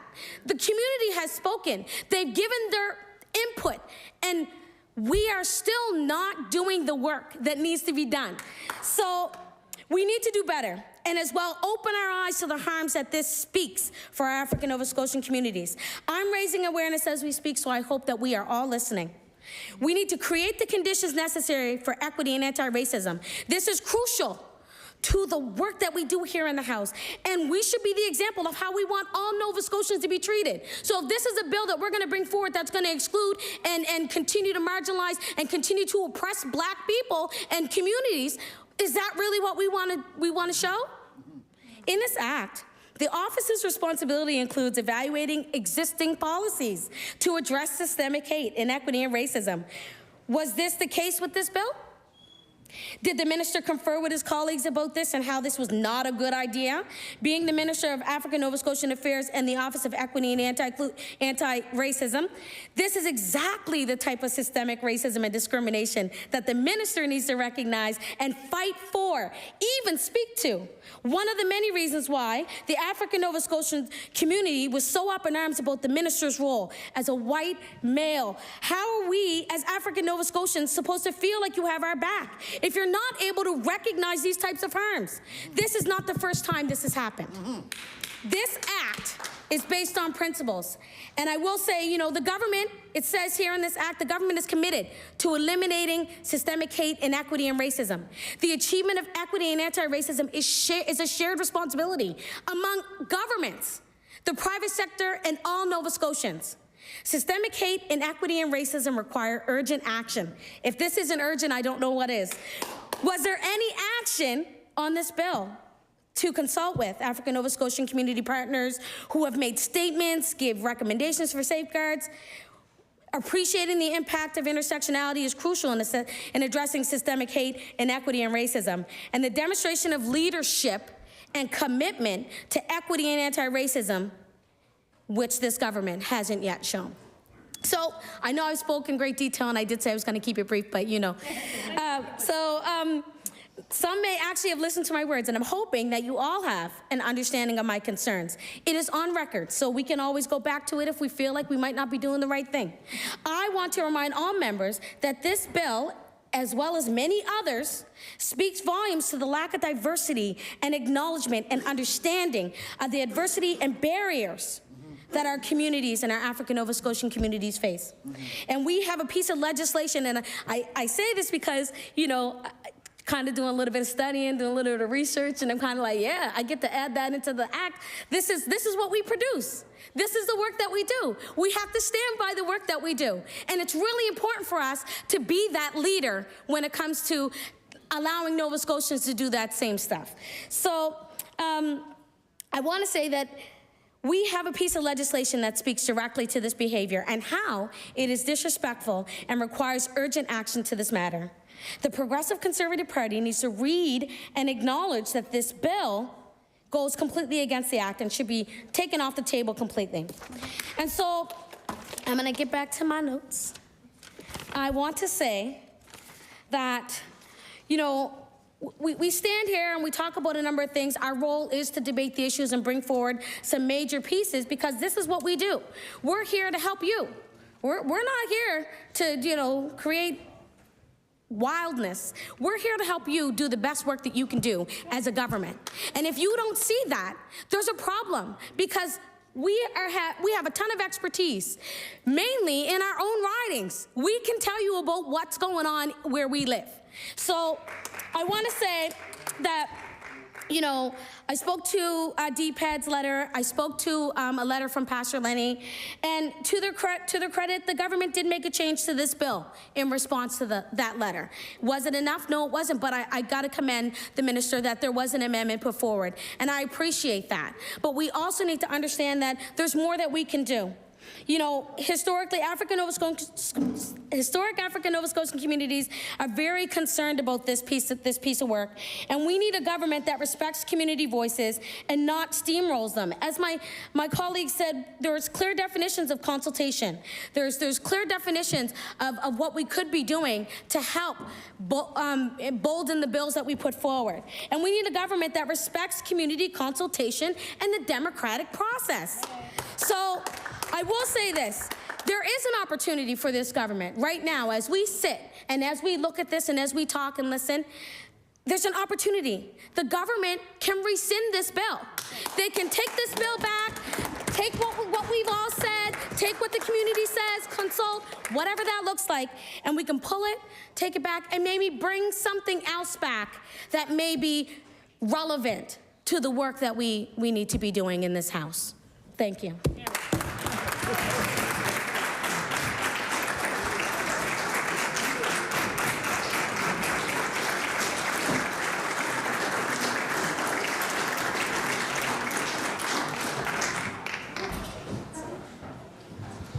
I recognize the honourable member for Cole Harbour Dartmouth. Thank you, Mr. Speaker. It's my duty to stand here today and address concerns with the amendments to the Halifax Regional Municipalities Charter proposed in Bill 225. Specifically, what is this problem that they're trying to correct? And what is the broader issue and endgame of this legislation? I thank and acknowledge the comments from my colleagues on this side of the room. Obviously, I share your concerns. Are these legislative bills simply a distraction from this government's own mandate that they were elected to address, which is to fix health care, or to turn attention away from the lack of real action that we've heard by this government in the urgent areas of homelessness and the immediate need for more affordable housing? In particular, low market housing. Since coming to power, this government has fired, disbanded, constrained, or removed many boards and experts, including the Nova Scotia Health Board, the Economic Growth Council, Tourism Nova Scotia Board, NSBI Board, Innovacor Board, Develop Nova Scotia Board, the Municipal Finance Corporation, and as we heard some today, even the Public Utilities Act and the Nova Scotia Utility and Review Board. If they have intruded on HRM's planning process through the creation of the Housing Task Force, they have, introducing yet another level of bureaucracy and consuming valuable planning resources from HRM.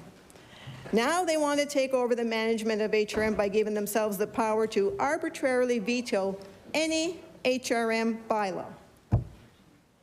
It's one thing if this is just another corporate management style, but removing the government closest to the constituents begs the question, what was the problem?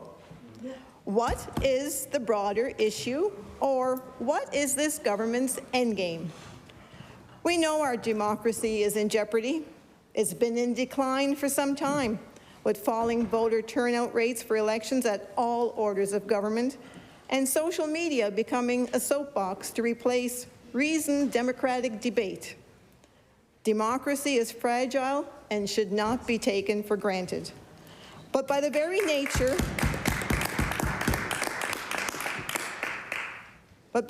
nature of the erosion of democracy, some governments are using that to consolidate their own power and enable how they govern. This is the pattern I see forming here. Municipalities have long been described as children of the province. And like some parents, we sure would like to keep our children with us for as long as possible. But we all know, with maturity, there comes a time when a child must leave. And that is where we are currently in this province. A former PC government recognized this in 2008 when they brought the HRM Charter into the legislature. And I will read the press release. The challenges and opportunities faced by HRM have led the province today, May 23, 2008, to introduce legislation providing HRM with its own charter. Also being introduced today under a separate act are amendments that deal with Halifax by design. It makes sense for Halifax as the province's largest city, its economic engine, and its capital to have its own charter legislation, says Jamie Muir, Minister of Service Nova Scotia and Municipal Relations. The charter will allow government to be more flexible and responsive to HRM's evolving needs, especially around growth, development, and economic opportunities. The charter takes municipal powers in general and HRM in particular under the current MGA and places them into a separate new act. And I will table that. And now they want to take management over. HRM is the child who is succeeding, but the province is the parent who now wants it to continue to live in its basement. It's the parent who takes control to ensure it's the only mechanism in place to rule the family of Nova Scotia municipalities and keep the successful child even more so under its control. Because after all, this child's success also has the largest tax base. What is not being acknowledged is that HRM, as a child of the province, has the highest cost of living in this province. We see this in the form of tents in public parks, the needy asking for help on our streets and sidewalks. It's easy to lump the vulnerable into compartments like mental health, for instance. But as a province, vulnerable people live in all municipal units. How is this being addressed? Or are the vulnerable expected to just blend into the landscape and someone else will take care of them?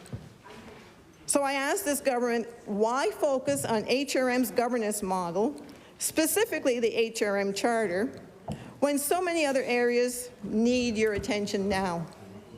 Now, because guess what? Someone else cannot take care of it, and it's the province's area of jurisdiction. Mental health, affordable housing and public housing, labor shortages, and health care. As the parent, the province must take care of all its children, all residents of this province. And please stop using the housing crisis to justify intruding into municipal matters. And focus on the true crisis, those who are unhoused. The unhoused, even though they are unhoused, are all Nova Scotians, and they need a hand up, not a hand out. The Minister of Municipal Affairs and Housing met with Council today. I don't know if it was to appear that he is complying with Section 382 of the Halifax Charter, which states the Minister shall consult with the municipality respecting any proposed amendment to this act. At this meeting, a councillor advised the minister that the noise bylaw will be amended back to 9 o'clock. Had the minister conveyed any concerns to council, it would have been obvious that perhaps we wouldn't be standing here discussing this. Governing is about setting priorities, being proactive, not reactive. This government is very reactive. Meeting with HRM Council is a requirement under the Charter, but it is intended to provide a heads up and to consult towards change, not to tick a box off after the fact. The fulsome approach of what this bill is to accomplish is evident by the wording of this amendment put forth by this government. This bill authorized the Minister of Municipal Affairs and Housing to nullify a bylaw of the HRM within 6 months of its passing. Nullify a bylaw. The noise bylaw, perhaps? I don't know.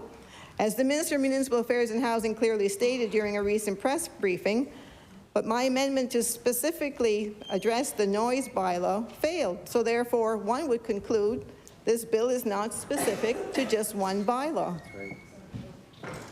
It would appear this government is rescinding the intent of the former PC government to establish the HRM Charter, and many have referenced going back in time.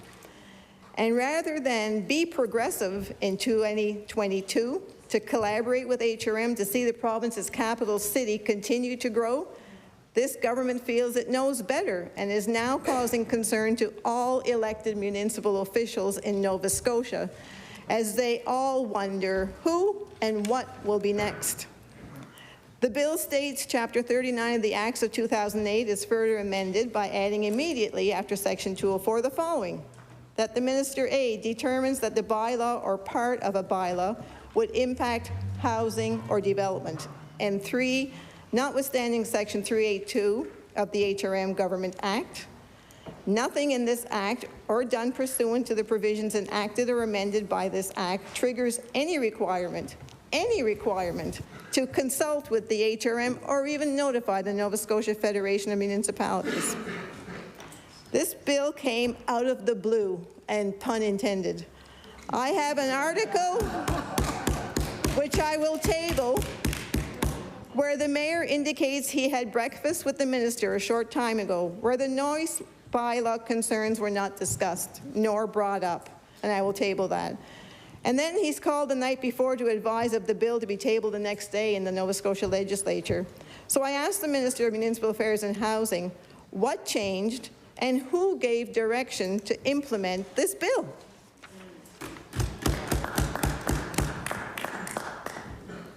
The minister also stated in the House that the current changes to the HRM bylaw would negatively impact construction of housing development by 2 months. I posed this question to the HRM CAO during law amendments, and his reply was, no question that these bylaw changes will not impact at all the construction of units. The biggest issue is the labor supply. If someone comes to us and says they have limited access and they need to go longer with construction, we will let them go longer.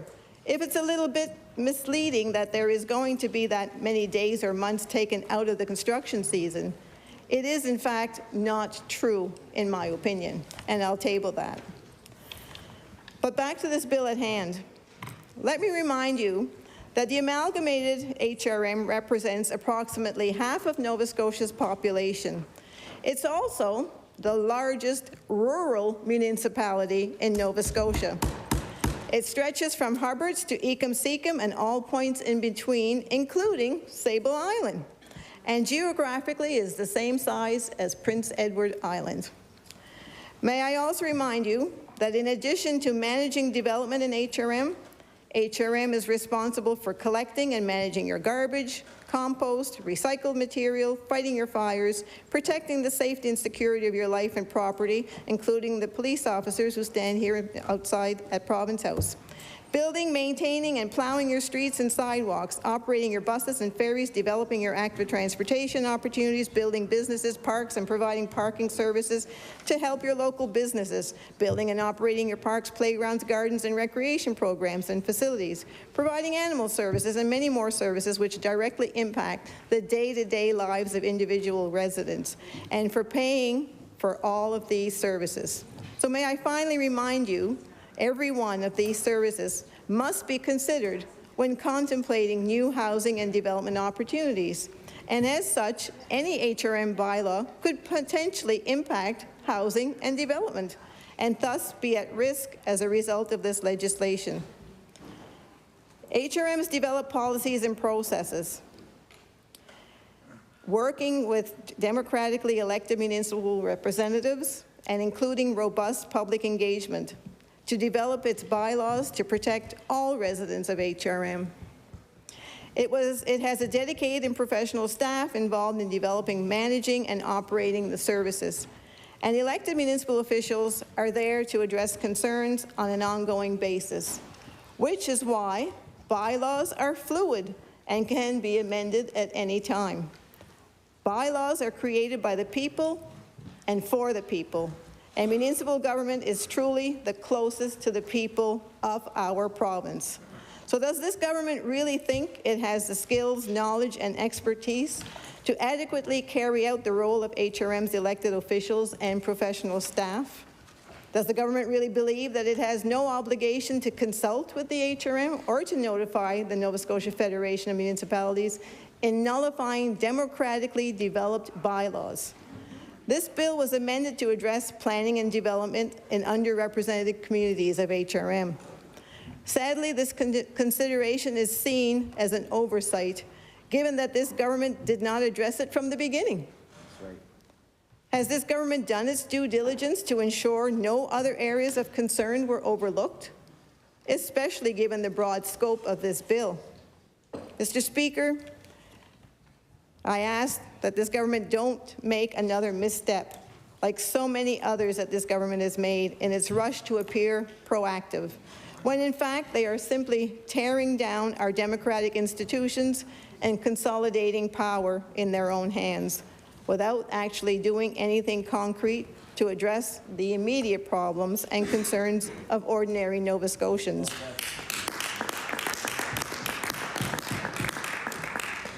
I've been around politics for some time here in Halifax, and I know the players, and I know them well.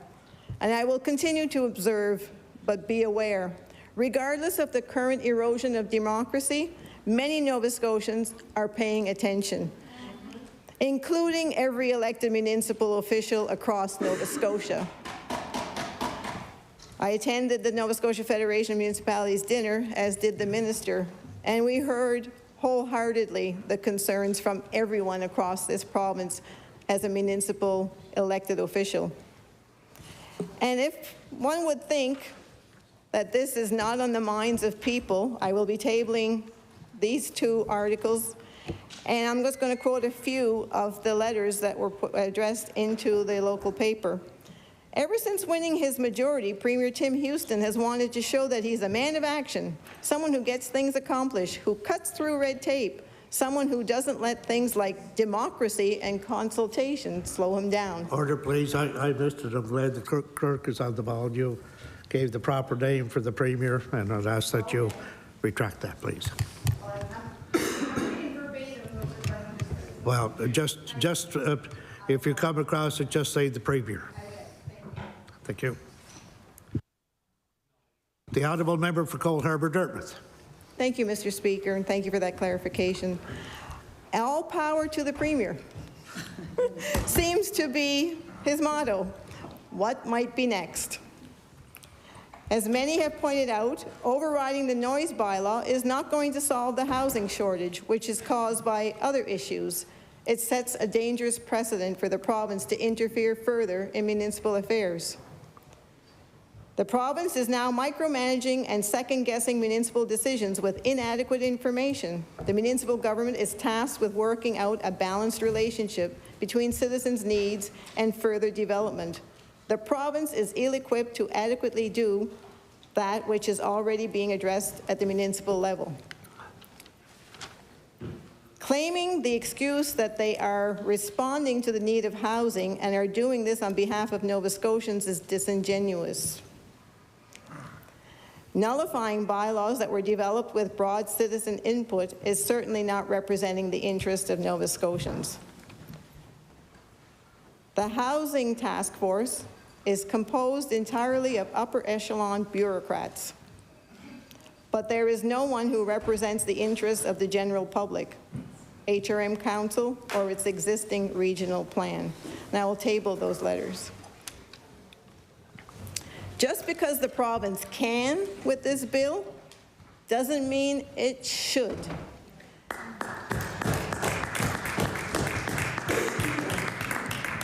It is obvious this bill wasn't properly thought out. Like a former colleague of mine was known to say often, be careful of what you wish for.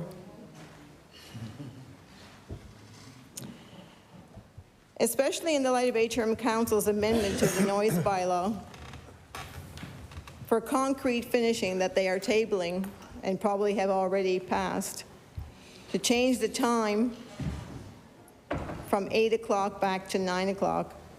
The minister, when asked by councillors today, did not have a chance to respond to those, and I hope that when he responds today, he will address their concerns and their questions. They are watching. If I reiterate, and I mean I reiterate if, this is about the HRM bylaw, hasn't the concern of delay been addressed by Council's amendment? Doesn't this Council amendment remove the need for this bill? like my colleagues from Preston asked, and I will ask as well, that this government pause and give careful second thought to what is being carried out in this legislation today. Thank you.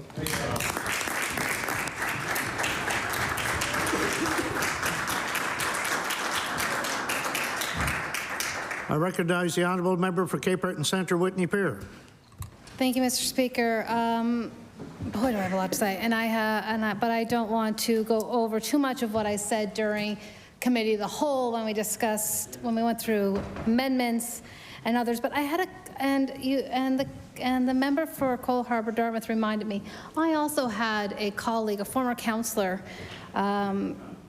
who would always say to me, "Don't borrow trouble," and that was Councillor Ray Perouche. Would always constantly say, "Don't borrow trouble." Well, Mr. Speaker, this is borrowed trouble.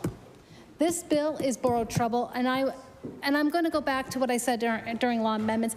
This is a bad bill. 225 is a bad bill. It's a bad premise, and it creates a bad relationship with municipal units.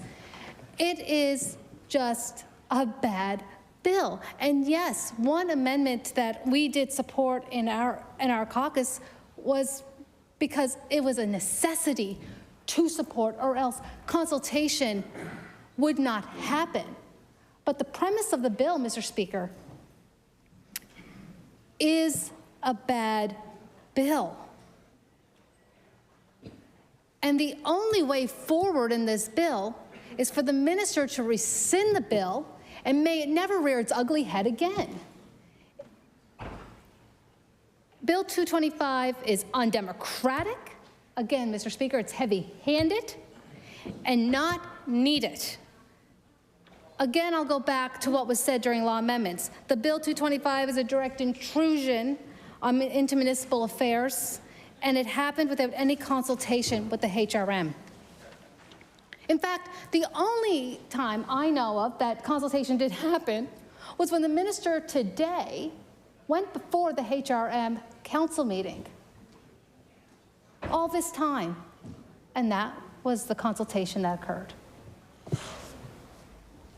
Bill 225 was introduced into this legislature, again, without consulting the HRM, and this is a direct contravention of Section 3821 of the HRM Charter, which requires the minister to consult with the municipalities. It's not that hard, Mr. Speaker, to consult with the municipalities. It's a phone call, arrange a meeting. Trust me, the mayors and the councillors are always willing to consult, Mr. Speaker, and not be dictated to. Because I am a former councillor, I find this offensive. I do, because if I was sitting in my desk at a council chamber right now, I'd be angry, which I am, on their behalf. I'd be feeling disrespected by this government. Well-founded feelings, Mr. Speaker, of feeling disrespected. And the HRM councillors that spoke at law amendments, each one basically said the same thing, that they did feel disrespect. And the fact that they weren't notified, even though it's our understanding that the minister and the mayor of the HRM, Mayor Savage, speak often. And again, I want to remind this House of the executive panel on housing in the HRM, where the municipal units, the HRM did not feel it was necessary and were not involved in that bill. And it was indicated at law amendments that even though they don't think it's necessary, they did show up because that's their job. This government's job was to consult with them, and they failed, Mr. Speaker. They failed in that duty. I cannot even get over the fact that in a few minutes or so, this side of the House, the government side, is going to congratulate themselves on passing a bad, undemocratic, and heavy-handed bill. But they can go ahead. They can self-congratulate, Mr. Speaker, because that's the only congratulations they're going to get, because they're not going to get congratulations from the HRM, Mr. Speaker, I can assure you that, and they're not going to get congratulations from the NSFM, and they're not going to get congratulations from every municipal unit there is, Mr. Speaker. Bill 225 can only be described as authoritarian.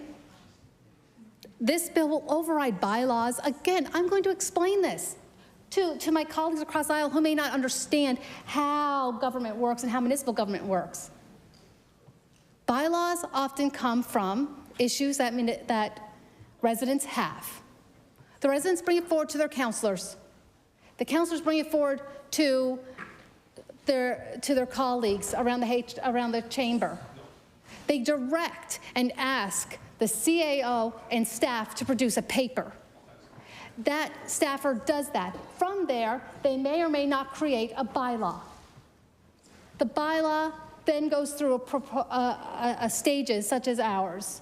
It's first introduced into that chamber, then it goes to public hearings and consultations and what have you.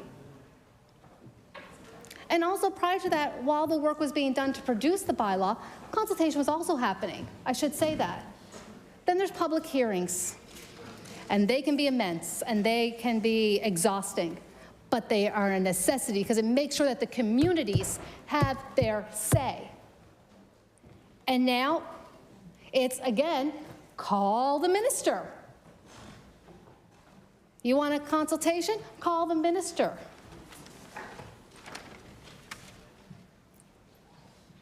I can only ask, again, what many others have. Which bylaw will be next? Which bylaw does this government not like that they'll nullify next?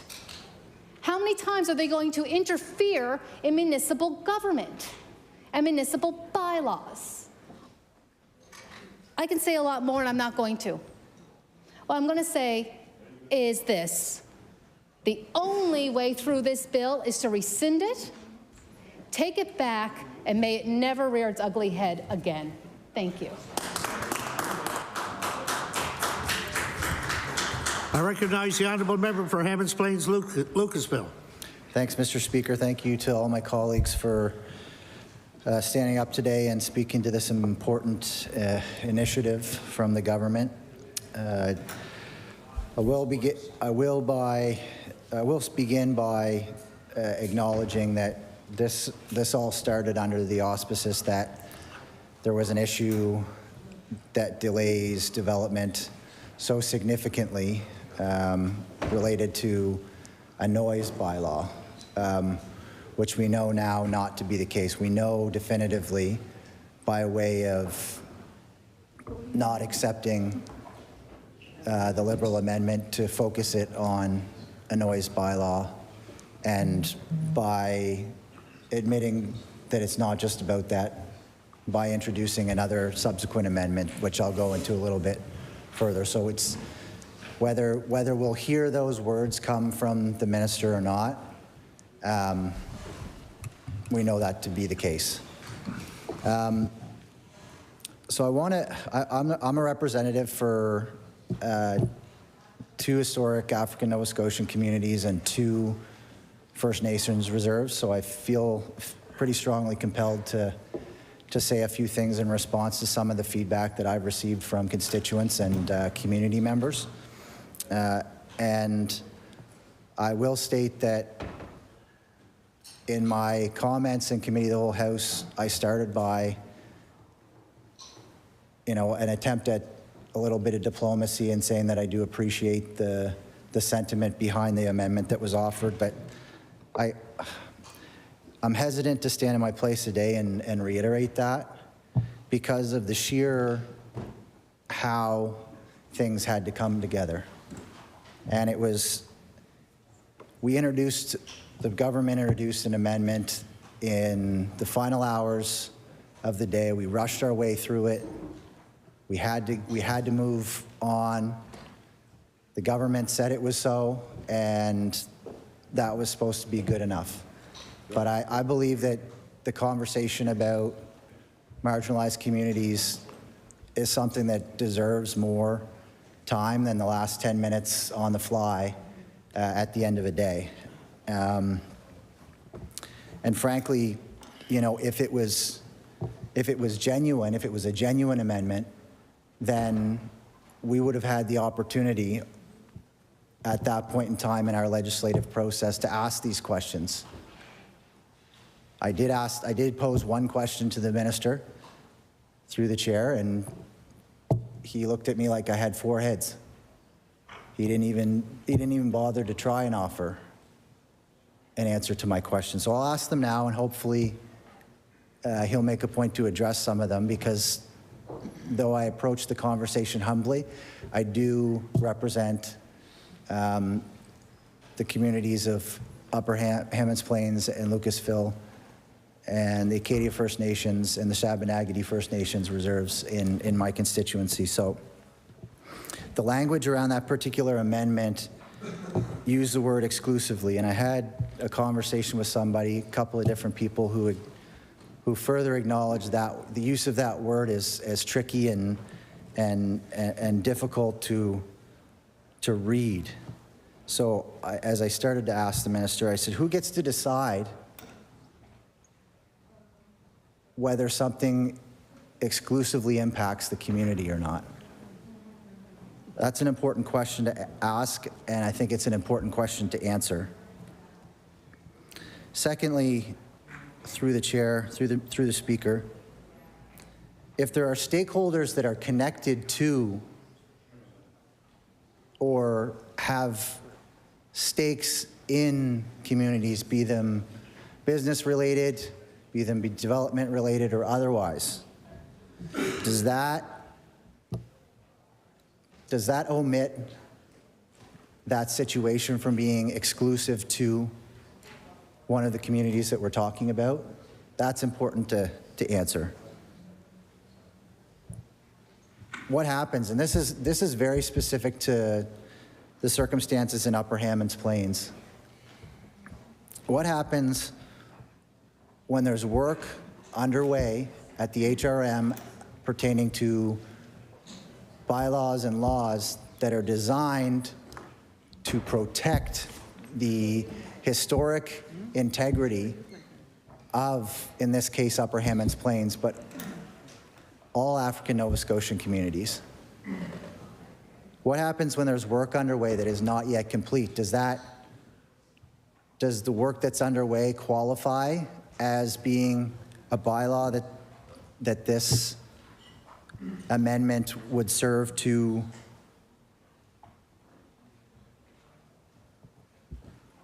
appreciate? Or if it's not already set in stone as a municipal bylaw, do we overlook that? And we've seen a tremendous amount of development that has come into the community of Upper Hammonds Plains. I get calls not infrequently from residents of Lucasville asking questions about about what's happening on Lucasville Road with respect to development. Land is changing hands.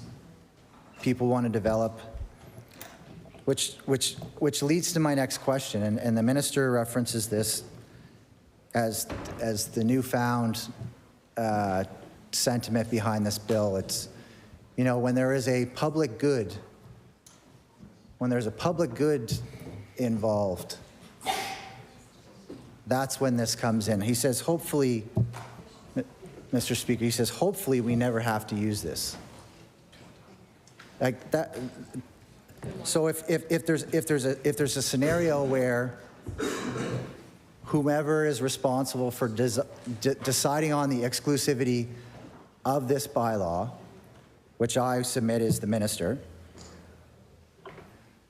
So if the minister decides that there's a public good involved in an overall development, we know that housing is needed. Do we forego any sort of consultation because a minister said it's in the public good, so we don't have to go back to this important amendment.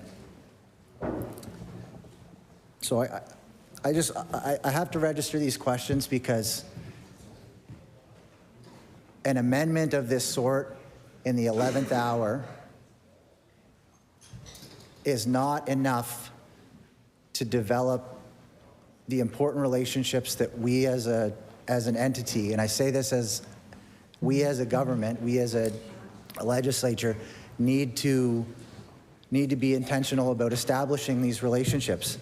And standing on your feet and offering an amendment at the 11th hour, if it was enough for someone from government to get on their feet and say it is so, then it would probably be so, but that is not the case. History has disenfranchised our friends and neighbors and in the African Nova Scotian community, in the Indigenous communities of Nova Scotia. So if it was enough for a minister to come in and say, let it be so, I think we'd be in a very different spot, but I think it's fair to acknowledge that we are not there, and that the establishment of these very important relationships with these communities takes a lot more than 10 minutes at the end of the day.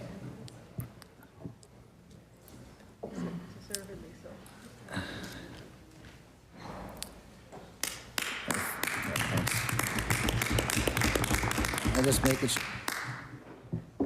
I guess I'll just leave the debate with the thought that, you know, we have a tremendous responsibility and an opportunity to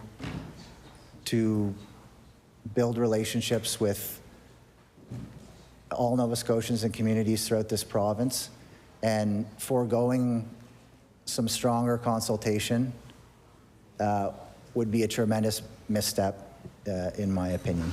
Thank you. I recognize the Honourable Government House Leader. Thank you, Mr. Speaker. Mr. Speaker, I'd ask for unanimous consent of the House to extend House hours until 7 p.m. this evening. There has been a request for unanimous consent to extend the House hours till 7 p.m. Is it agreed? Agreed. I recognize the Honourable Member for Clayton Park West. Oh, sorry, the Honourable Member for Halifax Citadel, Sable Island. Thank you very much, Mr. Speaker. I wanted to stand and add my voice to this discussion. You know, I think when we moved back with our young family in 2008, you know, it was Nova Scotians as community builders that really drew us back. And I come from a community of community builders. I mean, most Nova Scotians experience Halifax Citadel at some point, whether it's for healthcare, education, government, coming to government, entertainment, heritage. And so thank goodness for the community builders in my riding, because as this neighborhood continuously evolves and changes, they are there, they are engaged, they are thinking about this neighborhood, they are building this neighborhood. Throughout it all, they're engaged in urban planning and decision making that has been conducted with HRM, with public participation. I think people have noted that municipal politics and municipal policies really often are the things that are closest to people's everyday lives. And so they're the things that people live and breathe and feel, and are so important for people to be able to be a part of thinking about that. And I think we want them to be a part of. We don't want communities built by top-down decree. We want communities built where people are invested, connected, concerned, and contributing to the development of their communities. So I stand briefly to say that this bill is a terrible bill, as my colleague from Cape Breton, Senator Whitney Peer, has said.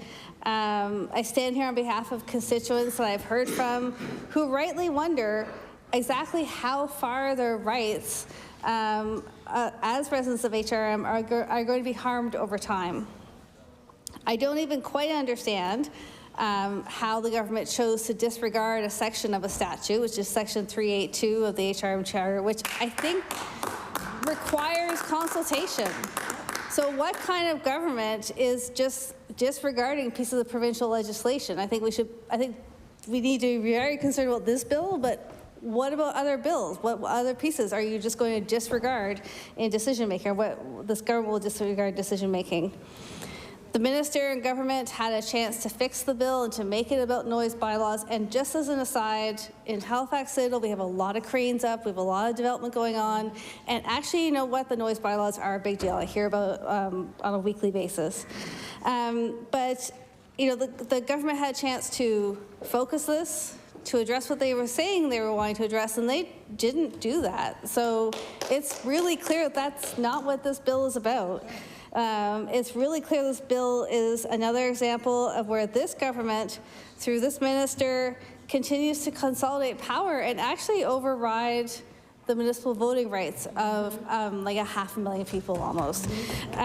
It's completely baffling as an initiative. It's very concerning. I stand opposed to this bill, and I want to reflect the views of my constituents in that regard. Thank you. I recognize the honourable member for Clayton Park West. Thank you, Madam Speaker. I would like to give another area that has been very important, and I would love for the minister to acknowledge this issue as well in regards to Bill 225 and its broad and wide reach and the power that this minister is going to have. Has he considered or has he consulted with the people from or the Friends of Blue Mountain Birch Cove Lakes and the impact that this bill could have on the environment and on the land? The people in my riding, and especially the Friends of Blue Mountain Birch Cove Lakes, are really concerned that this government outreach and how it will impact provincially protected land of Blue Mountain Birch Cove Lakes. Madam Speaker, this area is a dream, and it's something that this group has worked so hard to protect, to leave for generations to come. The largest urban wilderness area in Halifax. And it's on its way, hopefully, to be designated as a national park. And I know that 3 levels of government have worked hard to make sure that we protect this valuable land for the future of our kids, for the future of our generation as well. However, they are all very concerned what this minister, or this power that this bill will allow the minister, is to take over or change bylaws, or bylaws amendments as well that have been put in place by HRM. So we would like some kind of confirmation from this minister if he has consulted with the group and what is his intention when in regards to the land surrounding Blue Mountain Birch Cove Lakes.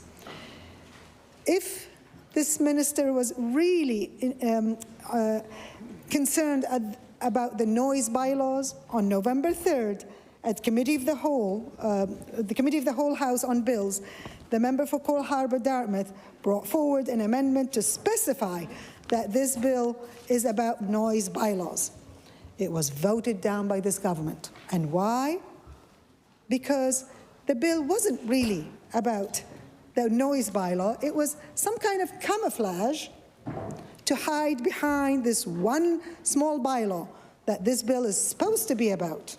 And we need to go back to that and specify, otherwise this bill can affect so many things, but very important is how it's treating the independent, democratically elected council who has worked very hard with environmental groups to make sure that we're all aligned and these bylaws are protected. Also, it seems like this government is intentionally going after things that are, after organizations that are doing so well, that have proven to do things. The HRM has managed to manage their finances, have kept their taxes lower, they have invested in infrastructure to help with the growth. So why are we going after this group of people and telling them what to do when they know the job much better than the provincial government in the smaller areas? But my main concern is about Blue Mountain Birch Cove Lakes, and I would really like the minister to address this issue if he has spoken to any of the members of this group, and does he know about all the pieces of land around Blue Mountain Birch Cove Lakes and what will happen to them, and will he commit to protecting that land? Thank you. I recognize the leader of the New Democratic Party. Thank you, Madam Speaker. I rise to speak briefly to this bill. I rise to support my colleagues. I'll start by saying what others have said, which is that it's a bad bill. I have 3 children, and at the ages that they're at, I feel like the conversation in my house is always about rules. Like, you know, you can't do this at this time, or this is the rule, and like, you know, why do I have to follow the rule? Well, because I'm your parent. Well, who cares? You know what I mean? Whatever it is, it's about following the rules. And so, first of all, the government did not follow the rules. And that has been pointed out by my colleagues. This bill is in contravention of the Municipal Government Act. But in this chamber, we don't just follow the rules, we make the rules. And it is our job to make the rules better. And when I was young, the way that I learned about systemic racism was through the story of Africville. And the way that I met the member for Preston was through working on land titles years and years ago, before our political lives started. And so we know in those cases, which certainly would raise the concern of any community that has experienced the kind of systemic racism regarding land, which has been spoken about in this House today, would be rightly and deeply suspicious of any legislation that infringed on what little progress has been made in that area or threatened to infringe on it. And yet, we have a government that seemingly is not able to either articulate or care or pursue this job that we have, which is to make better rules, to know better and to do better. And so my colleague, the member for Halifax Needham, spoke about the legislation that was passed, the anti-racism legislation that was passed in this House, the purpose of which was to avoid situations like this, because that we know that systemic racism is often invisible to the folks making the rules. It is, and that's just how it is. And so our job is to make that visible. And one of the jobs of that legislation is to make that visible, to make visible the disproportionate impact of the legislation that moves through this House on different communities. And this is a test case. This is a test case of that, because any government at any time can always stand behind the defense of, well, that's not how it was intended. That's not how we planned it. That's not what we want it to be. And we hear that every day, every time we debate legislation. If it's controversial, the government will say, well, we're doing this for this reason. And often, on behalf of our constituents, we might say, well, we think it might have this other impact, or we think there might be this other reason. But in this case, I think the most charitable interpretation, which I have no reason to believe is not the right one, insofar as this bill has the potential to impact historically African Nova Scotian communities and Indigenous communities and others, is that it was an oversight. But that's not a good enough excuse. If it was an oversight, fix it. We tried to fix it on Thursday. The government, as has been mentioned, brought forward an amendment that did respond to some of the specific requests from the Decade for People of African Descent, and that letter has been tabled, but it didn't go far enough. And I think that we understand that it didn't go far enough. I think the government probably understands that it didn't go far enough. And so now I think the government has to answer the question of why they're not taking that feedback. You know, we have a lot of really pressing issues in this province. And the legislation that is moving through the House today and tomorrow addresses very little of it. I think the government would say it sets the table for them to be able to address it, although we vigorously disagree on the means that they're taking to do that. But nonetheless, the issues are urgent. And I think for folks who I speak to who have real concerns about their security of tenure, where they live, how they're able to experience that, who have a history of dispossession and marginalization, it is incumbent upon the government to know better and to do better. So I want to close by saying again, we're making the rules here. And this government has an opportunity to make rules that are just and fair and don't have a disproportionately negative impact and don't even have the potential to. It doesn't matter what the purpose is. It matters what the impact is. Yes. And this bill has the clear capacity to have an incredibly negative impact on the lives of many folks. And so I would join with my colleagues to ask once again that the minister take this bill back to the department and bring it back in a way that is compliant with provincial legislation, that does not perpetuate systemic racism, and that respects all orders of government. Thank you. I recognize the honourable member for Halifax-Armdale. Thank you, Madam Speaker. I rise today to speak and to say a few words, Bill 225. I have stood this House, the second reading of this bill, and I did use my privilege in this House to speak. Also, I have to acknowledge many members of this House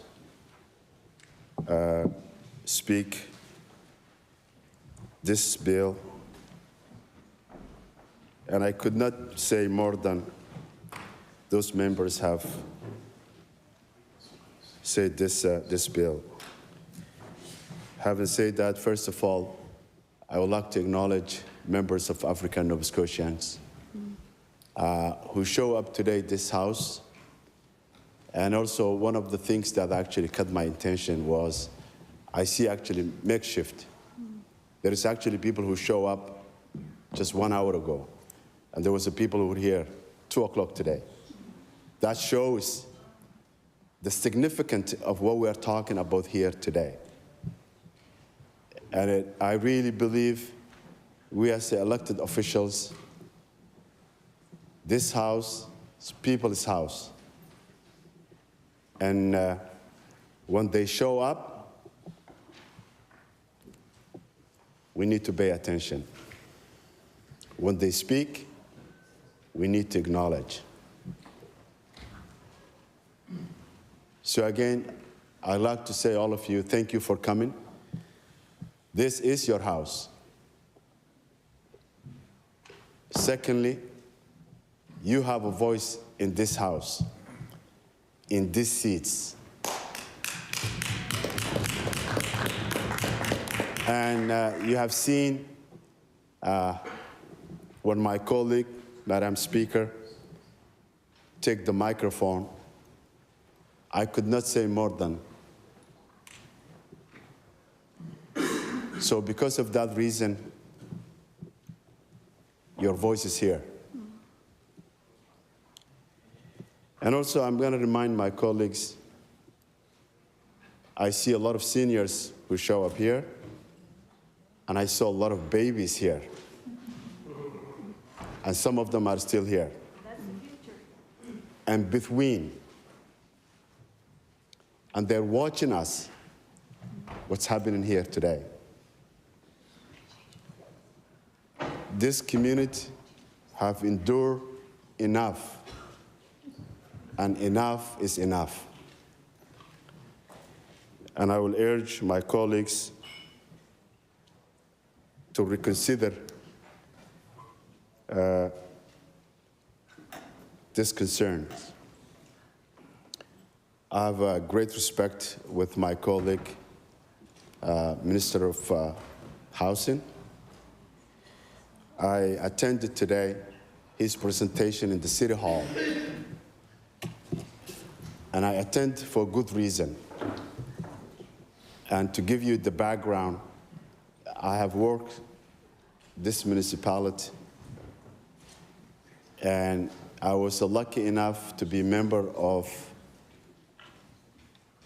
diversity and inclusion champions who encourage this city to change their way of decision making and to consult communities and to make input. It was a long journey, but I think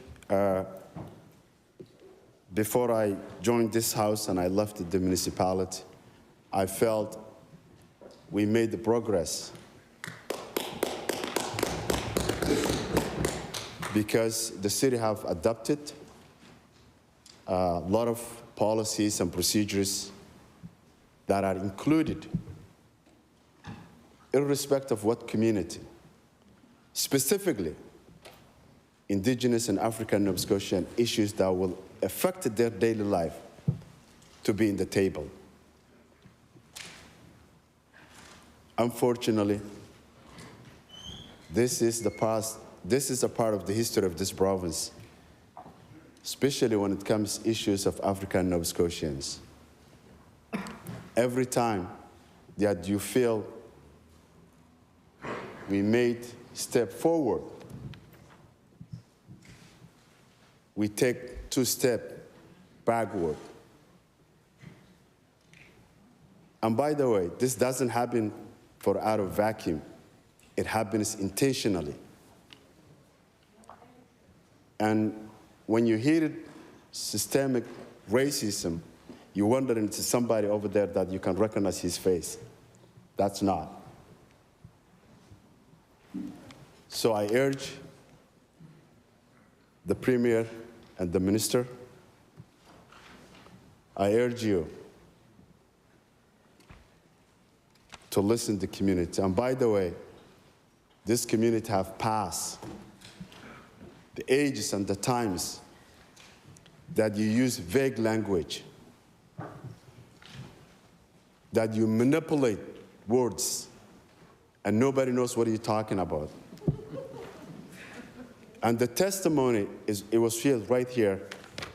Madam Speaker actually tabled what is the definition of community consultation.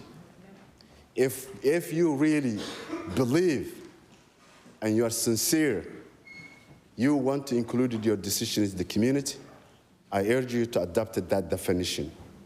Because that definition was not designed by lawyers, by staff, by bureaucrats. It was designed and defined by the community. And I have to be fair, also the Minister and the Premier, it's not about you. I have great respect, both of you. Who will come after you? Who will be the next minister? Who will be the next premier? If you are sincere and you know you have the intention to protect the community, you never know who's going to show up here after you. And you never know those individuals, how much harm they can cause the community. So I urge you to be mindful. It's not about you. It's not about your decision and your vision. It's the impact. Your decisions could have 40 years to come, the next generation to come. Madam Speaker, I think enough has been said, but as I do this very often, and sometimes actually people thinking I'm a naive, which I really believe, rightly so, because everybody who sits the other side of this house was elected by community. They are community-oriented. They care their community. They care their province. We may see things differently. Because of that reason, I'm still optimistic. I still believe things can be done better, differently. Madam Speaker, I'm going to end those few words, and thank you.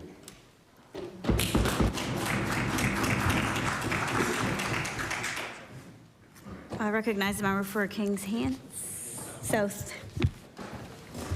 Thank you very much, Madam Speaker. And I wanted to get up and say a few words on this bill to support my colleagues from this side of the House that I think have made some very compelling and strong arguments at the in terms of the ill-conceived bill that we are considering. But I'm also here to support our municipal councillors. I want to speak to support our municipal councillors across the province, and even more importantly than that, our communities across this province. Now, I come at this issue from spending 7 years at the municipal level of government, and most of those years I chaired the planning committee in 2 different communities. And land use planning is perhaps the most challenging part of the job of being a municipal councillor. Working with citizens, with various communities, working through alternative visions, balancing the short-term, the long-term needs, balancing the voices that are quiet with the voices that are loud and those that are the loudest. It is not an easy job, and we at the provincial level have delegated the responsibility for land use planning to our municipal councillors. And we must show them the greatest respect for the work that they do at that level.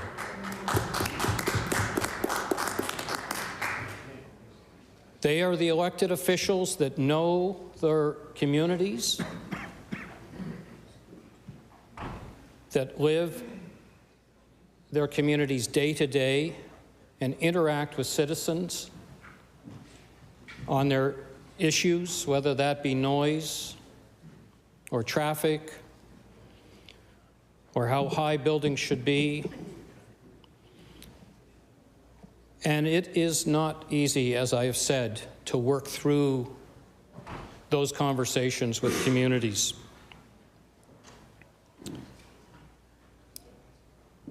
But I would submit that it is the municipal councillors that are best positioned to do that work, and we have asked them to do that work through the HRM Charter, through the Municipal Government Act. It is very clear. Land use planning is not the responsibility of the provincial government. It is the responsibility of municipal councillors. So the MGA and the HRM does anticipate that there could be issues of provincial interest. Embedded in the HRM Charter and the MGA is a tool called Statements of Provincial Interest. And there is one on housing, a tool in which the provincial government and the Minister of Municipal Affairs and Housing can use to ensure that municipalities hear some of the provincial priorities. But did this minister and this government use that tool? No. In fact, they have gone completely in the opposite direction from where we have interacted with municipalities for decades. And so what we have here is a law proposed by this government that completely ignored good process, good public process, and in fact was a violation of provincial law in terms of consultation.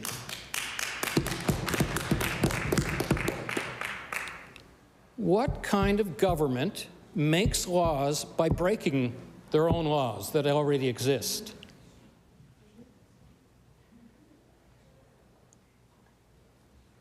And why would this government show such disrespect to the HRM councillors and to those communities that HRM has been working with over the issue of noise?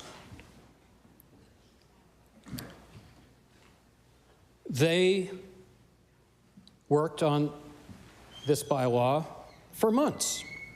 They had hearings, they had conversations, they heard both sides of the argument, from the developers to the communities. If the government was so concerned about that conversation, why did not the government appear before HRM Council to put their views into the mix?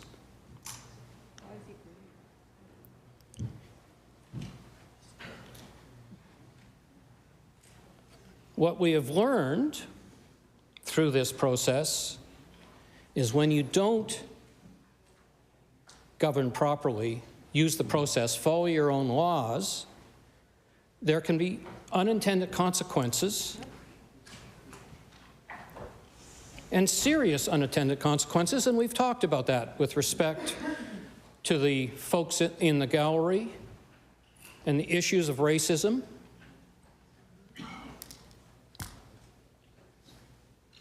This law hijacked a process. It ignored communities. The minister gets on his feet and proudly talks about inclusionary zoning and how the government had brought in that tool for municipalities. I agree. You should be proud of that. Municipalities have asked for it. It's a tool that municipalities can use if they want. But that bylaw for inclusionary zoning left the power and responsibility with the municipality. It didn't heavy-handedly say the province is telling you you have to do that. It was empowering legislation. This current piece of legislation is not empowering. In fact, as the mayor has said, it is a blatant attack on municipal jurisdiction and a significant threat to municipal government.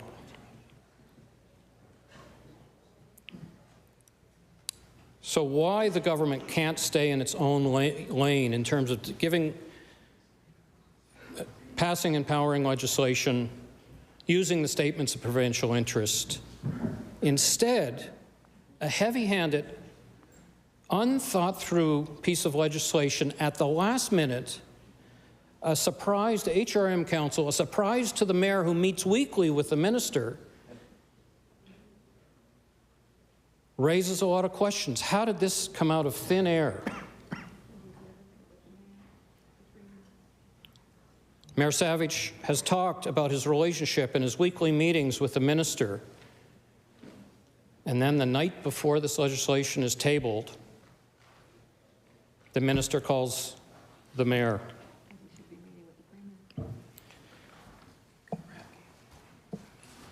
So what is going on? And I think what we really should be paying attention to here is power. Do the members in this gallery have the power through the municipal bylaws, through their relationships with their councillors? Do they have the power to influence these laws? Does the family who's living next to construction for 3 or 4 or 5 years have the power to have their concerns heard by their councillor and the ability to influence the laws of the land? Or has the power shifted to someone well connected to walk into a minister or premier's office and change laws in 24 hours?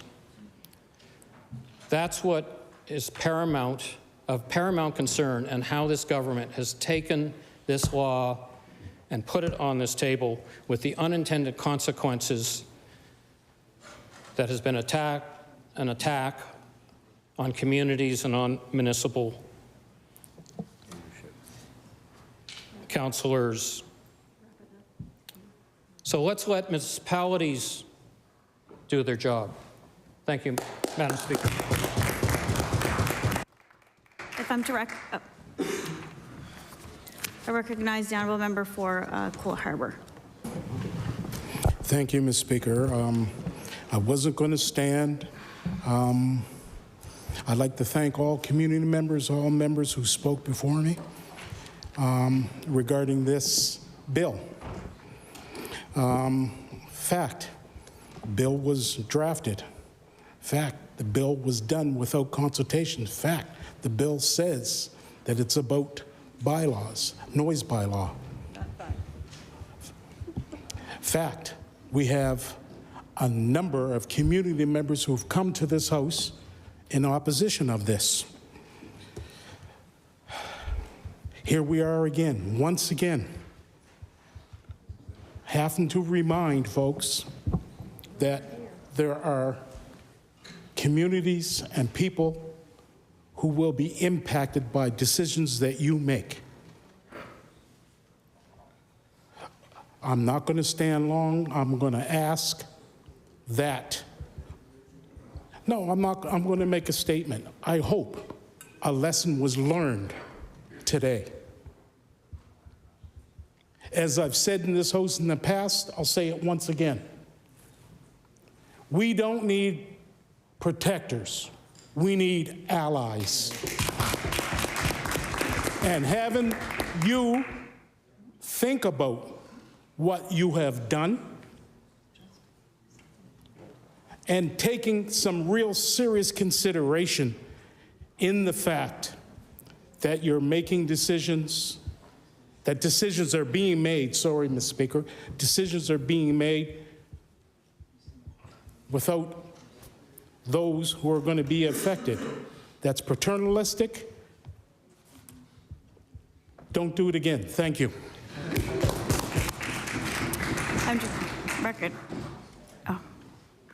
I recognize the honourable member for Bedford Basin. Thank you, Madam Speaker.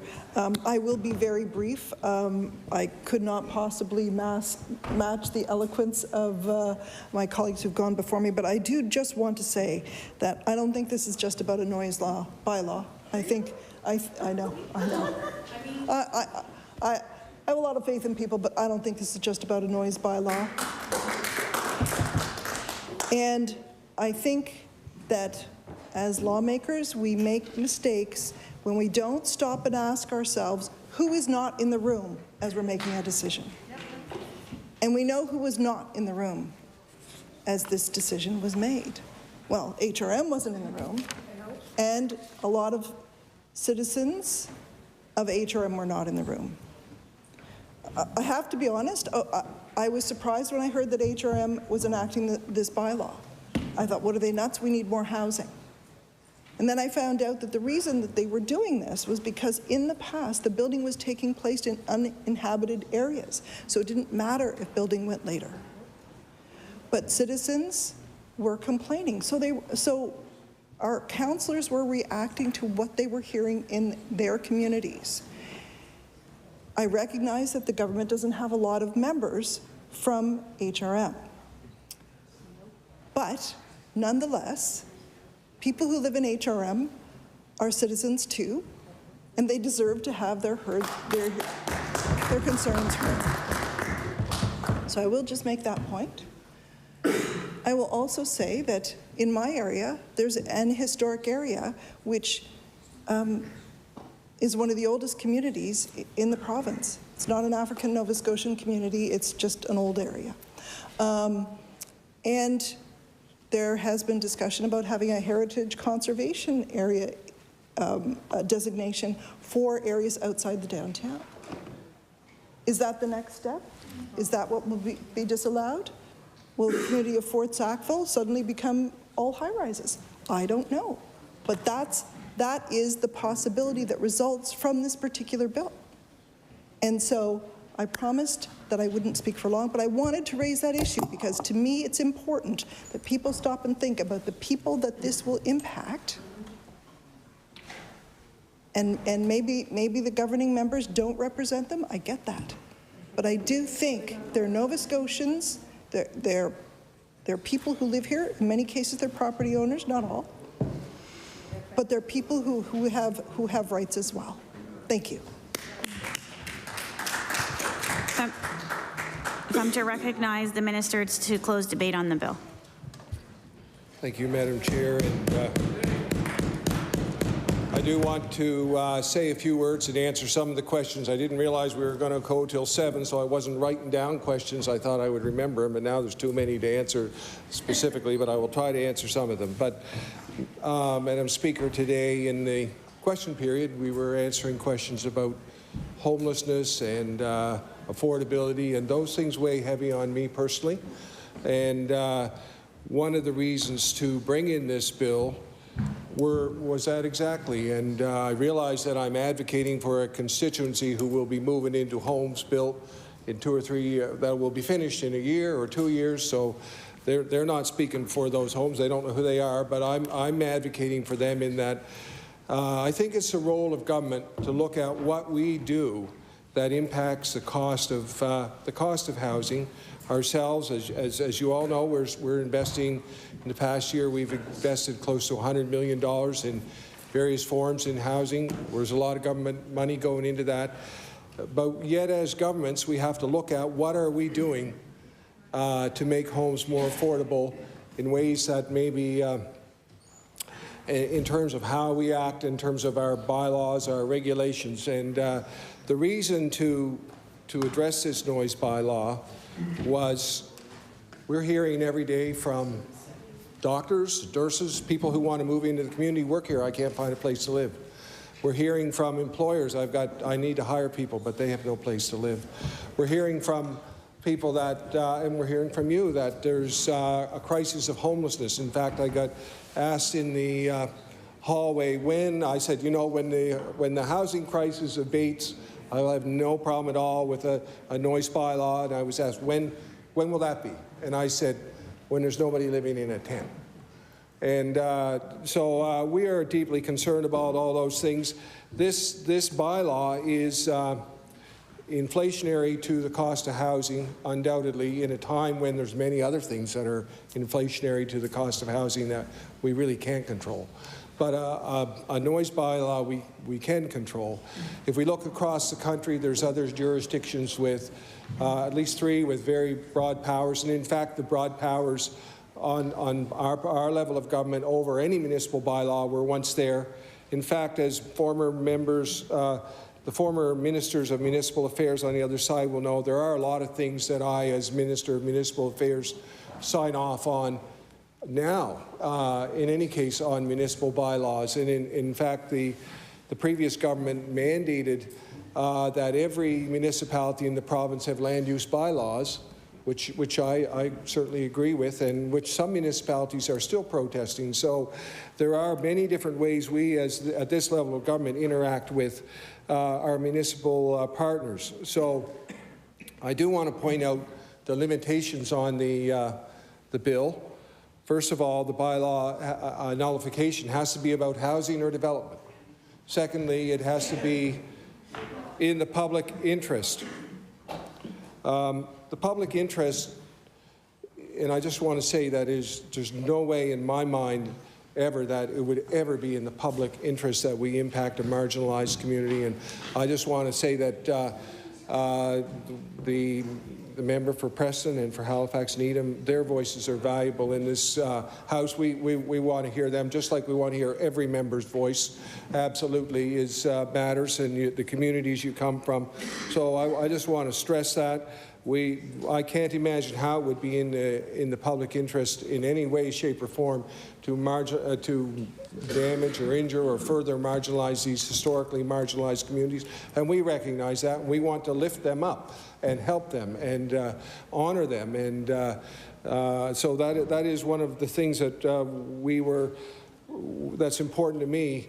And that's probably one of the reasons to bring in the amendment, because you might say for added certainty, that's the way I think of it, we would not want to exclusively impact a marginalized community. In terms of the word exclusively, I think that will be, if this bill is ever used in the future, that conversation will probably happen, and the definition of that probably will be figured out at the moment exactly with the communities and in what does that mean precisely. Likely it will mean different things at different times. And the other thing about this bill is that it would have to be within 6 months of enactment of a bylaw. So this bill doesn't look backward very far, just looks forward. As I've said, there's a number of ways that I, as Minister of Municipal Affairs, sign off on municipal things, and the previous ministers of municipal affairs would know that very well, too. So I think, again, just to circle back, I did have the opportunity to say quite a bit about the bill before the Halifax City Council, and I do want to say to you what I said to them was that when I was invited to go speak to the Halifax City Council, I said yes immediately, but I didn't realize how rare that was, and certainly it was an honor for me to go and speak to the council. So I appreciate that very much. I want to say that publicly, and I know that my remarks are widely available on YouTube, so and I haven't reiterated those remarks, so this is what I'm saying is different. So you may, anyway, to any of the listening public, I encourage you to look it up on YouTube. So all that to say that, to just circle back to the beginning of my comments, and that is that we're in a housing crisis, and as government, we cannot be adding to the cost of housing, adding to the cost of construction. We're funding affordable housing, and we can't at our level and at the HRM level. We have to look at what we're doing to impact that housing costs. Those costs are real, and the impacts are real. And I'm not minimizing the inconvenience factor of noise, let me say that. But as I said today to HRM Council, that to me the impact, the inconvenience of noise and the the complications in your life of not having an affordable place to live are not exactly comparable. And this is what has compelled me to act on this bill. So I certainly respect, I've listened to all your comments, and I know I probably didn't answer all your questions, but I apologize for that. But with those words, Madam Chair, I move to close third reading on Bill 222. 225. The motion is for third reading of Bill 225. 225.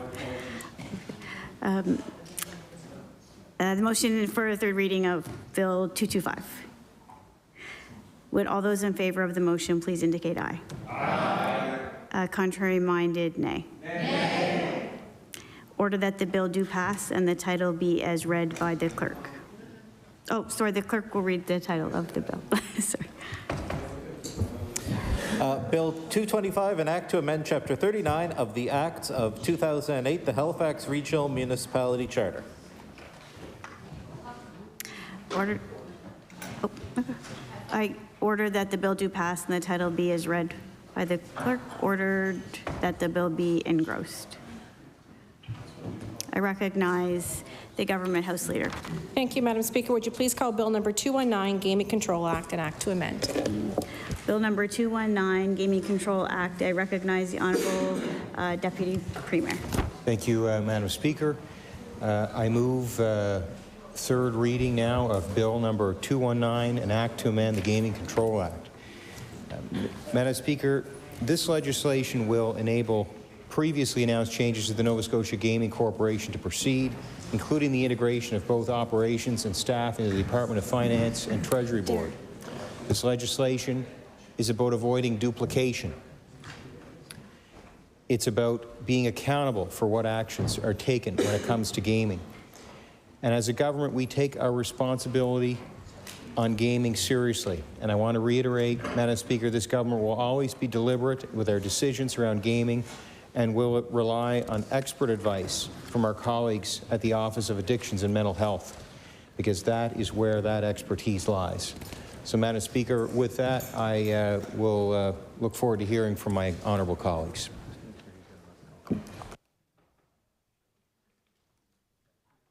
I recognize the member for North Side Westmount. Thank you, Madam Speaker. And Madam Speaker, I just want to say for the record that we are against this bill. It's another example of consolidation of power. And in my opinion and the opinion of our caucus, it puts the minister in an awkward position of being responsible for revenue and also responsible for the harm that gaming can cause. And I'm not sure that anybody would really need to be in that position, Madam Speaker. And you know, the board is in place to protect the minister from that. So we will be against this bill, and with those few words, I will take my place, Madam Speaker. They just got nominated. One of them. I recognize the member for Halifax Citadel Sable Island. Thank you very much, Madam Speaker. I'm just rising to share some of our ongoing concerns about this file. I do understand that these changes are in line with what we've seen happening in other maritime provinces with their gaming functions. But at the same time, so I hold that. I understand this is what's happening. At the same time, I also hold that this is actually what's happening across the board in this government, where, again, boards are being removed, power is being consolidated, and so, you know, again, expressing concern for that approach. But I think what I really wanted to also say is that with this bill, with these changes, you know, I think we're still really unsatisfied in our caucus in terms of what's happening with addressing the harm caused by gaming, or the potential harm caused by gaming. So we've had no update to the responsible gaming strategy, despite the significant expansion of access to gambling with the online casino. A year ago, the Minister for Addictions and Mental Health said when we asked him why his government hadn't updated the responsible gaming strategy, he said, as far as comprehensive gaming strategy, that's something you'll hear about in the near future, but I won't have the specifics today. And I'll table that. We already see that it seems that the government is already renewing a contract for, is considering not renewing the contract for telehealth gaming supports. Again, I'd love to be enlightened and to have information shared. You know, at the same time, the Atlantic Lottery Corporation has had a record-breaking year. I don't think this is an industry that's in recovery from the impacts of COVID-19. In fact, it's well recovered. Profits were up by 18%, and from a smaller number of players than predicted. So, you know, the minister has also talked about the fact, you know, that what should we do? We can't control people's online access to gambling. That is true. What is in the government's control, though, is addressing the potential harms. And so, as I mentioned, that includes the responsible gaming strategy. I was really disappointed through the Health Committee and an earlier debate on this bill that we learned that funding to Gambling Awareness Nova Scotia had been dissolved into general mental health funding streams.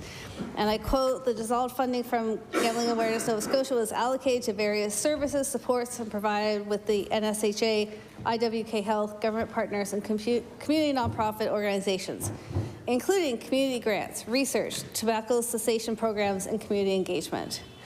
And so that the approximately $500,000 in annual funding is now part of the overall budget.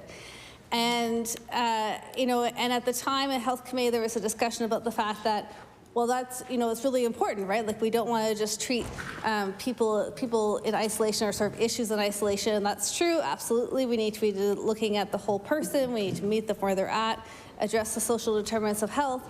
However, at the same time, what's not effective in mental health policy and services is to ignore specific needs of different populations and different issues. So we want a system that supports everyone, absolutely, but we also want a system that is able to respond to specific needs. And at this point, we don't know how that's happening for folks with problem gambling in the province. So, you know, I think the minister also said, and it was in the document I tabled, at the end of the day, yes, we do agree with the opposition. Government has to be there to help people who suffer from problem gambling. And so my question to the government remains, why haven't you instituted the supports? Where's the responsible gambling strategy? And how can we assure that the harms from gaming don't outweigh the potential revenues?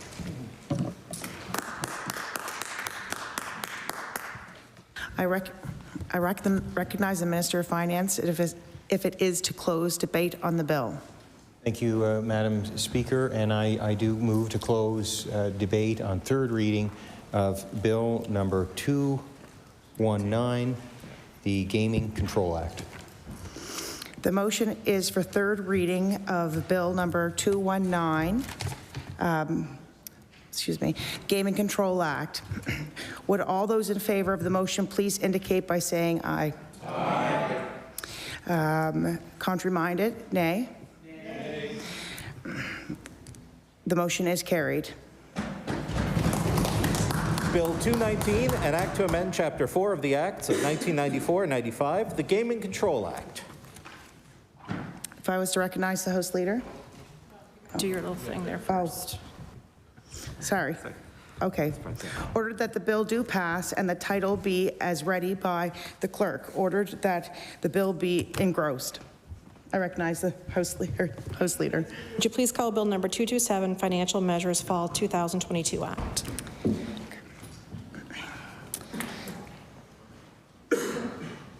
Just give me a second here. The motion is for third reading on Bill. No?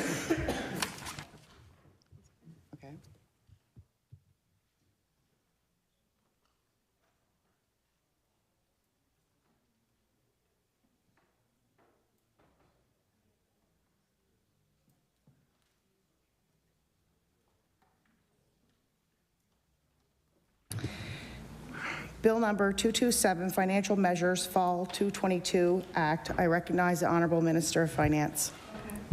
Thank you, Madam Speaker. I move that Bill 227, the Financial Measures Act, now be read a third time.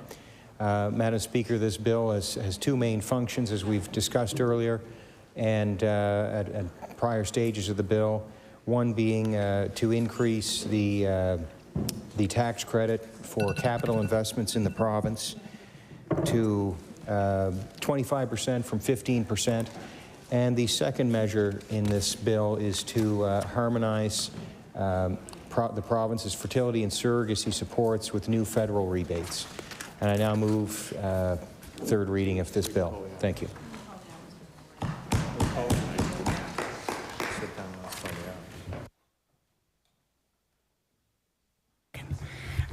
I recognize the honourable member of Northside Westmount.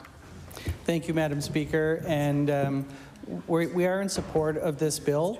The only thing I would like to add with regards to the alignment with the federal grouping is that it's a tax credit, and many people are left out of this bill because they don't have the upfront cash. But we are in favor of the spirit of this bill. So with that, I will take my seat. Thank you. I recognize the honourable member for Halifax, Citadel, Sable Island. Thank you. So we do remain concerned about this bill and about this process. I think it's highly unusual that the second half of the FMA is being tabled at this time, and we continue to wonder why. So so whether or not we are in agreement with the tax credit, and I'll talk about that in a minute, we haven't had a satisfactory reason about why this wasn't A, thought of before, or B, can't wait till the proper FMA in the spring. And I think I said that, we've never seen a second half of an FMA divorced from a change in government. So it's unusual. We're concerned, but we're also concerned about outcomes. So, the tax credit, I know the minister had commented in early discussions that we have to think about significant capital investments, absolutely, and we've seen in the past that they've benefited everyday Nova Scotians, and I have to apologize, I'm not quite sure of my document is to table, but I will table that at a later time. And so this idea that, that have benefited everyday Nova Scotians, and actually, we've been looking at, some of the evidence around corporate tax cuts and how they've benefited. So, a review of corporate tax cuts in Canada over the previous 50 years, economist Jim Stanford said, as a means of stimulating growth, employment, and even private business spending, the historical evidence suggests that business tax cuts are both economically ineffective and disproportionately regressive. An economist, Dr. Armin Yelnizanyan, has pointed out that there are better ways, that corporate tax cuts don't always result in greater business investments. And they particularly cost money when government's running a deficit, which is the state that we're in at this point. So we have great concerns about the potential outcomes. Again, this isn't connected to an economic development plan. We actually don't know how this all fits in. So what would be really great would be a plan from the government that talks about how these pieces all fit together and actually articulates a reason why we need to consider this second half of the FMA at this time. During earlier discussions, the minister for this bill, the minister also said the member's preference, and I think it must have been in response to me, for everyday Nova Scotians, and we are certainly doing that in other ways. So yes, you're right. Actually, we are very concerned with the lives of everyday Nova Scotians. We are very concerned about how people are faring in a cost of living crisis and a health crisis. And we're very concerned that this is the move that's being made. So like the only inflationary action that we're seeing this session is for corporate tax cuts that also we think have middling outcomes for people from similar investments. So, we think this is continuing, time and time again for this government. The priority is friends over regular people. We haven't seen this government respond to the cost of living crisis during this session. You've got one more day. I mean, you know, you can surprise us. We also think that, you know, this an expanded corporate tax cut, but this government continues to refuse to waive people's pharmacare fees, cover the cost of the high-dose flu vaccine for seniors or shingles vaccine for seniors. We've also talked a lot about where else we could, you know, where else this $22 million could go to make a difference now in the lives of Nova Scotians. So, of course, we support the other aspect of the bill, aligning the language around fertility to ensure congruence with the federal government. But we don't agree with the approach of this bill. We don't agree with opening the FMA in such an unusual fashion without any justification. And as far as we're concerned, bearing a major retroactive cost in this bill, and we will not be supporting this bill. I recognize the honourable member for Halifax-Chebucto. Madam Speaker, I move to adjourn debate on Bill 227. The motion is to adjourn debate on Bill 227. Would all those in favour of the motion please indicate aye? Aye. Contrary minded? Nay. The motion is carried. Sorry, I recognize the honourable House Leader. Thank you, Madam Speaker. That concludes government business for the day. I move that the House do now rise to meet again on Wednesday, November the 9th, between the hours of 1 p.m. and 11:59 p.m. Tomorrow is Opposition Day, but after Opposition government business will include third reading of government bills, third reading of private and local bill 205, third reading of bill number 230, and private and local bills number 239. I'll now turn it over to my colleague across the aisle to announce Opposition business for tomorrow.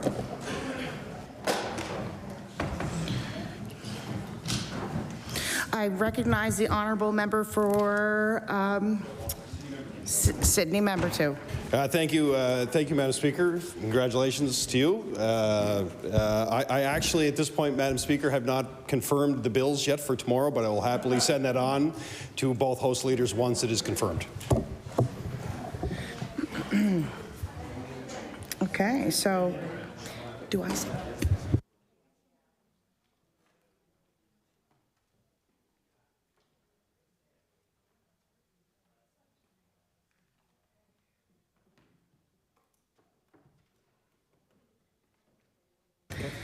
The motion is that the House rise to meet again on November 9th between the hours of 1 to 11:59.